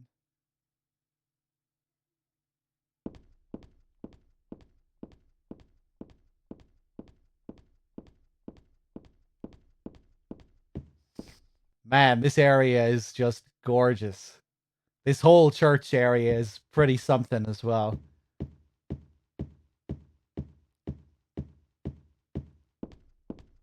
Some incredible visuals.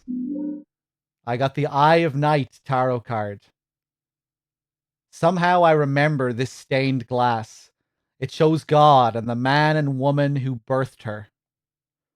I used to come to this chapel all the time when I was a little girl. I came to worship God and to ask for my prayers to be answered. But it wasn't actually me. It was actually Alessa when she was a little girl. But anyway, none of my prayers were ever answered.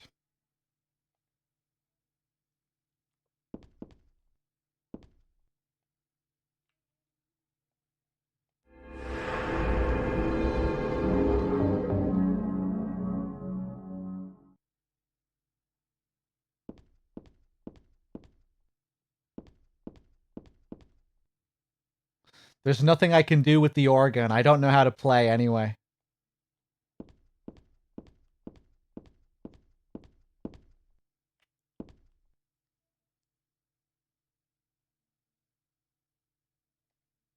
One, origin. In the beginning, people had nothing. Their bodies ached, and their hearts held nothing but hatred. They fought endlessly, but death never came. They despaired, stuck in the eternal quagmire. So here we get to see their whole creation myth. And these gorgeous paintings.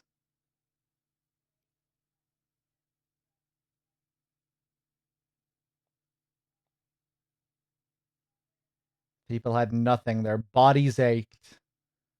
They fought endlessly, but death never came. They despaired, stuck in the eternal quagmire.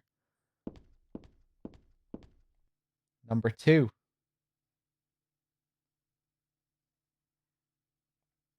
Birth. A man offered a serpent to the sun and prayed for salvation. A woman offered a reed to the sun and asked for joy. Feeling pity for the sadness that had overrun the earth, God was born from those two people. Again, it kind of feels like a combination of Christian and Aztec beliefs.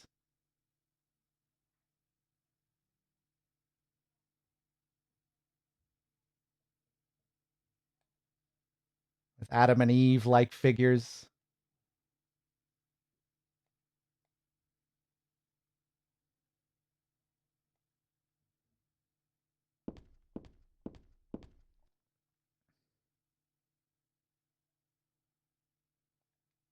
Three, salvation.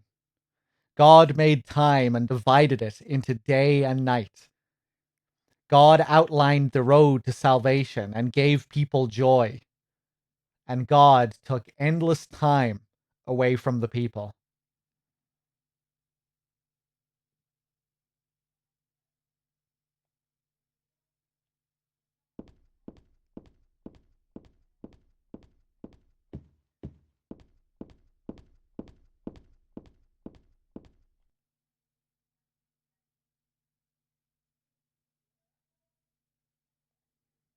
Four, creation. God created beings to lead people in obedience to her. the red god, Zushilbara, the yellow god, Lobselvith, many gods and angels. Finally, God set out to create paradise, where people would be happy just by being there. Zushilbara is referenced in Silent Hill 2 as well, in Born from Her Wish. Except in that game, I think it's called Zushilpaba or something. So maybe it's a different being or just maybe a different spelling.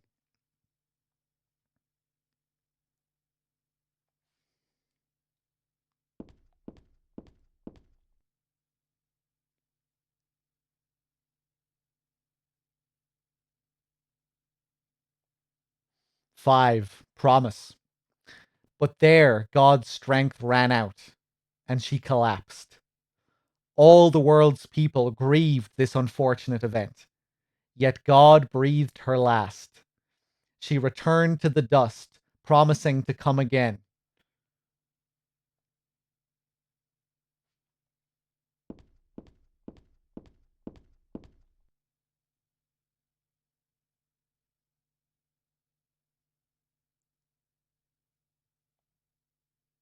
Six, faith.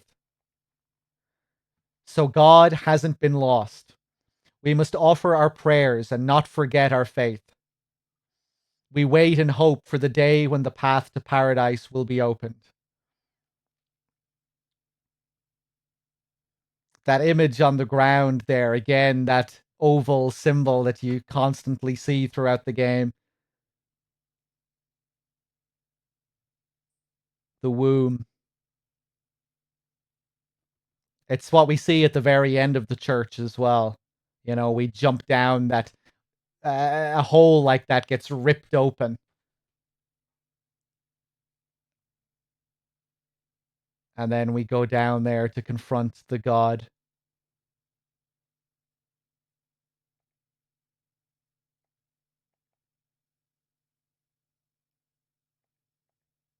Faith. So God hasn't been lost.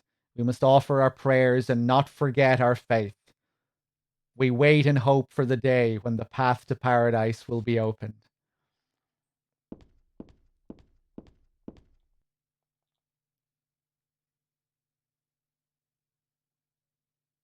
Is that one of them Japanese toilets? I don't think so.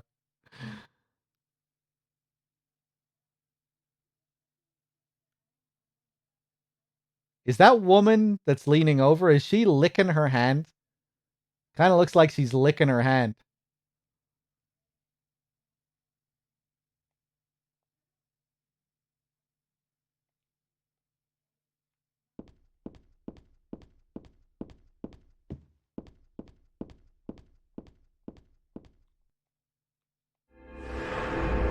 Okay, let's save.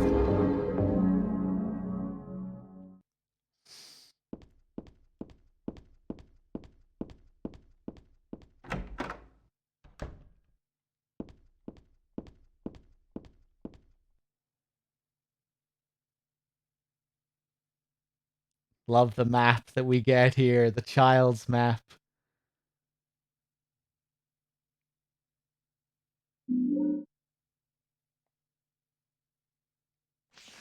And this was actually drawn by a child. It was drawn by, I don't think it was drawn by one of the developers' children, but a friend of one of the developers' children.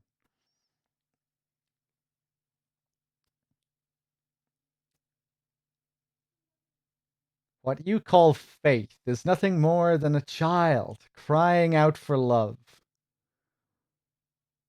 Kind of makes me wonder if it was drawn by Alessa as well. Maybe this is supposed to be something that she drew as a kid.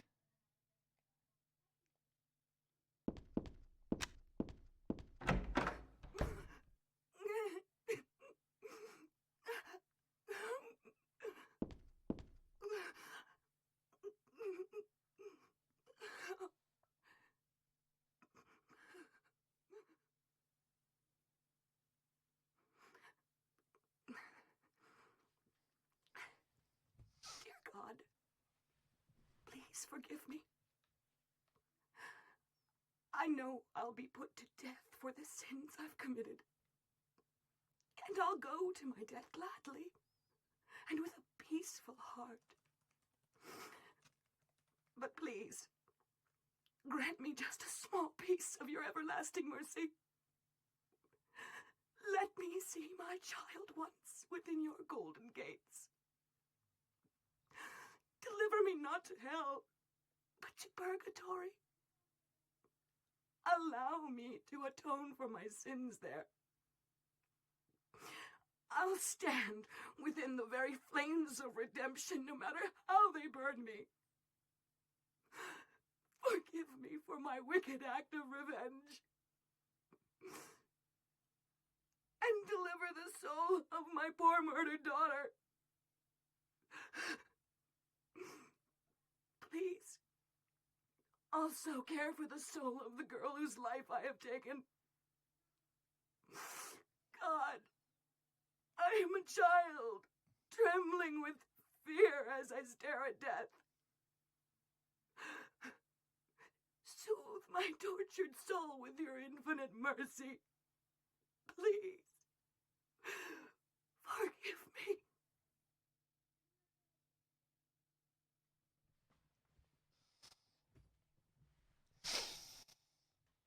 And here you have a choice.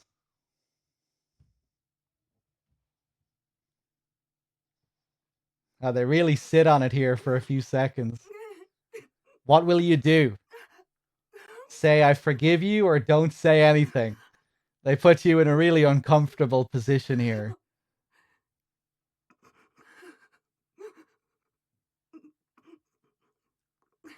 Forgive her and say, yeah, it's okay that you killed this person.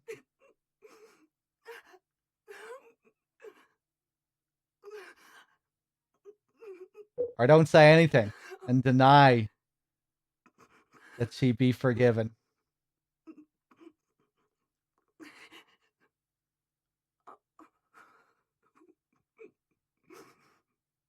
It's interesting as well that Heather is also on this quest for revenge. She shares something in common with this woman. I doubt this woman knows she's talking to the Mother of God right now either. We're also answering as the Mother of God. Which option is it that that adds to the possession ending?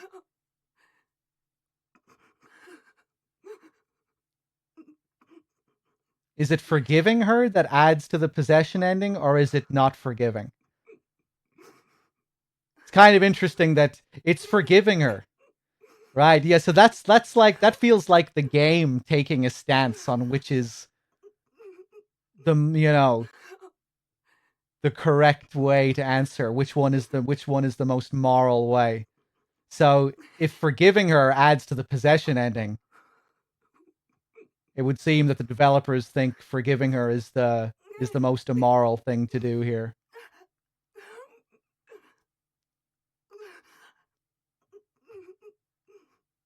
And that saying nothing is the right thing to do.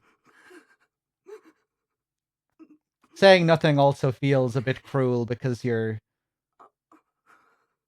denying, like, for her, you know, this is the only way she's going to get forgiveness. And we're denying that forgiveness.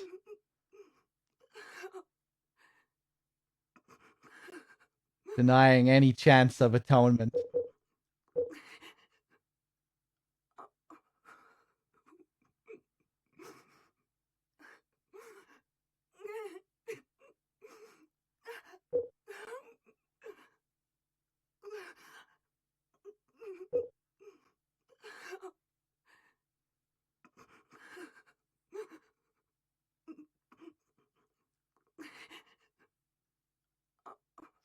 I don't see that as being moral. I said immoral.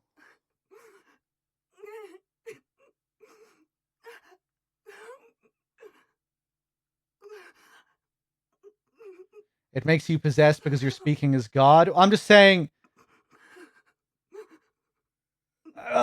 assuming we can agree that the possession ending is a very bad ending for Heather. You know, you lose your humanity, you become possessed, and you murder Douglas. It's a very sinister ending. You know, Heather completely loses herself. And forgiving this woman makes that more likely. It adds points to that possession ending. So to me, that feels like the developers taking a stance in which is the most moral thing to do here. I think I'm not saying that we have to agree with the developers here, but it would seem that they think saying nothing would be the more moral choice.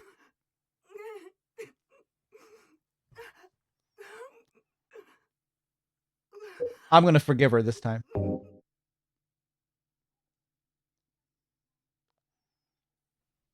I forgive you. Thank you, Lord.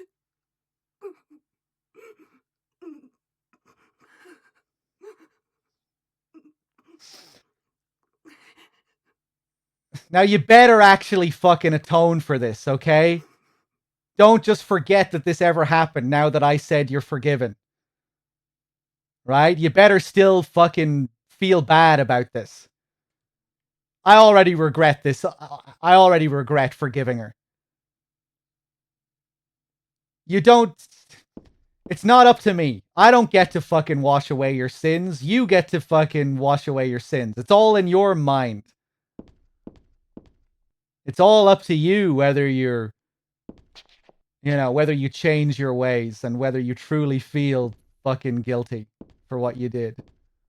I can't do anything about it. Me saying this bullshit doesn't make any difference. These are the cult scriptures. They don't look worth reading. It's something kind of funny about Heather saying that after forgiving her. I don't give a shit about this fucking bullshit. Look at this creepy looking priest up on the wall here. The big Irish looking head on him.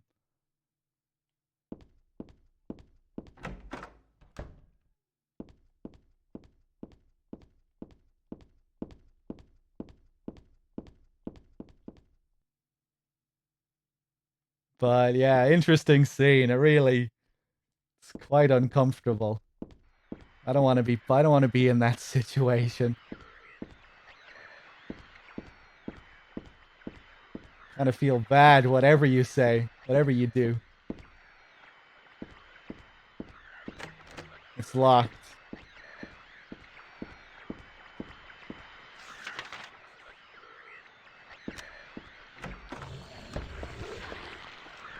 Ooh, that's some striking color. Sickly green. And this weird looking closer. Covered in some weird shit. He's all green looking as well. Get the hell out of here.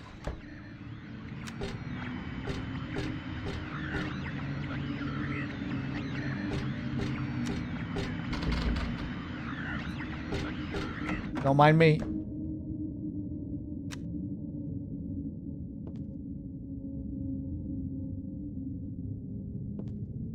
God, I'm just such a sucker for these environments. They do such a great job with, like, rooms that look relatively simple. Like, just this image here has such a, like, an enigmatic and alluring quality to it. Just the marks on the wall. Just the way the walls look and the dirty brown floor and the scratches and everything. The peeling wallpaper. So nice looking.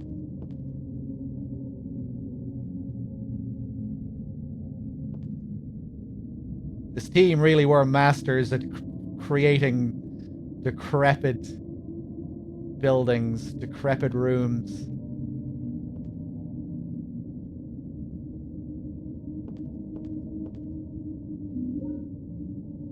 cassette tape.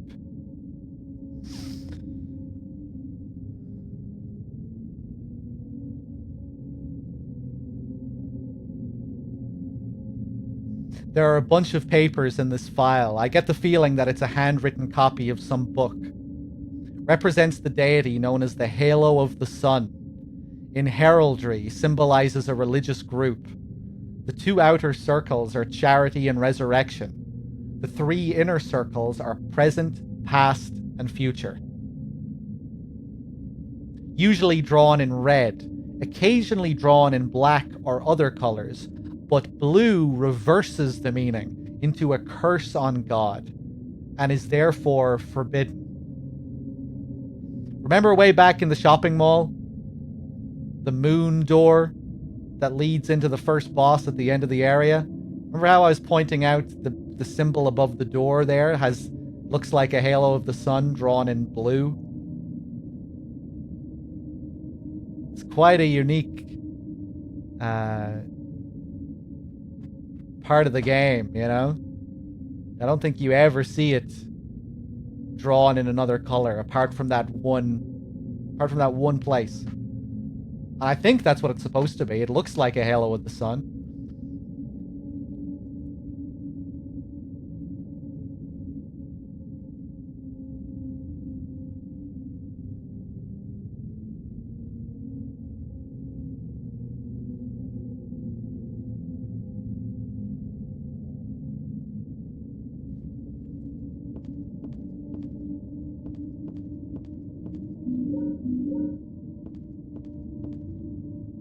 Cool shot.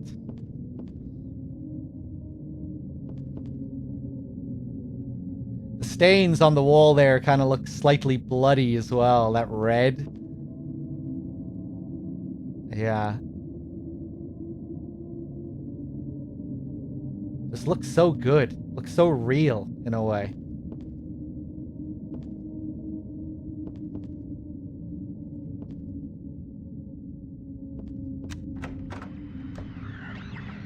Go, go, go.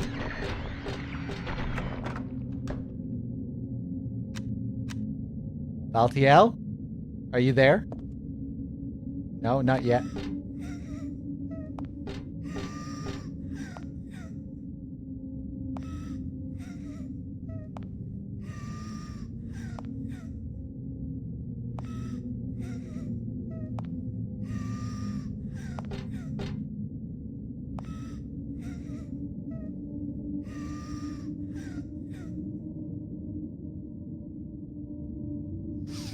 They used real photos for walls, like in SH2.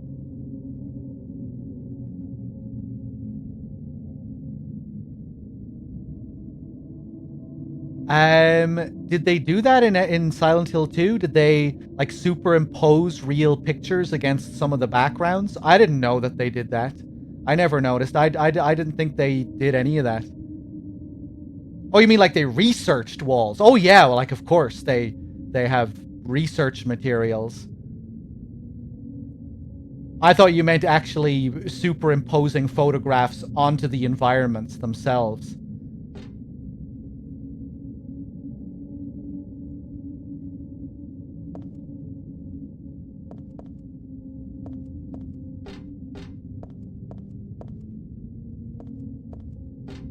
Memory of Alessa here, perhaps.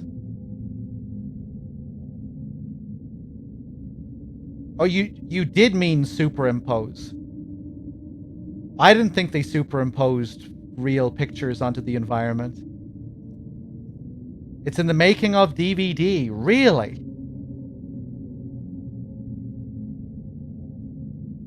No wonder then some of the environments look so real.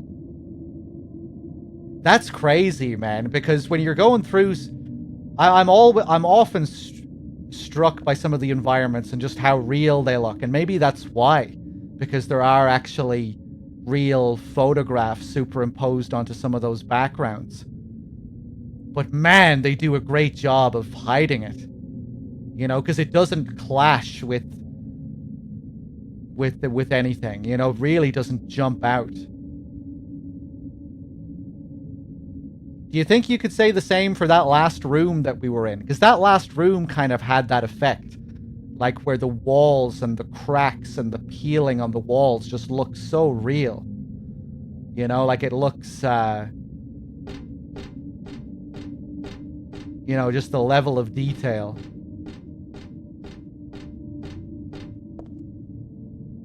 But at the same time, it doesn't ever really look like you're looking at a pre-rendered background or anything like that, or something that looks like too uncanny.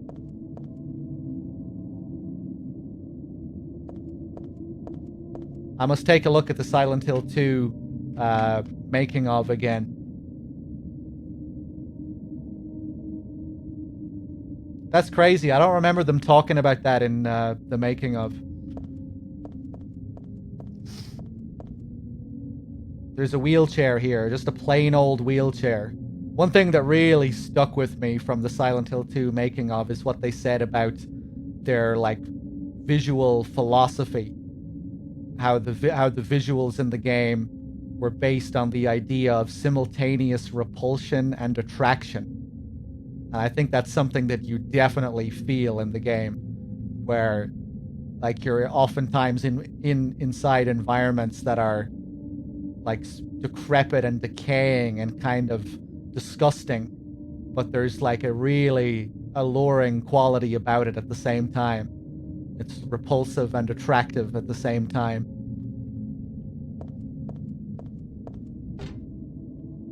I thought that really made sense as a way to describe the visuals in the game. Like a car wreck.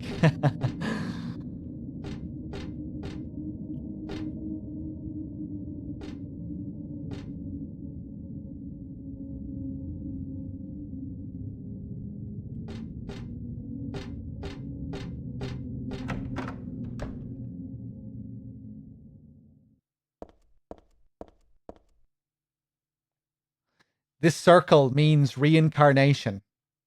That's what it said on that paper back there. So death isn't the end. Pretty good deal if you ask me.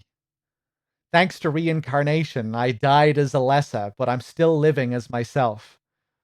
But you know, just the thought of it is starting to turn my stomach.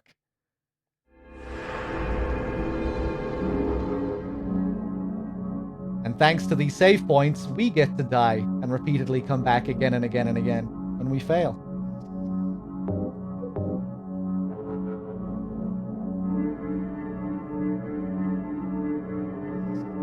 Hold on 1 second, guys.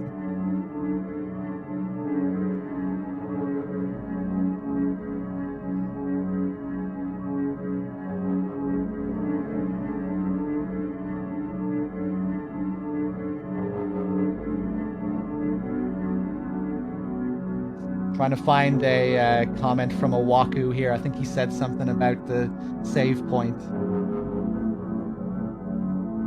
Yeah, here's a quote from Hiroyuki Owaku, the writer of Silent Hill 2 and 3. Given that the crest of the religious organization symbolizes resurrection, and save and load are perceived as a cycle of rebirth, it seems that a link to the real world is created. After she understands the significance of the crest, Heather remarks, even if I die, it's not the end. That's certainly convenient, I think. But somehow I can't help but feel this is terribly unpleasant, which is actually a different translation than what we actually have. But yeah, the truth is that this is a message to the player.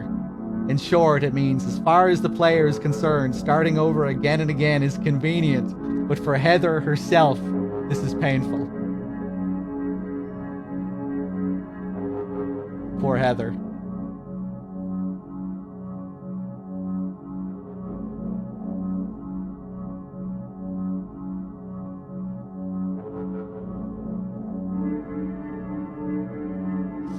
And I think I read this one before, but another thing regarding Baltiel tying into this, another note from Owaku.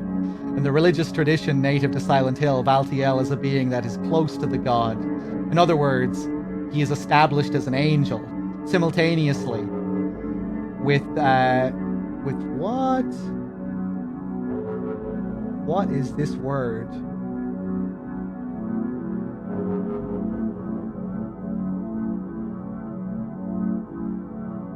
Hold on. Hold on. I lost my fucking thing here. With acting. Okay, I figured it out. In other words, he is established as an angel. Simultaneously, with acting as an agent of God, Valtiel takes on revival. For this reason, he continues to observe Heather without harming her. When a game over occurs, he takes Heather away to restore life to the body of the mother of the god. In this case, there are two meanings to Heather's rebirth. One is that she is reborn as Alessa's reincarnation in the game scenario.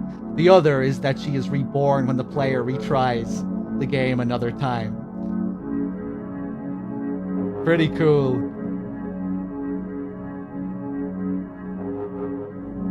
We still have to see that scene when Valtiel drags her away. Maybe I should go and kill myself after this so we can see it. Make Heather suffer a bit more. Saint Jennifer, unwavering faith under death's blade. I think this might be the same Jennifer that you see in Silent Hill 2. You know, when you go to Rosewater Park and you see that statue of Jennifer. I think that's probably the same Jennifer. Saint Alessa, Mother of God, Daughter of God. This picture, that's me. I'm holding the baby, and I'm the baby being held. The me that wanted death and disappeared with God 17 years ago, and the me here and now that sought life.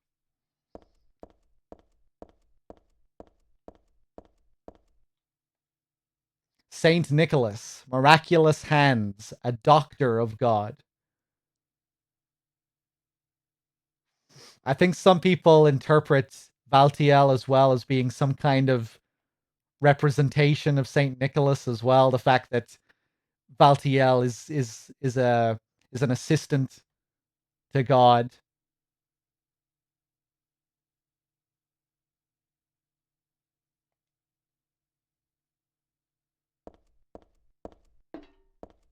But whether that's the intent or not, I don't know.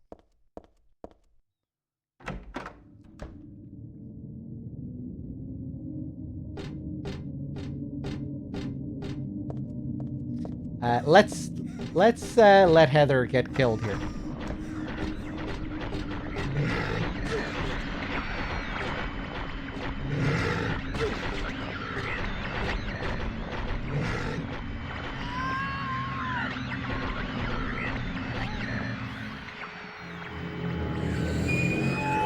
No, we don't get it.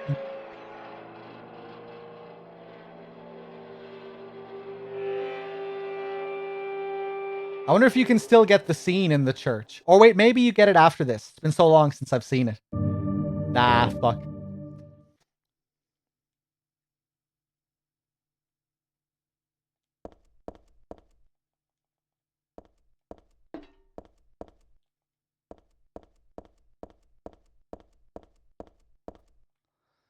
Is there a way to force the Valtiel game over screen? I think you can probably get it consistently.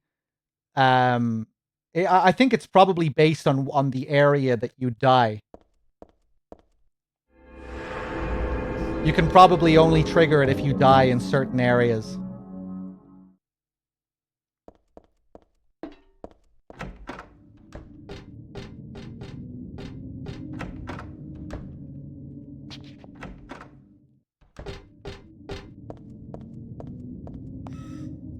Oh yeah, we have to wait for the footsteps to meet the painting, I think. There's a picture here of an angel flying into the heavens. Nothing special. Yeah, we can't do anything with it yet.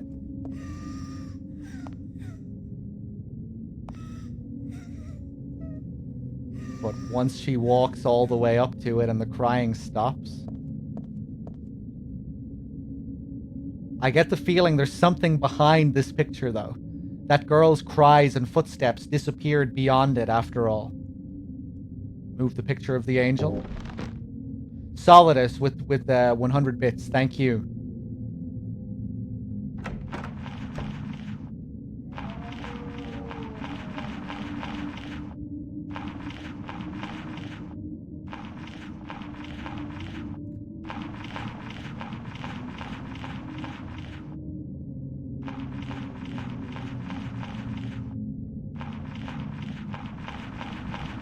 What are you doing creeping around here, Valtiel?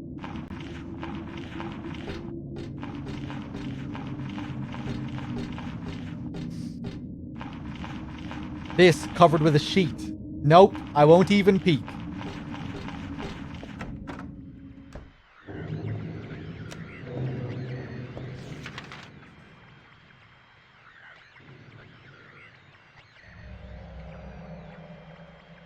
Yeah, so Heather draws the rest of the map herself, it would seem.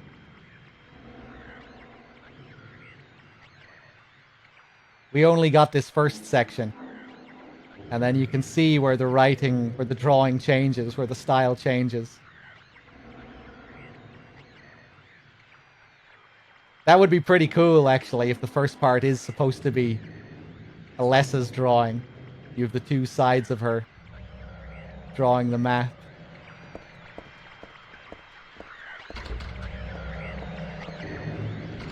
Oh, fuck off.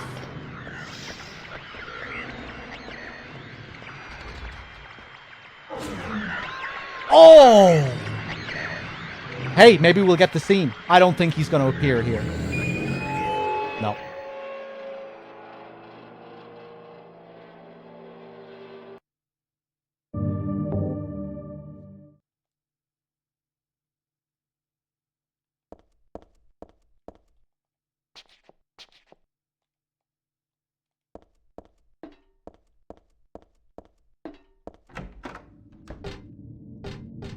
Fuck, now we're gonna have to wait around again.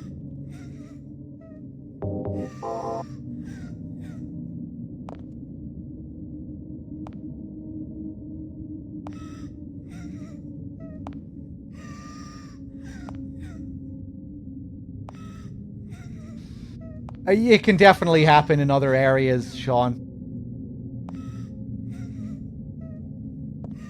But maybe it's not possible to do here.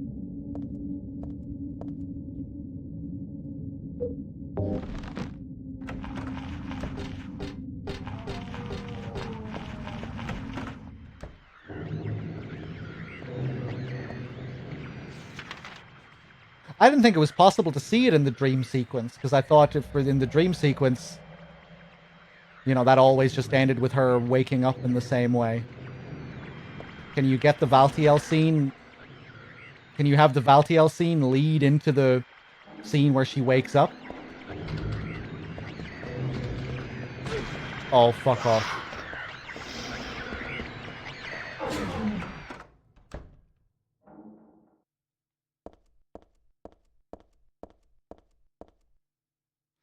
Silent Hill's Ancient Gods, a study of their etymology and evolution.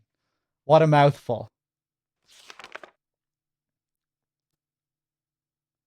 Hey, that looks familiar on the top right.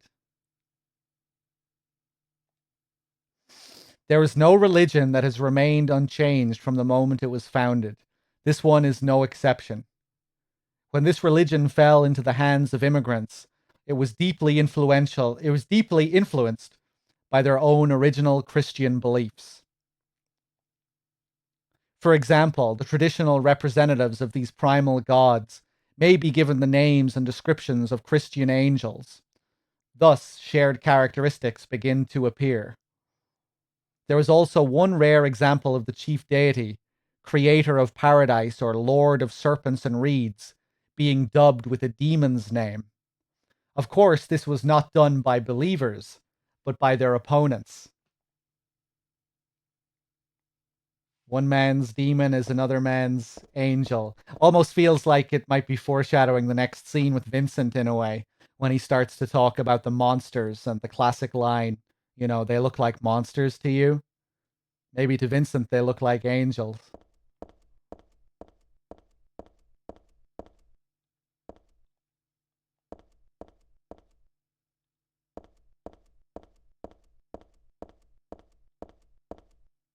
There's a book on tarot here. Tarot was based on the 22 Hebrew consonants and is said to represent the entire world. Each card, number 0 through 21, has a particular meaning. By reading these cards, fortune tellers predict the future. For example, the first card, the Magician, signifies creation, wisdom, beginnings, or destruction and fraud. The second card, the High Priestess, denotes intuition, harmony, faith, or dogmatism and arrogance. According to some texts, the Gardener deck has more than 22 cards. The Gardener deck does not exist today. It is mentioned only in the literature. It is said that these extra cards were made on lost Hebrew vowels and denoted an otherworldly, transcendental existence, i.e., God.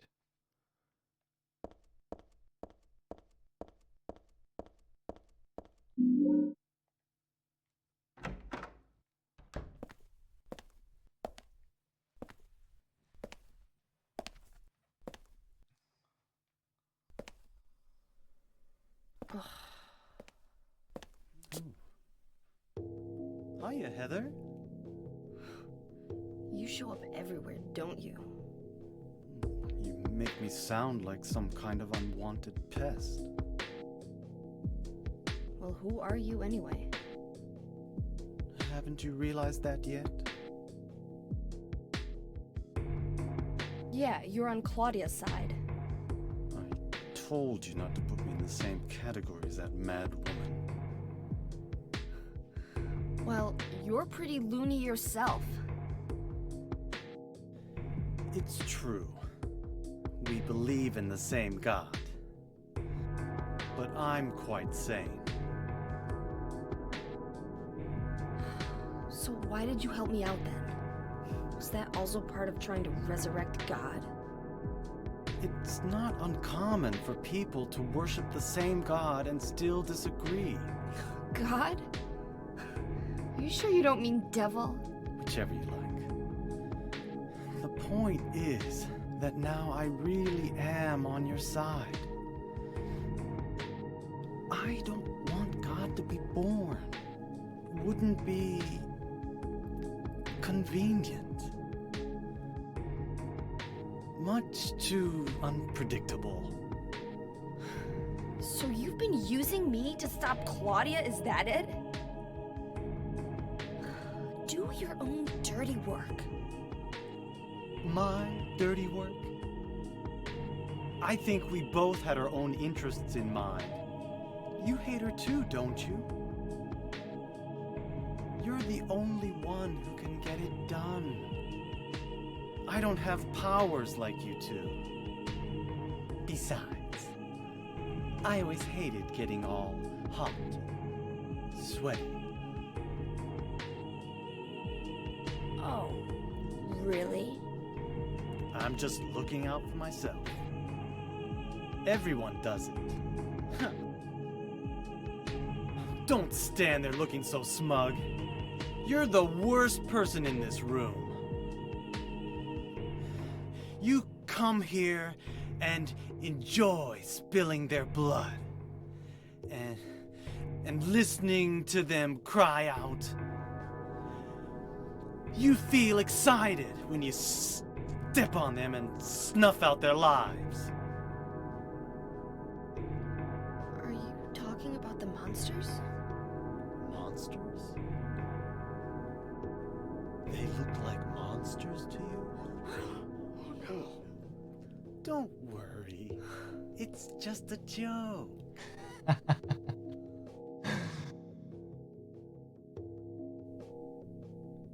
Love how the scene just keeps continuing here. By the way, I forgot to ask you. Did you get the seal of Metatron? What's that? You don't have it? Leonard was carrying it. You mean this thing? Yes, that's it. As long as we have that, we're fine. Here, take this.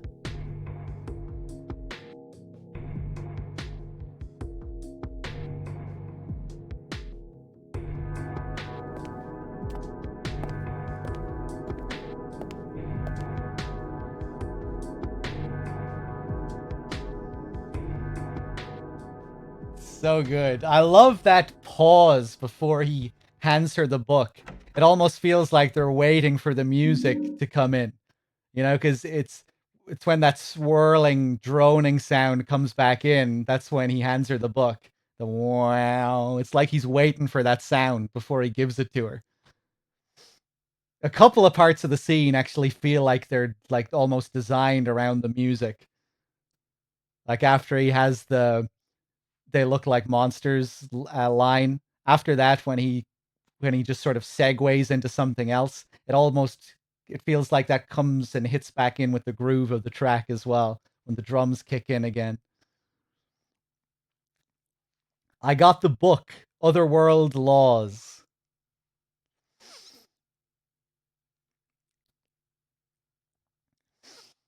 By the way, did you get the seal of Metatron? Let's take a look at this.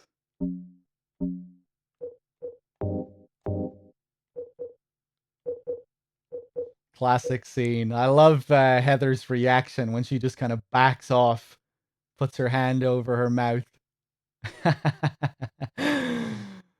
Relax, it's just a joke.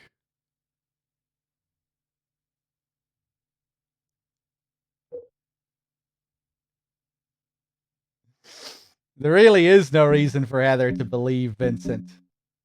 You know, he's such a schemer and a manipulator.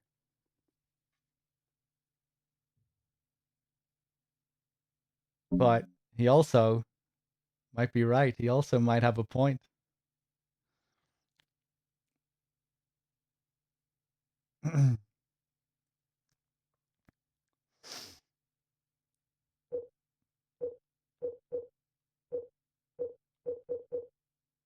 Otherworld Laws, a big old book I got from Vincent in the archives.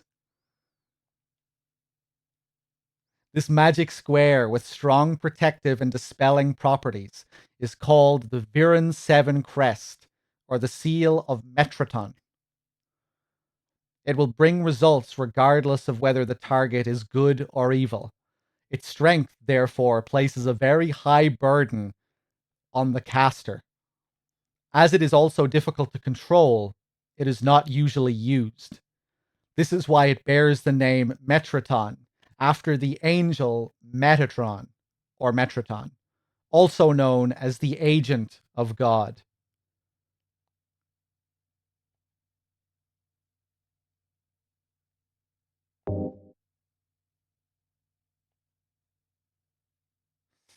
So is Vincent hoping this will help us utilize the seal against Claudia? Is he giving us this as a tutorial so we know how it works? Just to make sure we know what we're doing when we use this seal?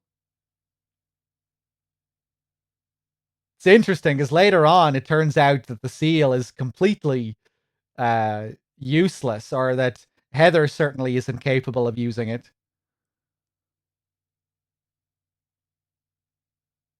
Dahlia was certainly afraid of its power when Alessa was utilizing it in Silent Hill 1.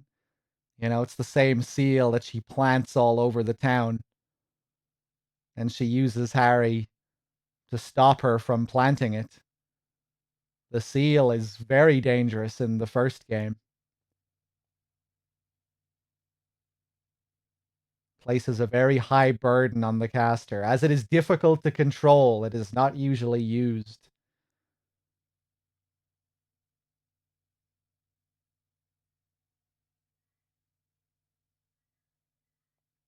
Huh.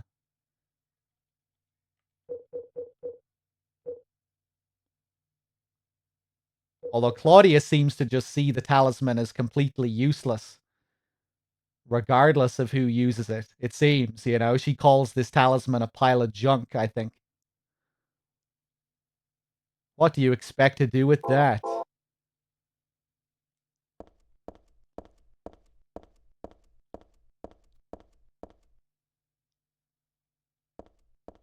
Okay, let's keep exploring this place.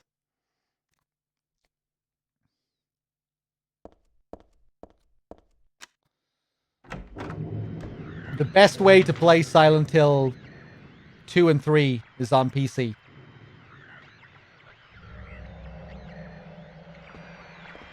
And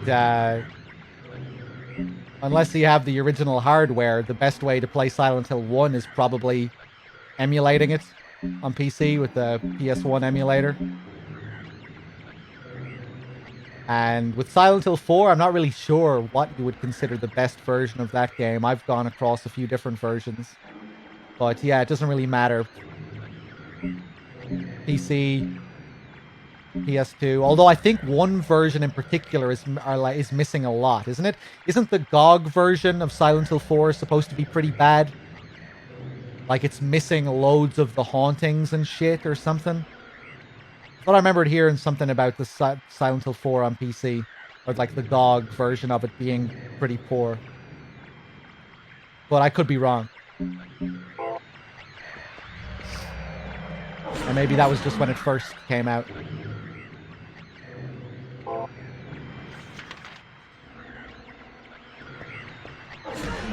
Oh, fuck off.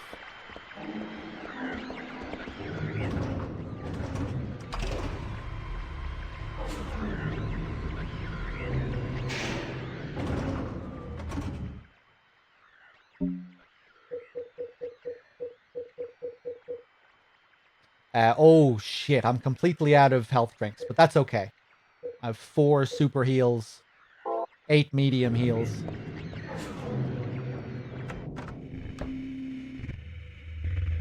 Ooh, the sound here.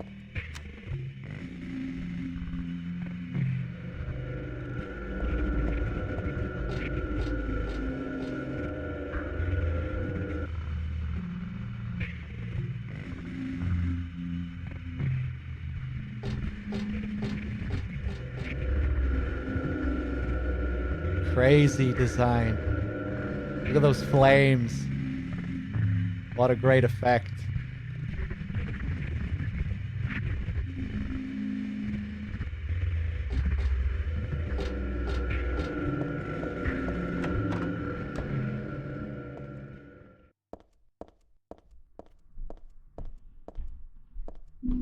Hey, Hanged Man tarot card. A corpse wrapped in some vinyl type bag. This crazy mixed up world has got me used to the strangest things. Easy for me to say, they're still totally disgusting. I feel like I'm gonna go crazy myself sooner or later. I might even already be crazy, who knows?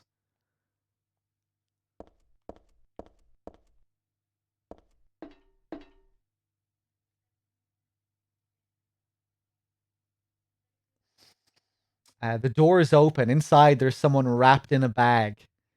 Maybe. No. They're definitely dead.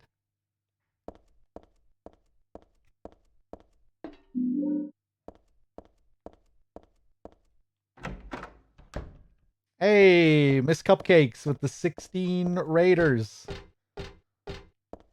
What's up? How's it going, Miss Cupcakes? Good to see you. Playing some Silent Hill 3. Oh, another gorgeous looking room. God, the magic they created with the light and shadows in these games.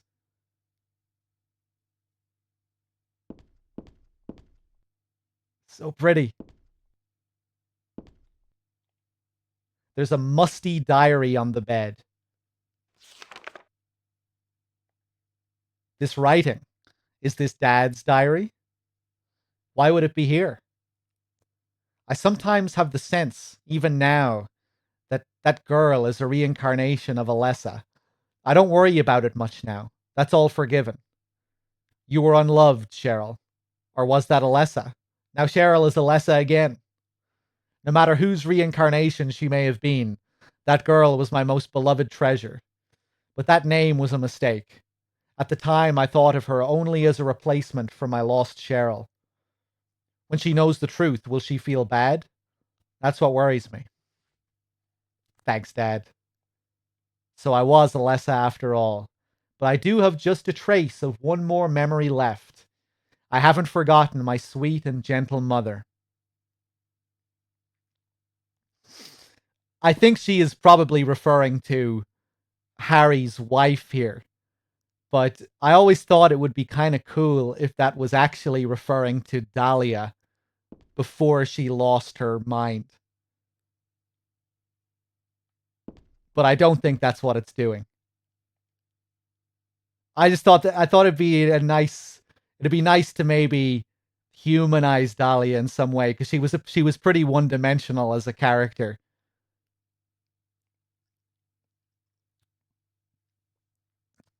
It would be cool just to add something like that.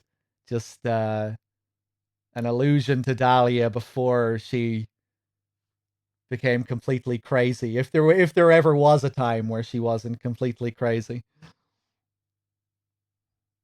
You think that was sarcastic and she means Dahlia? Oh, I definitely don't see it as being sarcastic. That would seem like a very strange tonal shift after the very sincere thanks to her dad. But I haven't forgotten one other thing, my sweet and loving mother. I don't know. I mean, you could be right, but I think that's probably just a sincere memory that she has for Harry's wife before she died. A memory of Cheryl's rather than a memory of Alessa's. But you could be right. This room looks just like Dad's. It's more than just a resemblance. Dad's not sleeping in the bed though. Yeah, so we're back home here.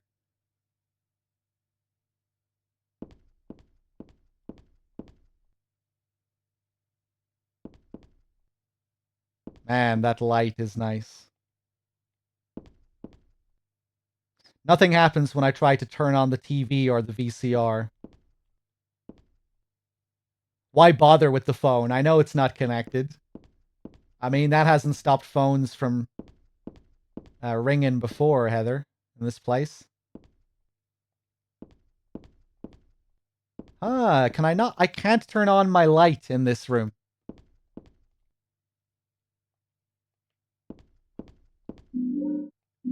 Stun gun batteries. Hey, see you later, Miss Cupcakes. Thanks for stopping by.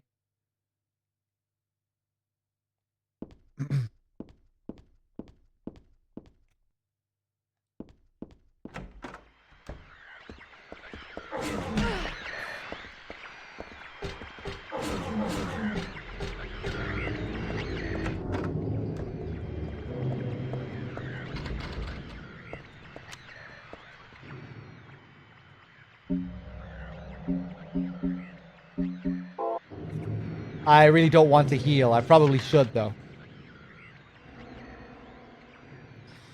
And the Enhanced Edition has the original VA, yeah. The Enhanced Edition is the way to go for Silent Hill 2. It's the true HD remaster.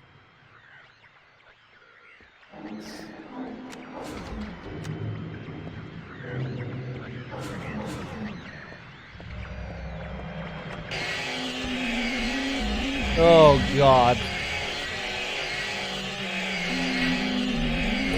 Oh. Wait. I don't think I want to be here. Oh, wait, no, I do want to be here.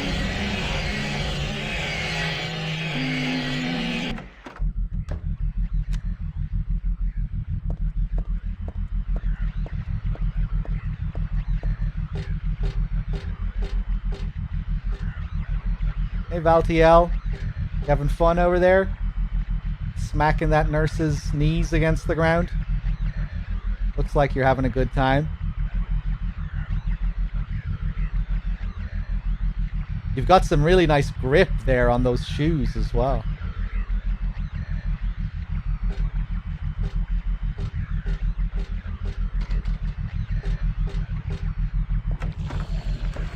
Oh, God. Go.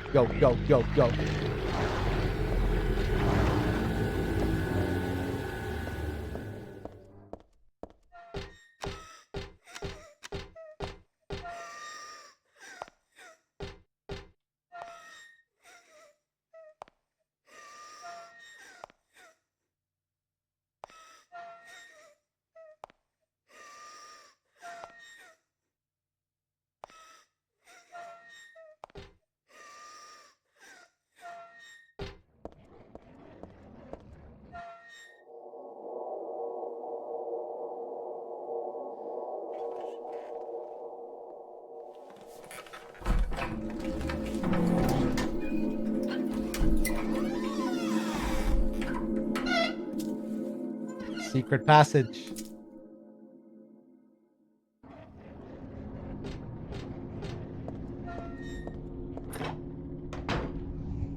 Hey, look where we are. Look at how fucking good this looks.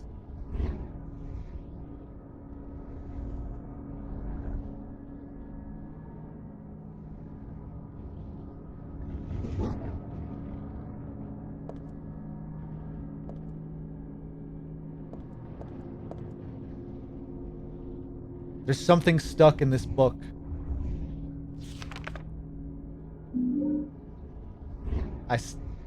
I'll have to check what that card was.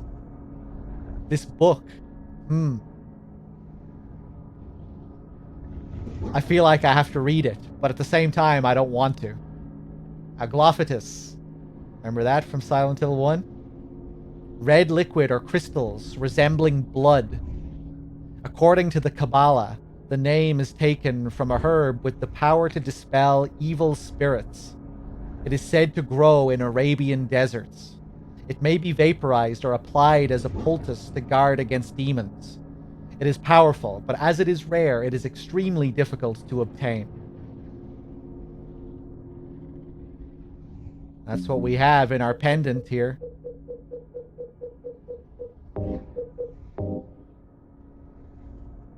Jewel inside, like a little red tablet. When I asked Dad what it was, he said, just a lucky charm. But then he told me to take good care of it and never take it off. I wonder why I feel sick inside when I look at it. Ah. When you examine the pendant at the beginning of the game, or early in the game, I don't think she has that extra comment at the end about feeling sick when she looks at it. I could be wrong, but I think if you examine it in the shopping mall, at least, I don't think she says that.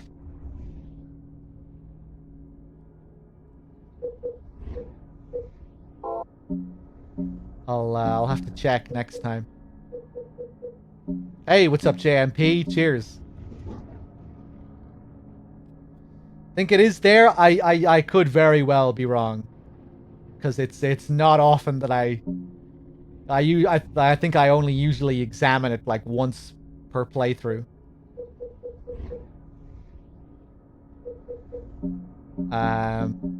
What was the card we got? We got the Hangman card somewhere else. We got the Moon card somewhere else. Fool. This was in my old room, in a hospital room. What did this one mean again?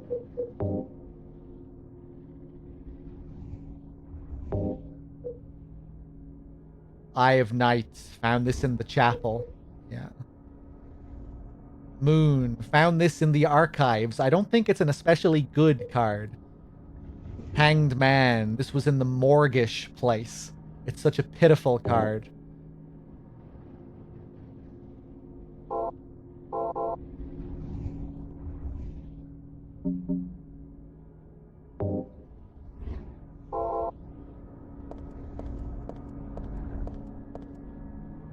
It's a picture of me when I was 7. I look bored and sad. Well, of course I do. I was always like that back then. I wish we could get the full screen image of it. 24 years ago, Ma, Dahlia, used me to summon God.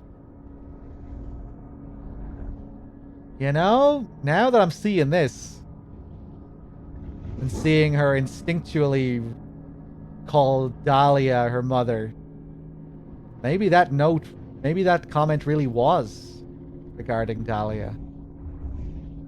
In Dad's room. God was in my womb, but I couldn't deliver her. Then I was shut up here in this hospital room. I stayed here until Dad helped me out when I was 14.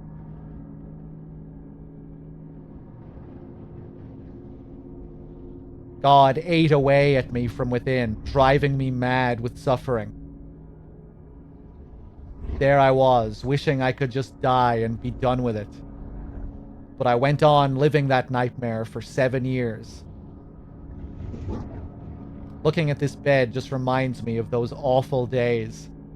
And I don't want to remember them, because I'm not Alessa anymore. But Alessa is still me.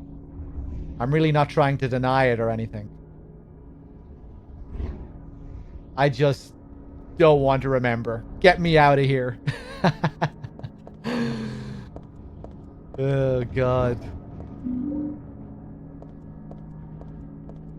Hey, we get to see this picture more clearly now. There's a picture here, but it's not my style at all.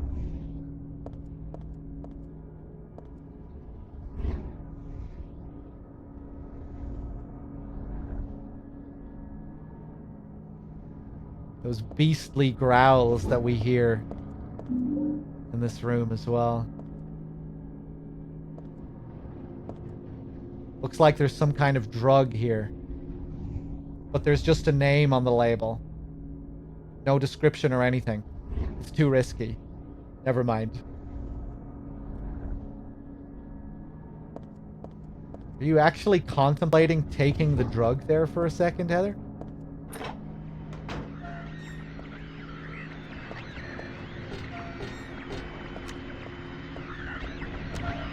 Jesus Christ!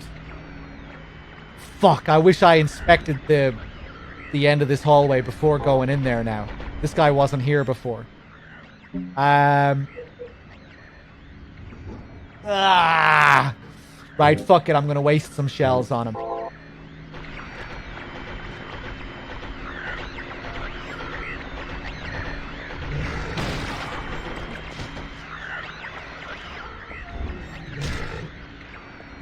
Oh, somehow I had iframes there.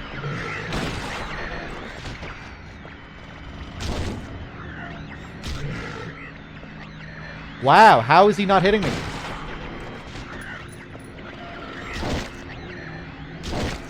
Yes! Finish him. What? Okay, I'm gonna see if I can finish him with a pistol.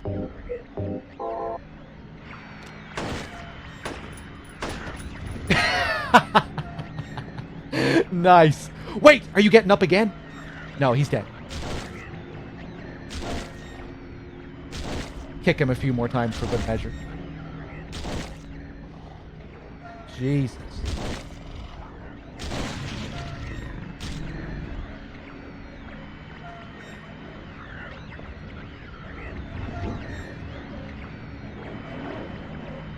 Oh, look at how he deflates.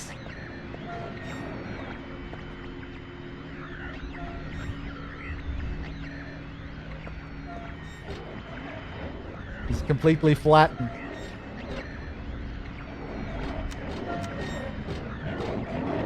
Here we get this iconic image of Valtiel.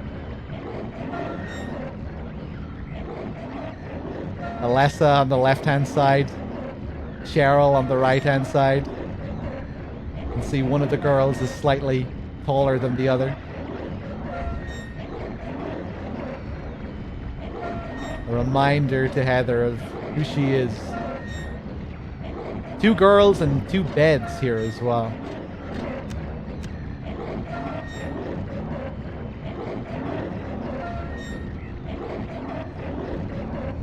Man, what a disturbing image.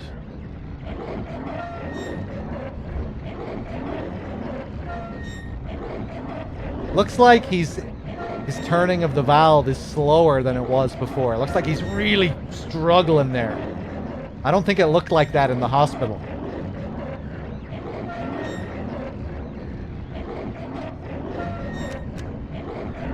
Look at that piece of paper above his head as well. That's square. Weird.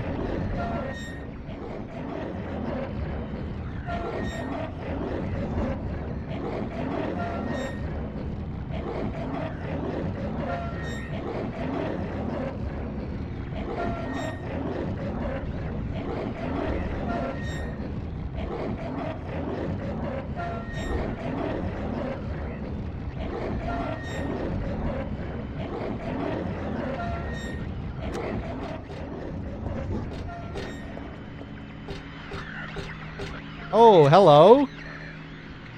Were you always here as well? No, I don't think Heather comments on this at all.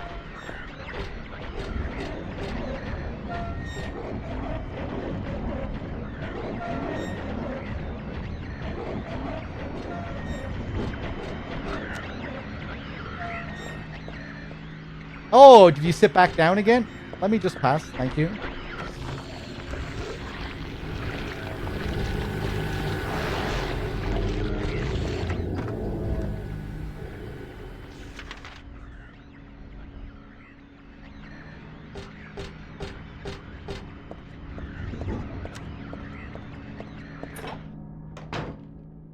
Hey, we're back in the room.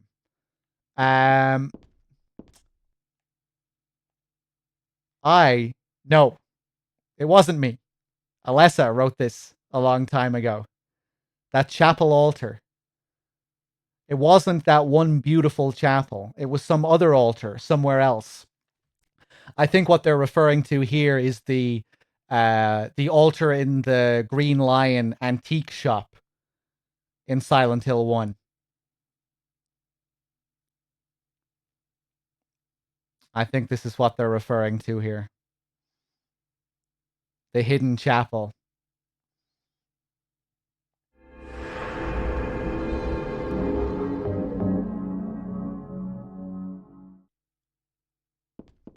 Back in Alessa's room. The cards on the floor, same as before. This is some sort of landscape. Where is it from again? Well, it doesn't matter. There are playing cards on the floor. I used to play a lot. I remember little Claudia always had a hard time winning. That made her cry. So again, Heather recalling memories as Alessa when she used to play with Claudia. I really like how Claudia becomes so much more of a sympathetic character in this last act, in this final area. She's fairly one note for most of the game. It's hard to feel too much for her with just her mad ramblings and her self-righteous fanaticism.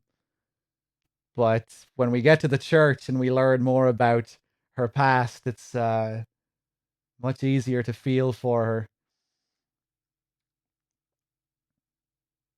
I remember little Claudia always had a hard time winning. That made her cry.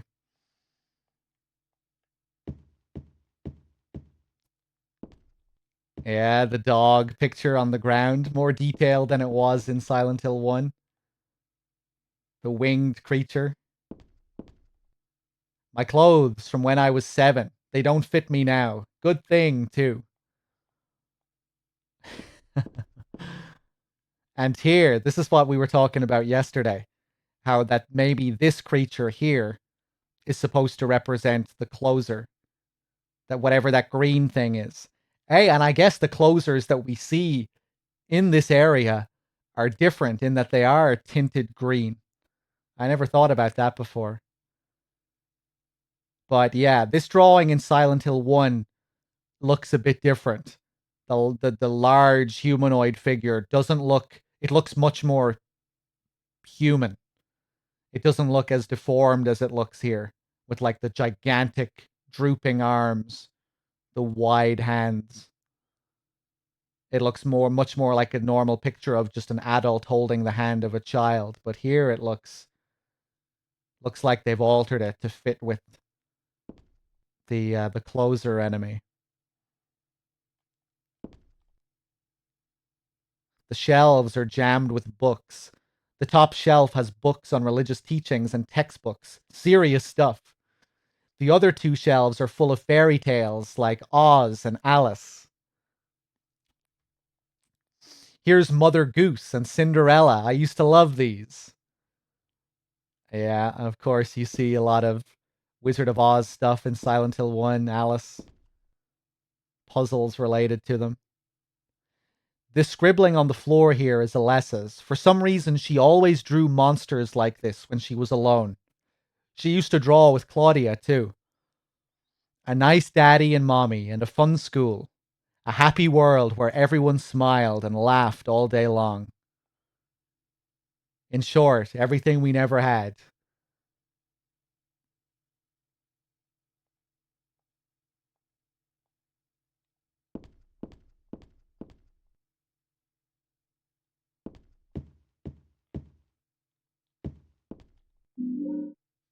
Brass key.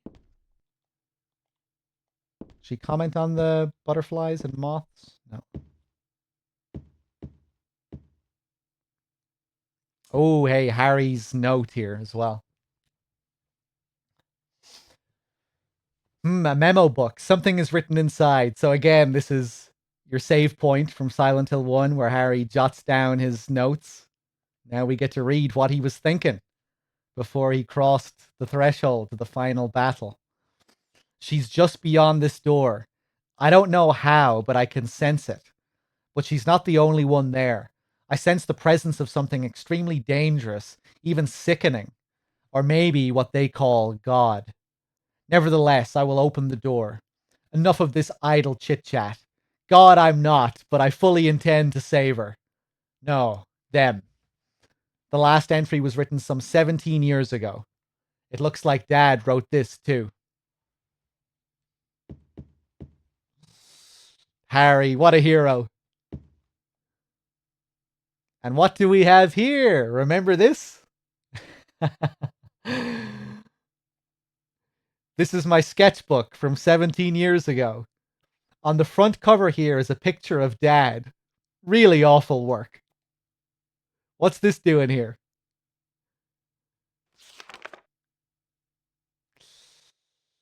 I had a dream. In my dream, I opened a door. But was that really me? I had a different name.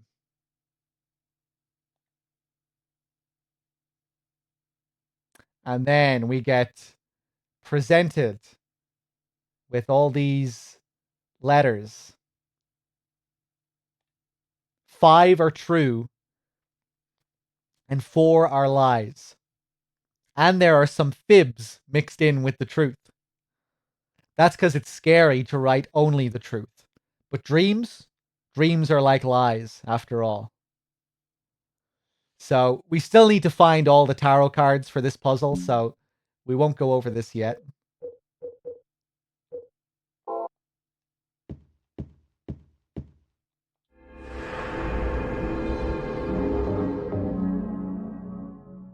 Let's go back. I think we just have one more to find. Getting pretty close to the end now.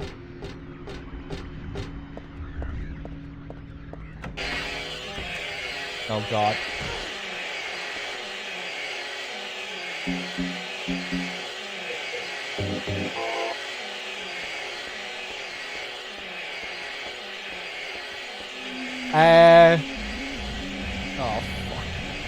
Oh fuck.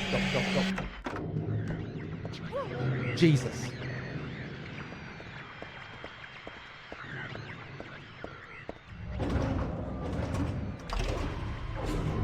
Love the design of this room, this elevator.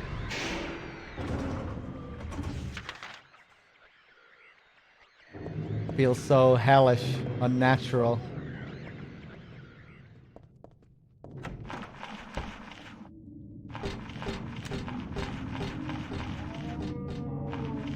LTL, is that you?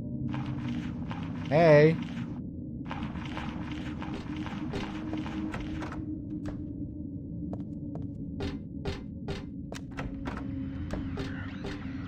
Oh god, go.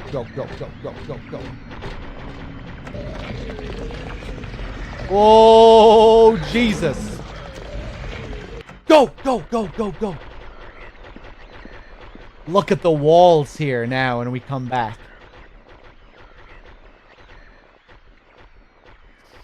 Something I always forget to do here. If you come back to this area earlier, you get to see like a gradual progression of the walls becoming this way. If you come here a little bit earlier, you just see the walls start to bleed gradually.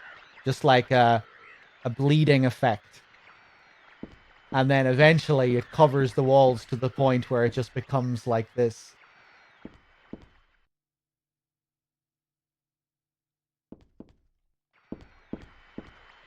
Can't get any analysis from Heather.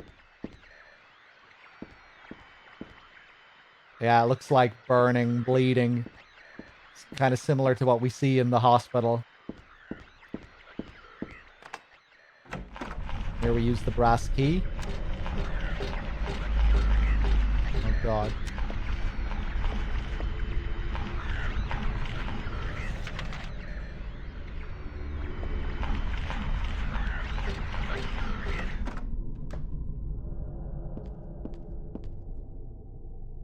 Back in Midwich Elementary. God, this looks good. It's very similar to the end of Silent Hill 1 in a lot of ways. You know, the final area in Silent Hill 1, Nowhere, where it's just like a whole collection um, of areas that were meaningful to Alessa. It's like you're just going through her whole mindscape in one enclosed area.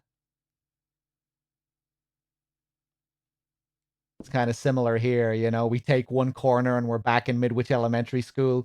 We go around another corner and we're back in our house at Daisy Villa Apartments.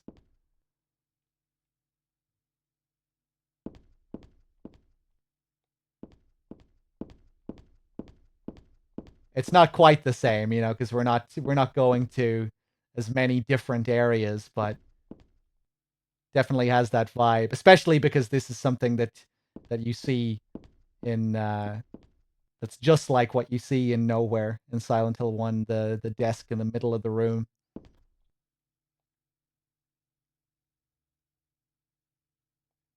Go home, drop dead, thief. This used to be Alessa's. I mean, this was my desk once upon a time. Yeah, I love this church area as well. The church and the hospital are the two highlights of this game, I think.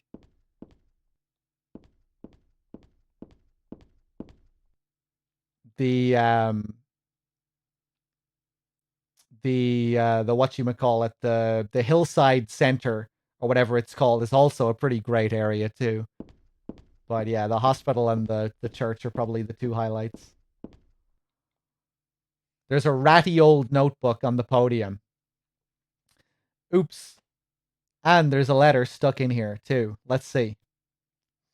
There's a girl named Alessa in my class. If your memory is any good, you may remember her. She's the one I said they called a witch. Most likely her mother is abusing her. I've never seen her come in without some sort of scrape or bruise. Her expression is pitifully dark for a 6-year-old. Something like this may not be so uncommon. Rather than coming up with pointless ideas, it's best just to watch and wait. But isn't there something I can do to help? I'm considering consulting a lawyer, but I do have my reservations. That's why I thought I'd ask you, my friend, for your opinion first. K. Gordon.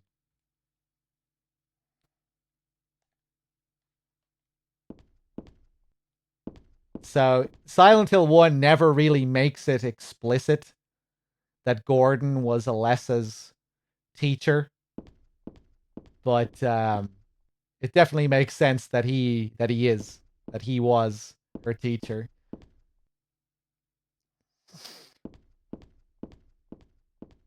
You see the whole list of teachers in Silent Hill 1 and Midwich, but Gordon is the one that comes back again. Gordon is the one that's referenced more than once.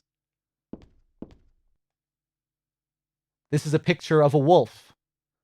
It looks like a dog, but it says wolf and everything, so...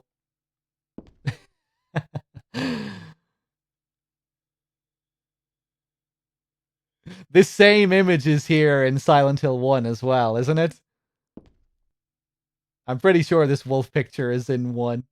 I don't think you get any analysis from Harry, though, in 1. Don't think he says anything about it if you try and look at it up close.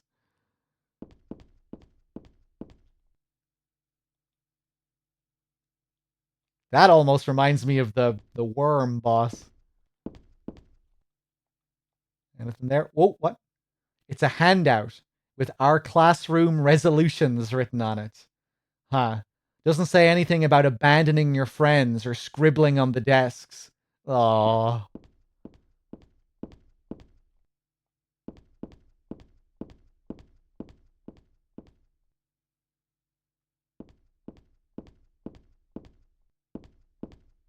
Can we look at the American flag? Just a flag. Not very interesting at all.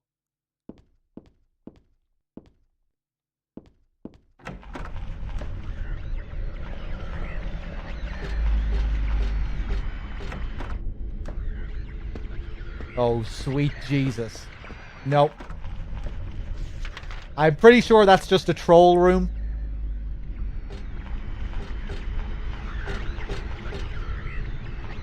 Nothing important here. It's not that I'm not concerned, but I choose not to be right now. If I fretted over every damn thing, I would have serious mental overload. I don't remember getting this one before. I think I usually just ignore this, you know, because oh, it's the fucking 10 millionth hospital gurney in the game. Let's go and see if Heather has anything unique to say about it. I'm pretty sure I always ignore this. I'm not sure if I've seen this before. Nothing important here. Hey, and I think we get our last tarot card. The High Priestess tarot card.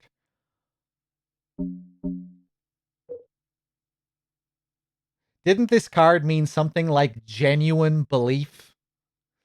Yeah, I think it's no mistake we're finding this here in this room, which is heavily associated with Dahlia, or with Claudia, rather.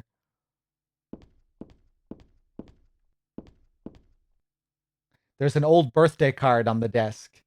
So she was still hanging on to this. To little Claudia, happy 6th birthday. I love you as if you were my real sister. Here's to you.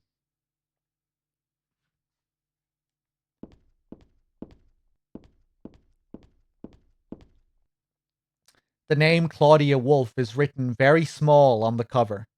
Looks like this is her diary. November 10th. She didn't die then. She was born. I knew that for a fact. But then why haven't I found her yet? They were supposed to need her power to build paradise for the happiness of the people. She was supposed to be reborn for that. I'd really like to see her. November 14th. Read the Book of Praise. I want to thank Father for lending me such an invaluable book. I found what I'd been searching for in there, how to awaken God, but it's much too cruel. Will I be able to pull it off when I see her? November 16th. I was free all day, so I read A Modern History of Refugees and Young Slaves, Child Exploitation. I don't want to be a mere bystander in this world. I can't do anything now, though, and that's what's hard.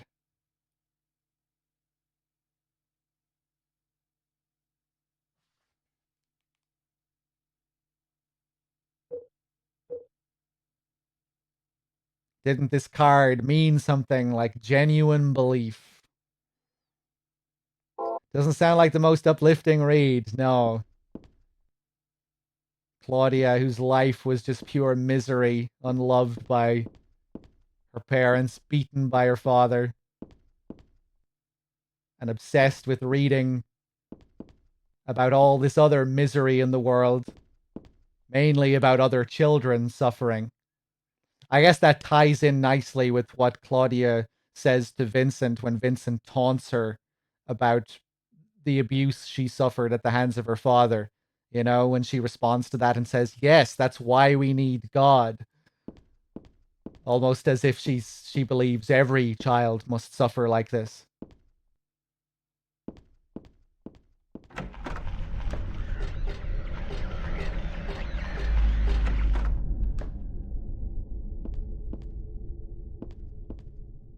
What are these letters? No, maybe a bunch of suggestions? People are starting to voice their dissatisfaction about Father Vincent using the organization's money for his own personal benefit. I've also heard rumors that Father Vincent has been extorting donations from some followers. Is he really the right person for such a position? I'm in no place to deny all he's done to make the organization grow.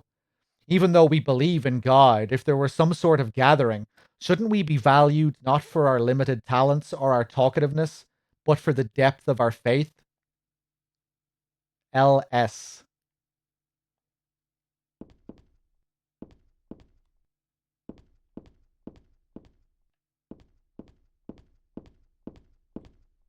There's a tape deck here. It looks perfectly usable.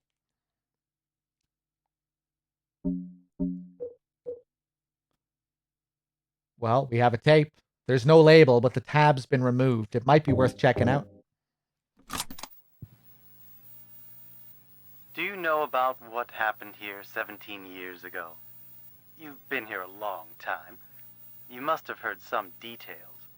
A group of pagans, blinded by earthly desires, spit in the very face of God.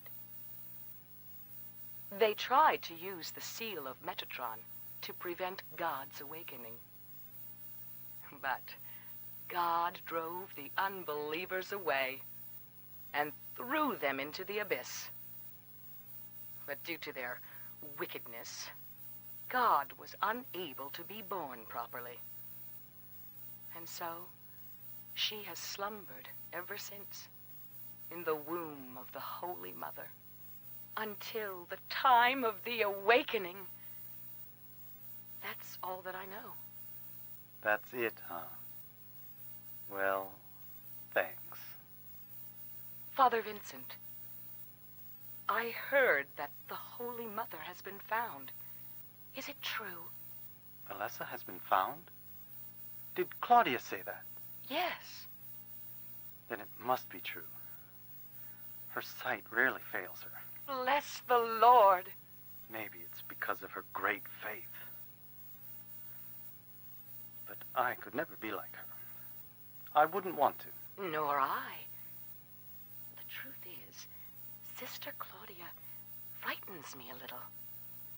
Well now, let's both show our faith by forgetting about this little talk, okay? Yes. But does that mean this land will finally be the home of eternal paradise? If God wills it, my sister. If God wills it. How is that showing your faith? Let's just show our faith and pretend we never had this little conversation. I'm not really seeing the faith there. Not sure how faith in their God ties into that.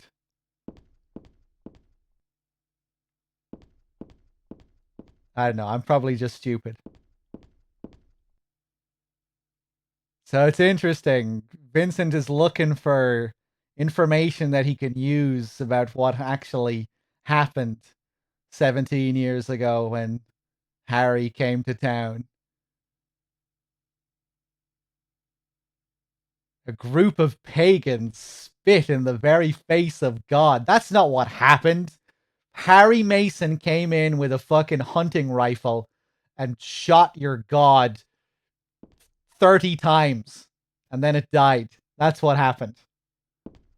None of this stuff about fucking pagans spitting in the face of God. None of this dramatic stuff. Well, it was pretty dramatic, actually.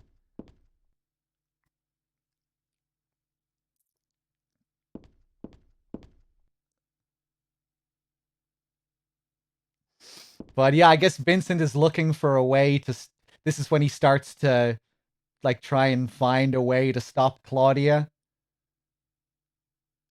Because it seems at this time they know that that God is due for a rebirth. Vincent doesn't want Claudia's paradise to come about. He wants his earthly pleasures. I wonder, is that where he maybe gets the idea about the seal of Metatron? Although it seems like he heard everything she had to say before. He was kind of disappointed by the news that she gave him. But it is interesting because that is Vincent's whole plan, is that Heather will be able to use the seal somehow against Claudia. And he probably got that from stories about what happened 17 years ago with Alessa trying to stop the god by planting the crest all over town.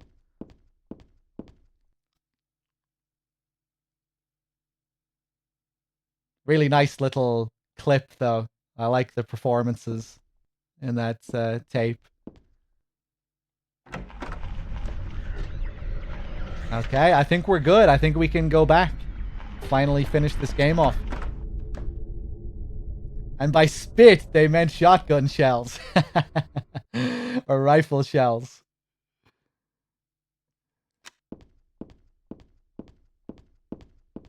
We performed gyromancy on his ass.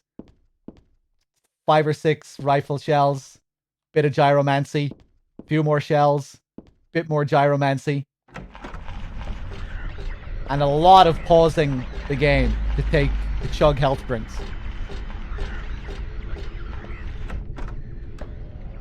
Whoa!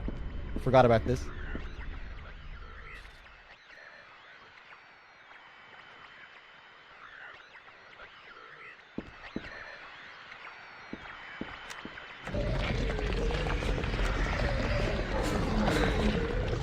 Go, go. No, no, no, no, no, no, no. Oh, Jesus.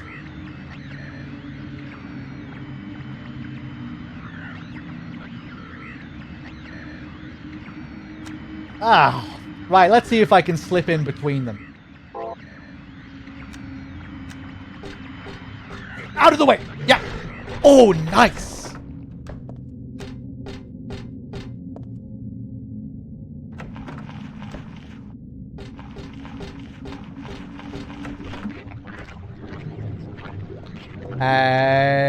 We're going downstairs again.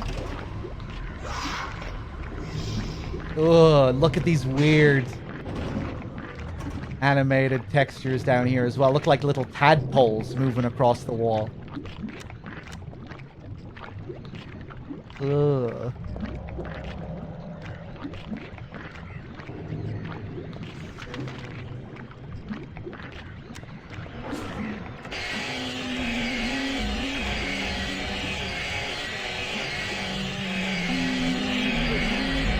No.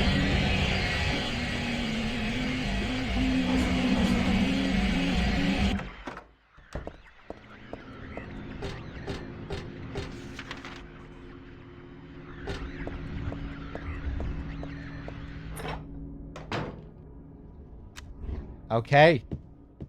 So, to solve this puzzle,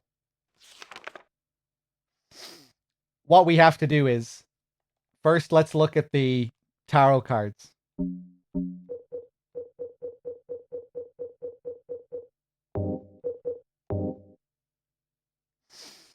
High Priestess tarot card, just like her.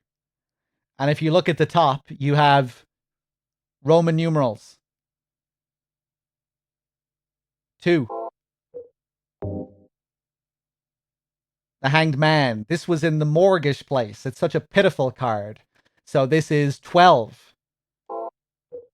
X11. Here we have the moon. And what is this?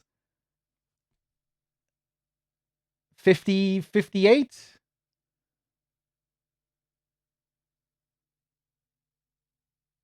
What would this be? 58? XV111? V111 is 8. So no, 18. This would be 18, wouldn't it? Yeah, 18. And here we have 0. This was in my old room, in a hospital room. What did this one mean again? I wonder how the Fool is supposed to relate to her hospital room. My tarot knowledge isn't that great. Eye of Night tarot card. Found this in the chapel. Is this a real tarot card, though? And I guess this is what, 22? XX2? So this puzzle is pretty easy from what I remember.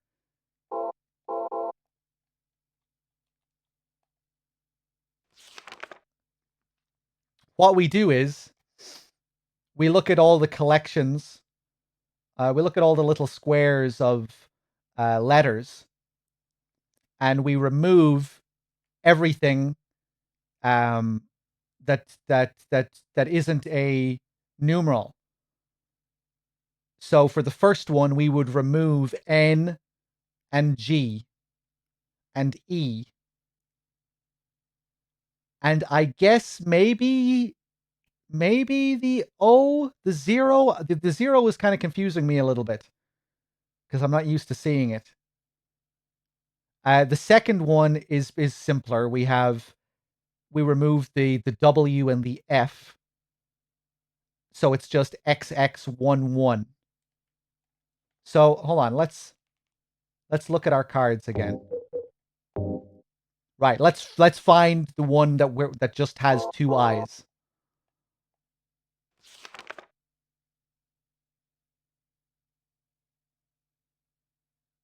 Could possibly be the first one if we're also removing the zero, the O. The third one on the top right, NXAVII. So XV. I think that's one. I think we have one that's XVII, don't we?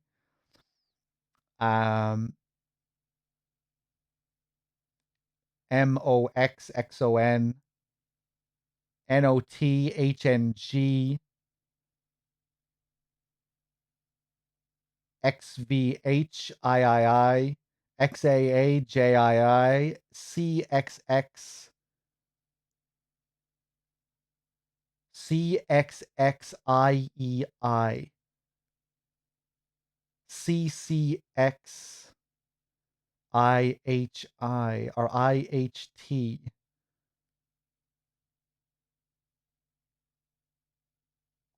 Okay, I think the High Priestess is to be put on the top left.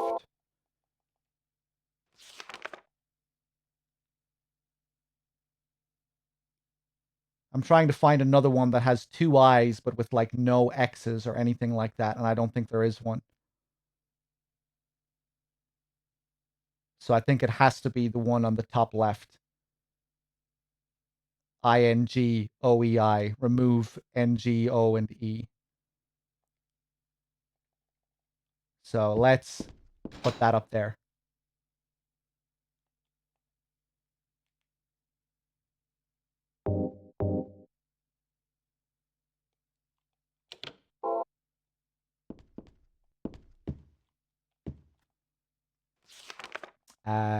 Next, what's this one?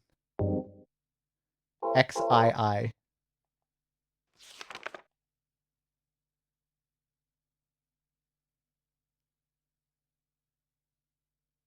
I think that's the bottom left.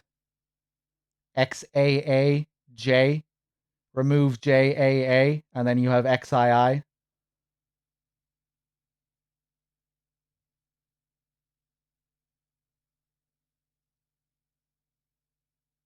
Or maybe the one on the bottom right, if that's supposed to be an I at the end and not IHT. That looks more like a T, though. I think I'm going to go for the bottom left. Although, yeah, bottom left seems like the most likely one.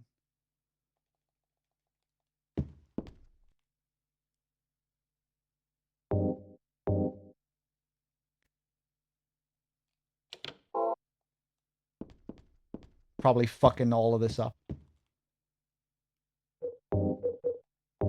Moon. XVIII.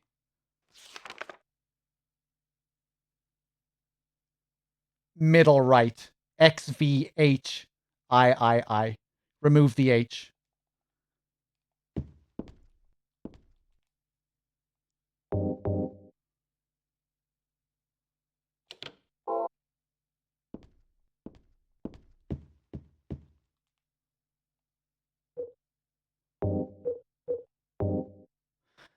Now, this one is curious. This one is just 0.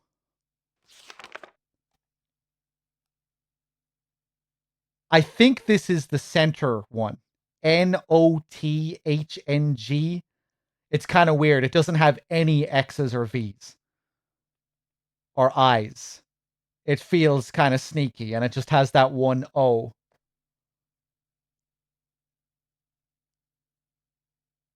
So for now, I'm going to put that fool in the middle.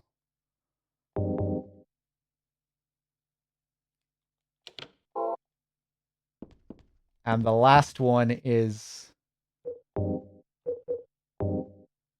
XXII.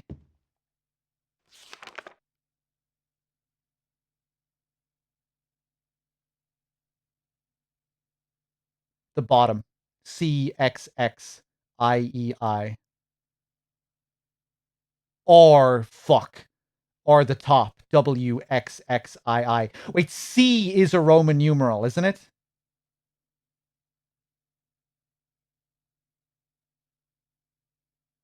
So we're not allowed to remove C.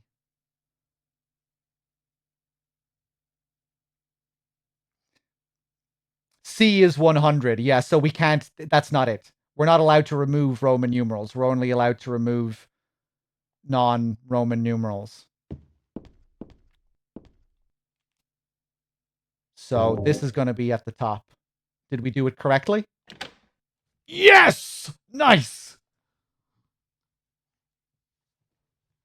That's a pretty cool one. I like that puzzle. They're very generous with this. This is the final puzzle in the game, and I think it's considerably easier than most of the others. But it's also probably easy to overthink as well.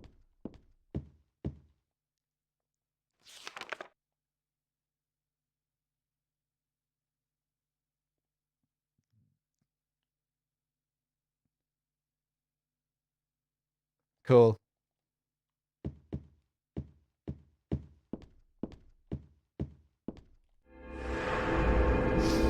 Easier than Shakespeare, easier than the crazy keypad hospital puzzle with Heather's face. Definitely easier than the crematorium puzzle and its crazy verse for Stanley's number.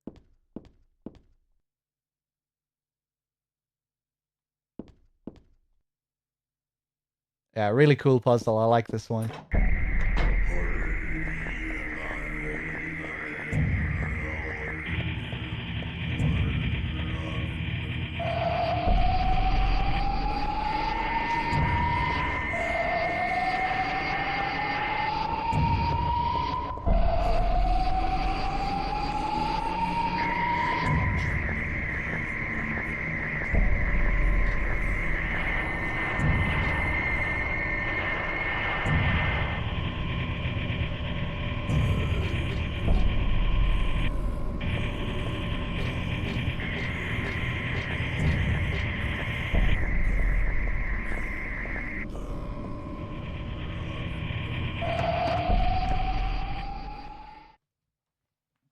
What do I want?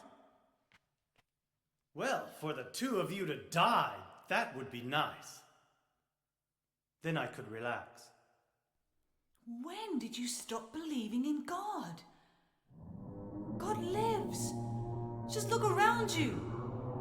But I do believe in her. In my own way. I fear her, and I adore her. But I haven't lost my mind like you. You think that this is the work of God? Isn't this all nothing more than your own personal nightmare? Just like Alessa 17 years ago? If this really is the work of God, then I'd say she has lousy taste. What a line. You mock God? Traitor. You will go to hell. Not that again!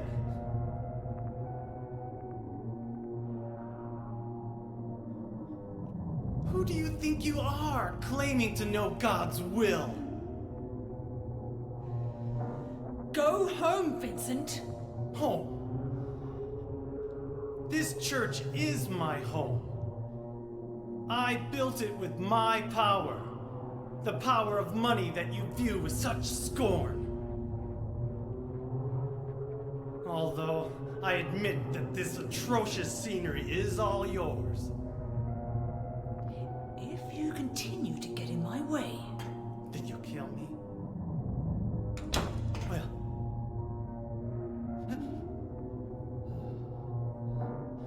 Well... The guest of honor has arrived. Let's get this party started. Heather, go ahead and kill this crazy bitch. This demon who claims to speak for God. The time has come. You can kill her now. You'll go to hell!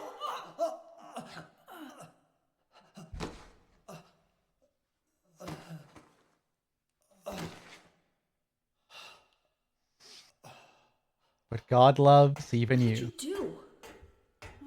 Nothing important. You're not going to run? I guess this is the end. No, the beginning. As Vincent said, the time has come. Alessa, I'm saddened that you didn't agree to this on your own. But I thank you for nurturing God with all the hate in your heart.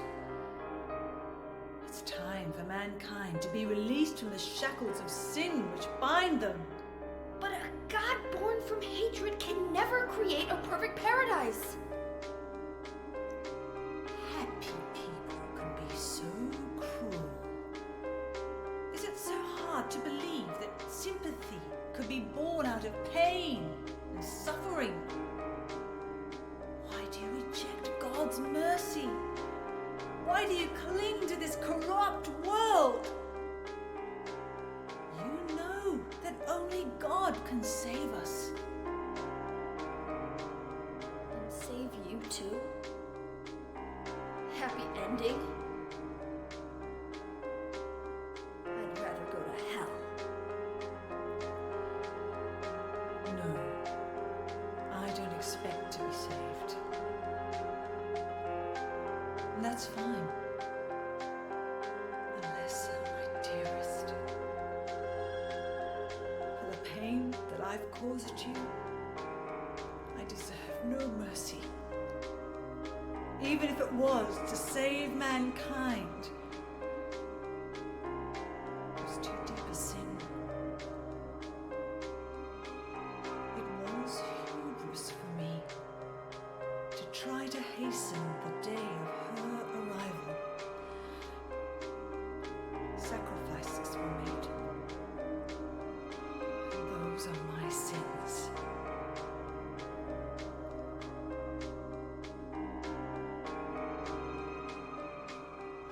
If you feel so guilty about it, why don't you go to hell? Heather, use the seal. Vincent?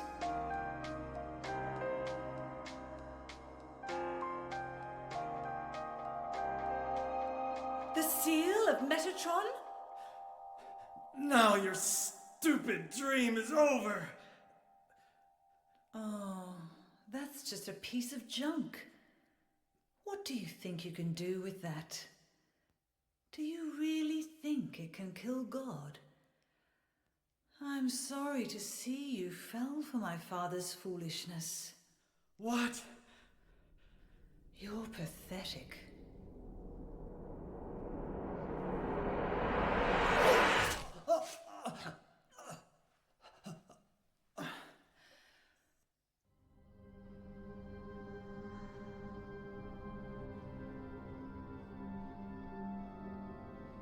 But God loves even you.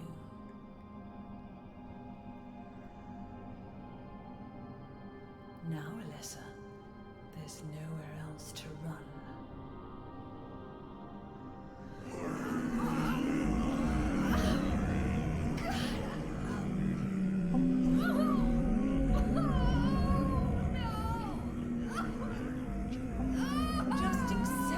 Alessa. The pain will disappear. I've been waiting so long for this. Even as a child, I knew I would see the coming of this day. I knew I would be a witness to it. Judgment Day.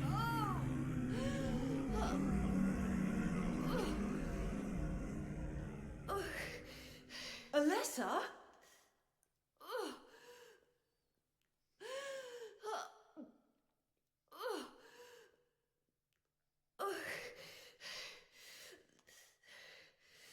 Shut your stinking mouth, bitch! There it is. All right, take the Aglophidus, Heather. Do it.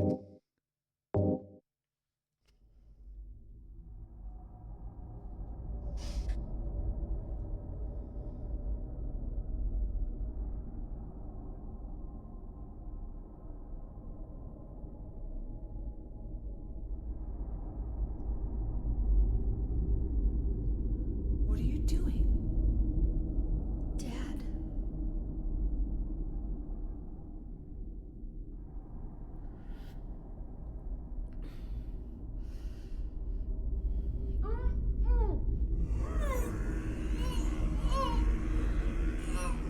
She is nearly here.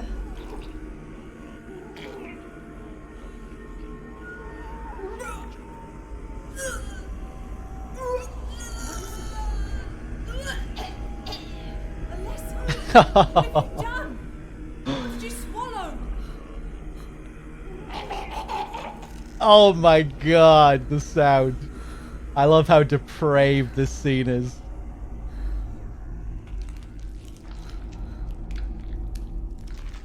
What is this?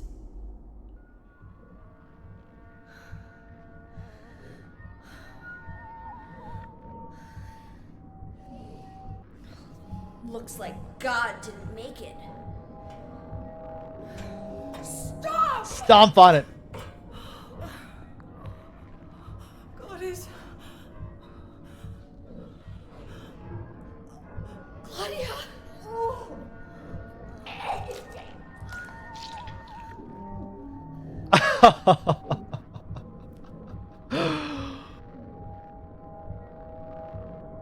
You okay there, Claudia? Alessa, you cannot kill God. I will birth God. If you can't do it, Alessa, I will.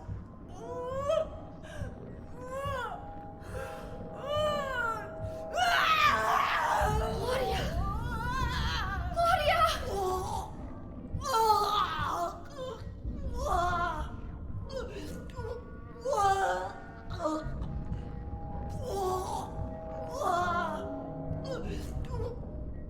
This is degenerate. This is truly obscene behavior, Claudia.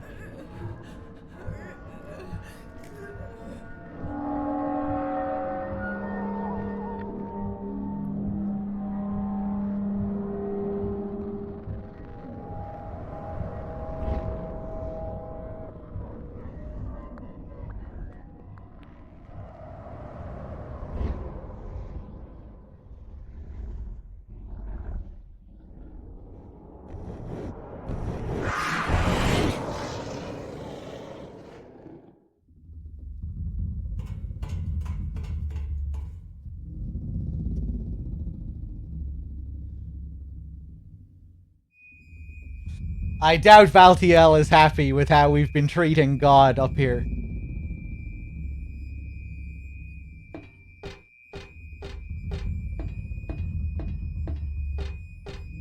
If we look around this room, you can see all the paintings from the creation myth again. From the very first area of the church. You can't get any description or anything, but you can see them all here. Ooh, that's a unique angle.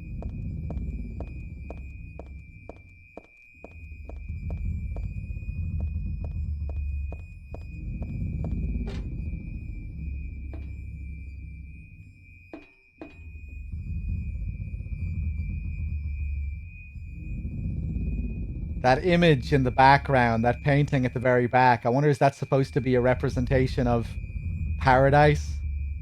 Something like that. We don't see that anywhere else. We don't see that in the first church room. Okay. Let's enter the torn open vagina here.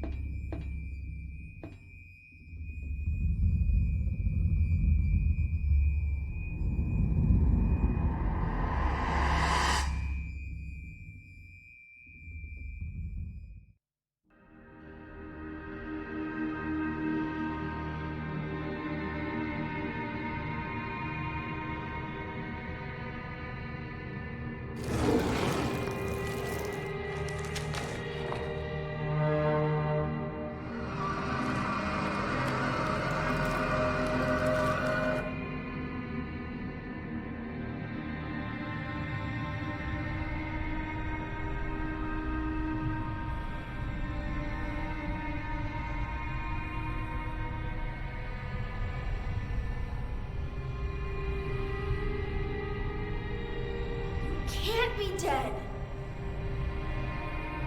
I was gonna kill you.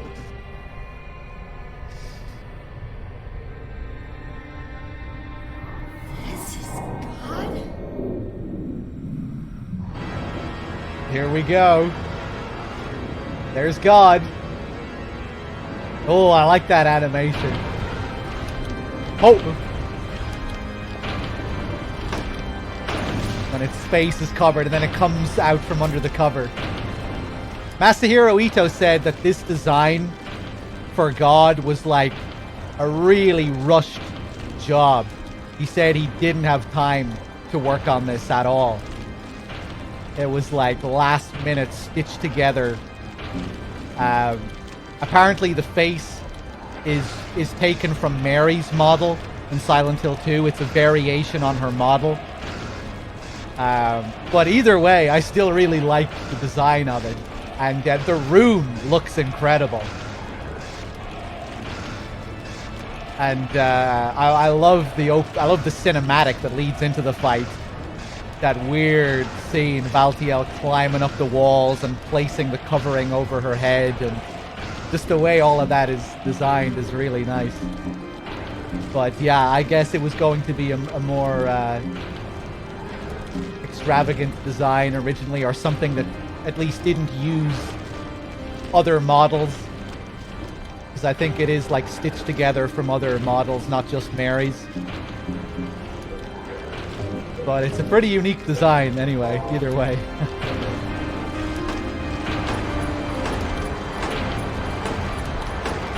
Oh, the fight itself isn't that great mechanically, but most Silent Hill bosses aren't.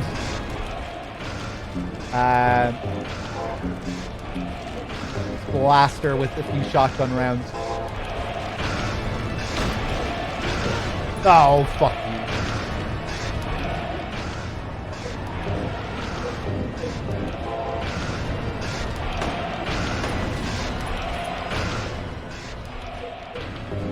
Finally use this SMG.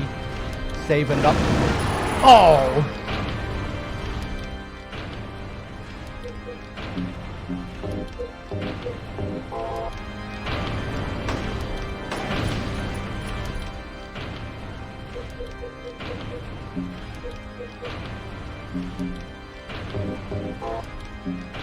Oh, imagine how great it would be if it could eat the beef jerky. That's a missed opportunity. Forcing God to eat the beef jerky. Like God is just some fucking ravenous, instinctual animal.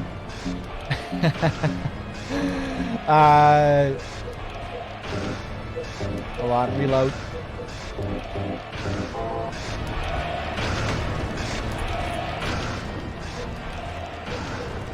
Fuck it, I'm gonna try. I don't think I've ever tried to do it.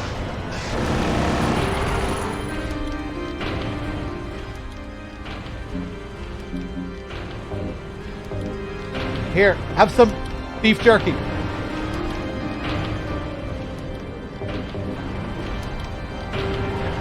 No.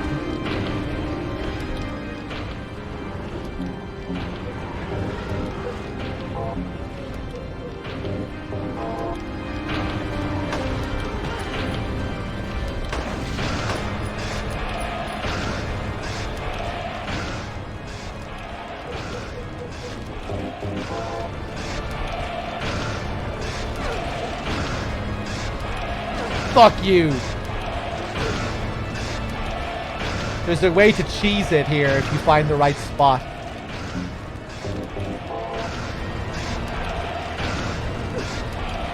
Fuck.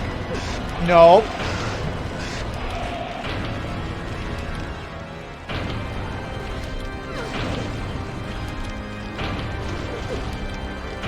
Nice. Iframes.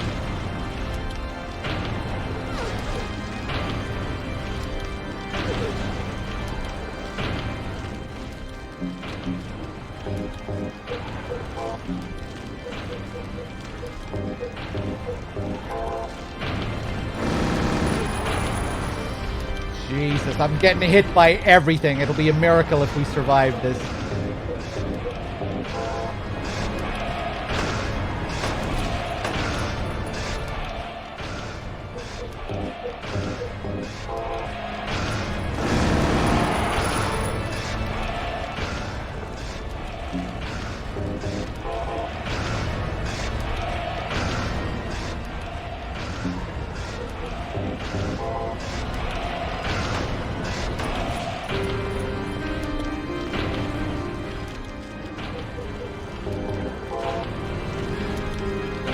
Ha!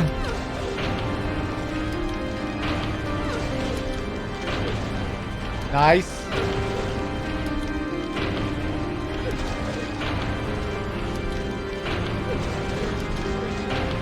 Oh, I think we got it in the loop.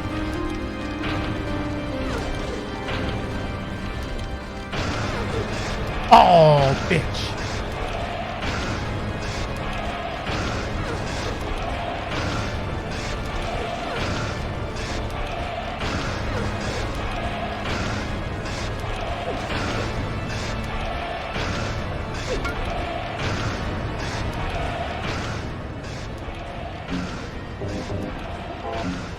It's not looking good. But I think she must almost be dead.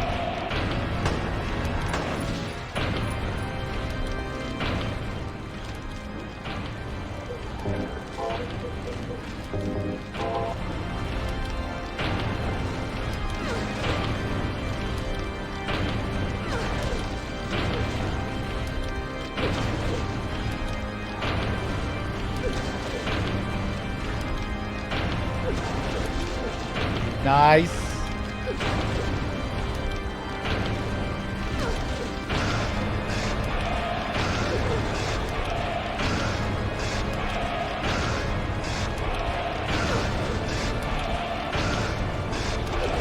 Oh, you fucking bitch. Oh, I have 5 of these. We should be good. Finish her.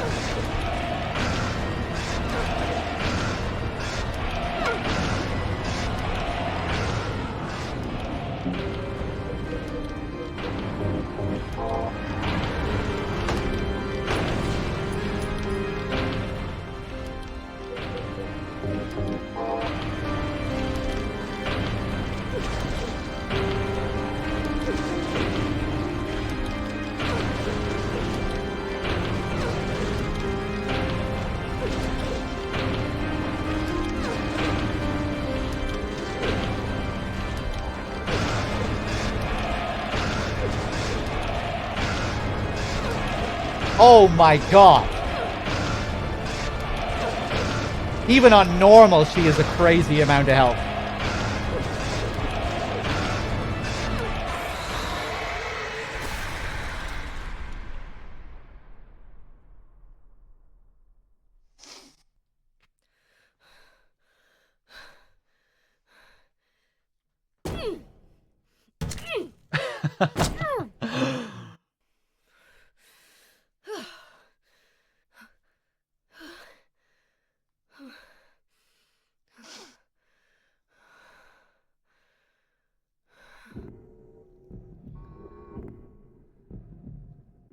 Is that the end?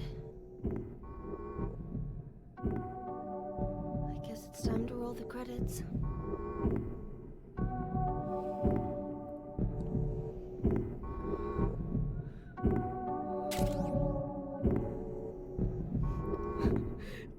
Dad!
Heather, is it really over?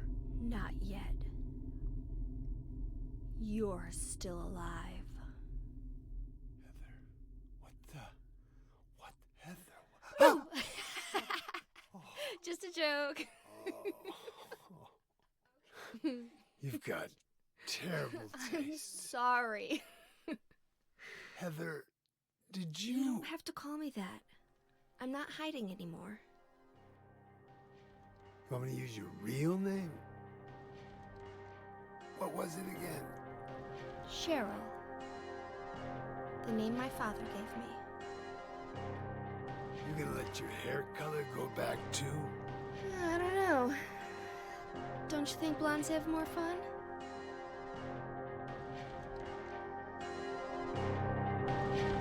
There we go, everyone. Thanks for watching. Silent Hill 2 tomorrow night. Well, actually, I'll probably be starting earlier tomorrow. So I'll be starting it tomorrow evening, I would say. Like 3 or 4 p.m. English time, GMT. Cheers, everyone. Thanks for being here. Enjoy the credits. Let me just check my dashboard to make sure I'm up to date on thanking everyone.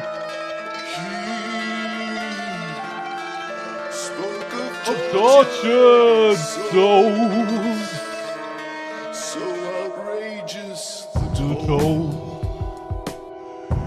You can lose all you have.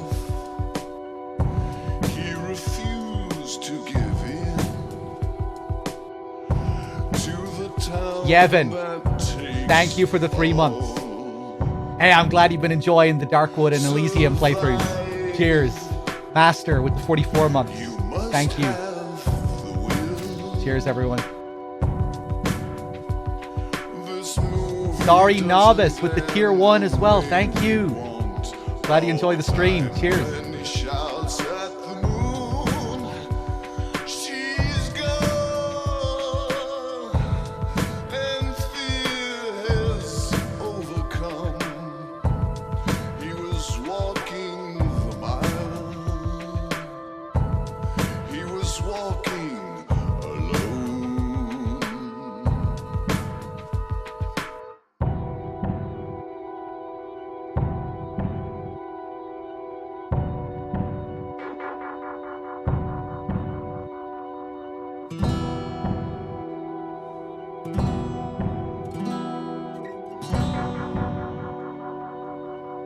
So outrageous toll. You can lose all you Character modeling and facial animation. Shingo Yuri. That guy's a legend. Manako Asano. Sachiko Sugawara. Good shit. Monsters. The legend. Masahiro Ito. Jun Unoue. Takashi Ito. Kazuhide Nakazawa. And a load of background designers and modelers. This movie doesn't end the way we want. All the time when he shouts at the moon, she's gone. And fear has overcome. He was walking. Good job, Debs. Pretty good game. He was walking.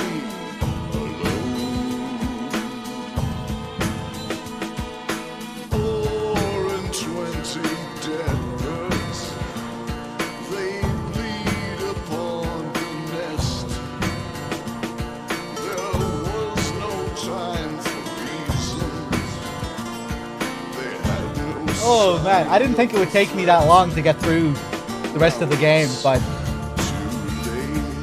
the last couple of areas are pretty beefy. The amusement park is relatively short, but the hospital and the church are huge level.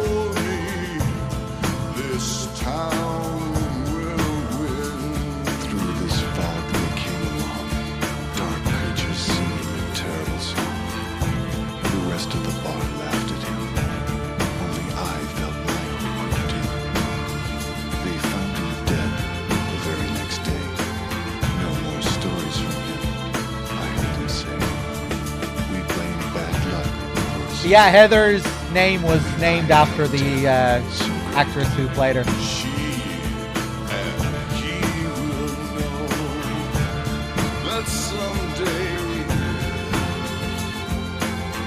Love how the classic melody comes in here. That misty night, that dismal moon, the dead search for their kin, while angels sing.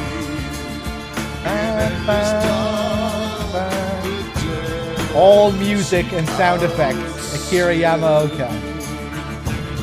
What an absolute god.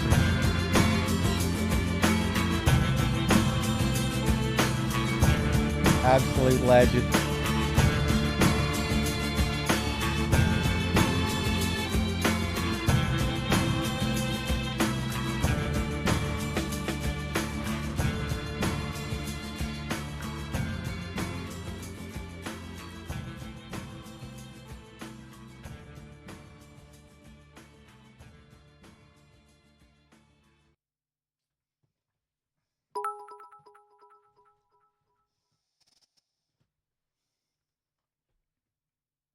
Hey, thank you for the 100 bits. Donna Burke plays Claudia in this, yeah. She plays Angela in Silent Hill 2.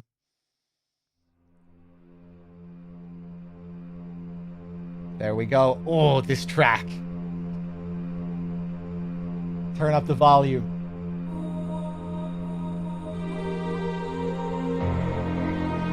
You gotta wait for it. When the beat kicks in. Action level, normal. A shitty, what was it, 4.7 rank? 4.6? 4.6 out of 10. That's my score. Hey! Got a nice rank for our riddles. Clear time. Yeah, well, like, what do you want from me? It's a story playthrough. Splitworm kill time was good. Oh, missionary kill time was good. Leonard, not so good. Or Memory of Alessa. God was good because we cheesed the hell out of him. Her. Hey, item number is good. Saves, not so good. Oh, continues get lumped together with saves.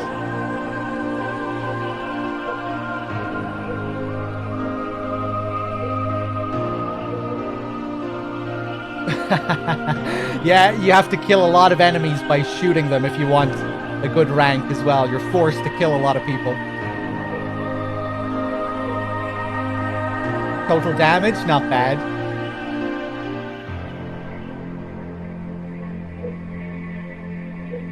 Oh, here it comes. Here it comes. It's coming. It's coming.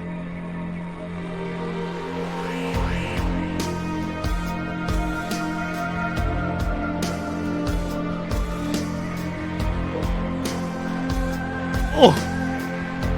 Oh!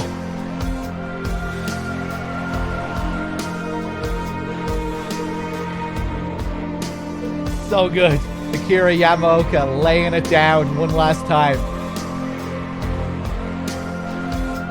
An encore for the audience.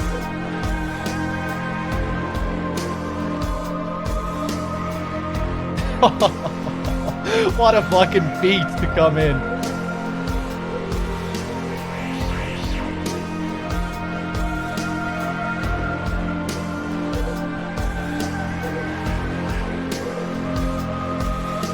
How am I supposed to leave this screen?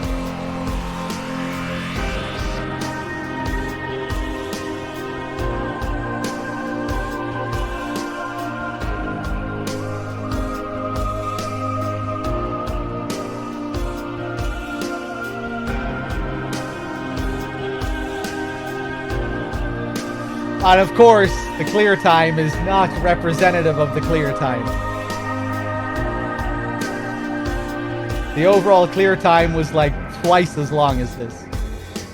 But the game doesn't include loading screens or looking at memos or solving puzzles or looking at your map. Watching cutscenes.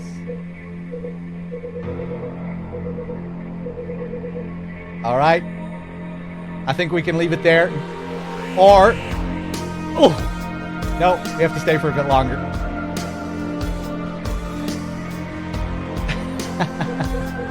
No, we'll leave it there. We'll leave it there. Extra new game has been added to start screen. Play from there to see and enjoy extra features. Starting from new game will begin a new game without the extra features.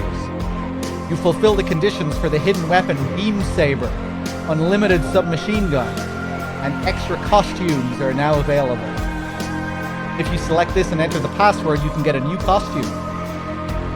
You got the extra costume password. Happy birthday gives you one, yeah.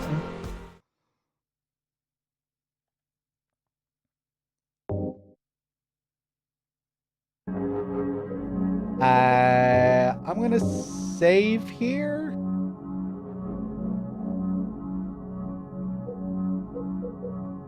Okay, why didn't I get NG Plus from the previous save?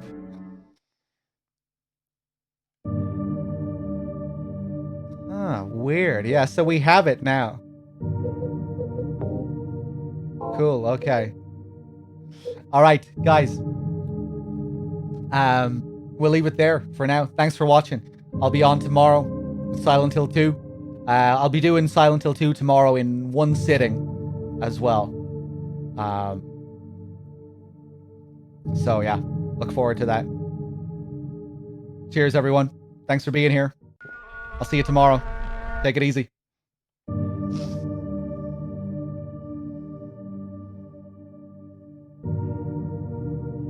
Hey, sorry, Novice. Thank you for the 100 bits as well. Cheers, everyone. Peace.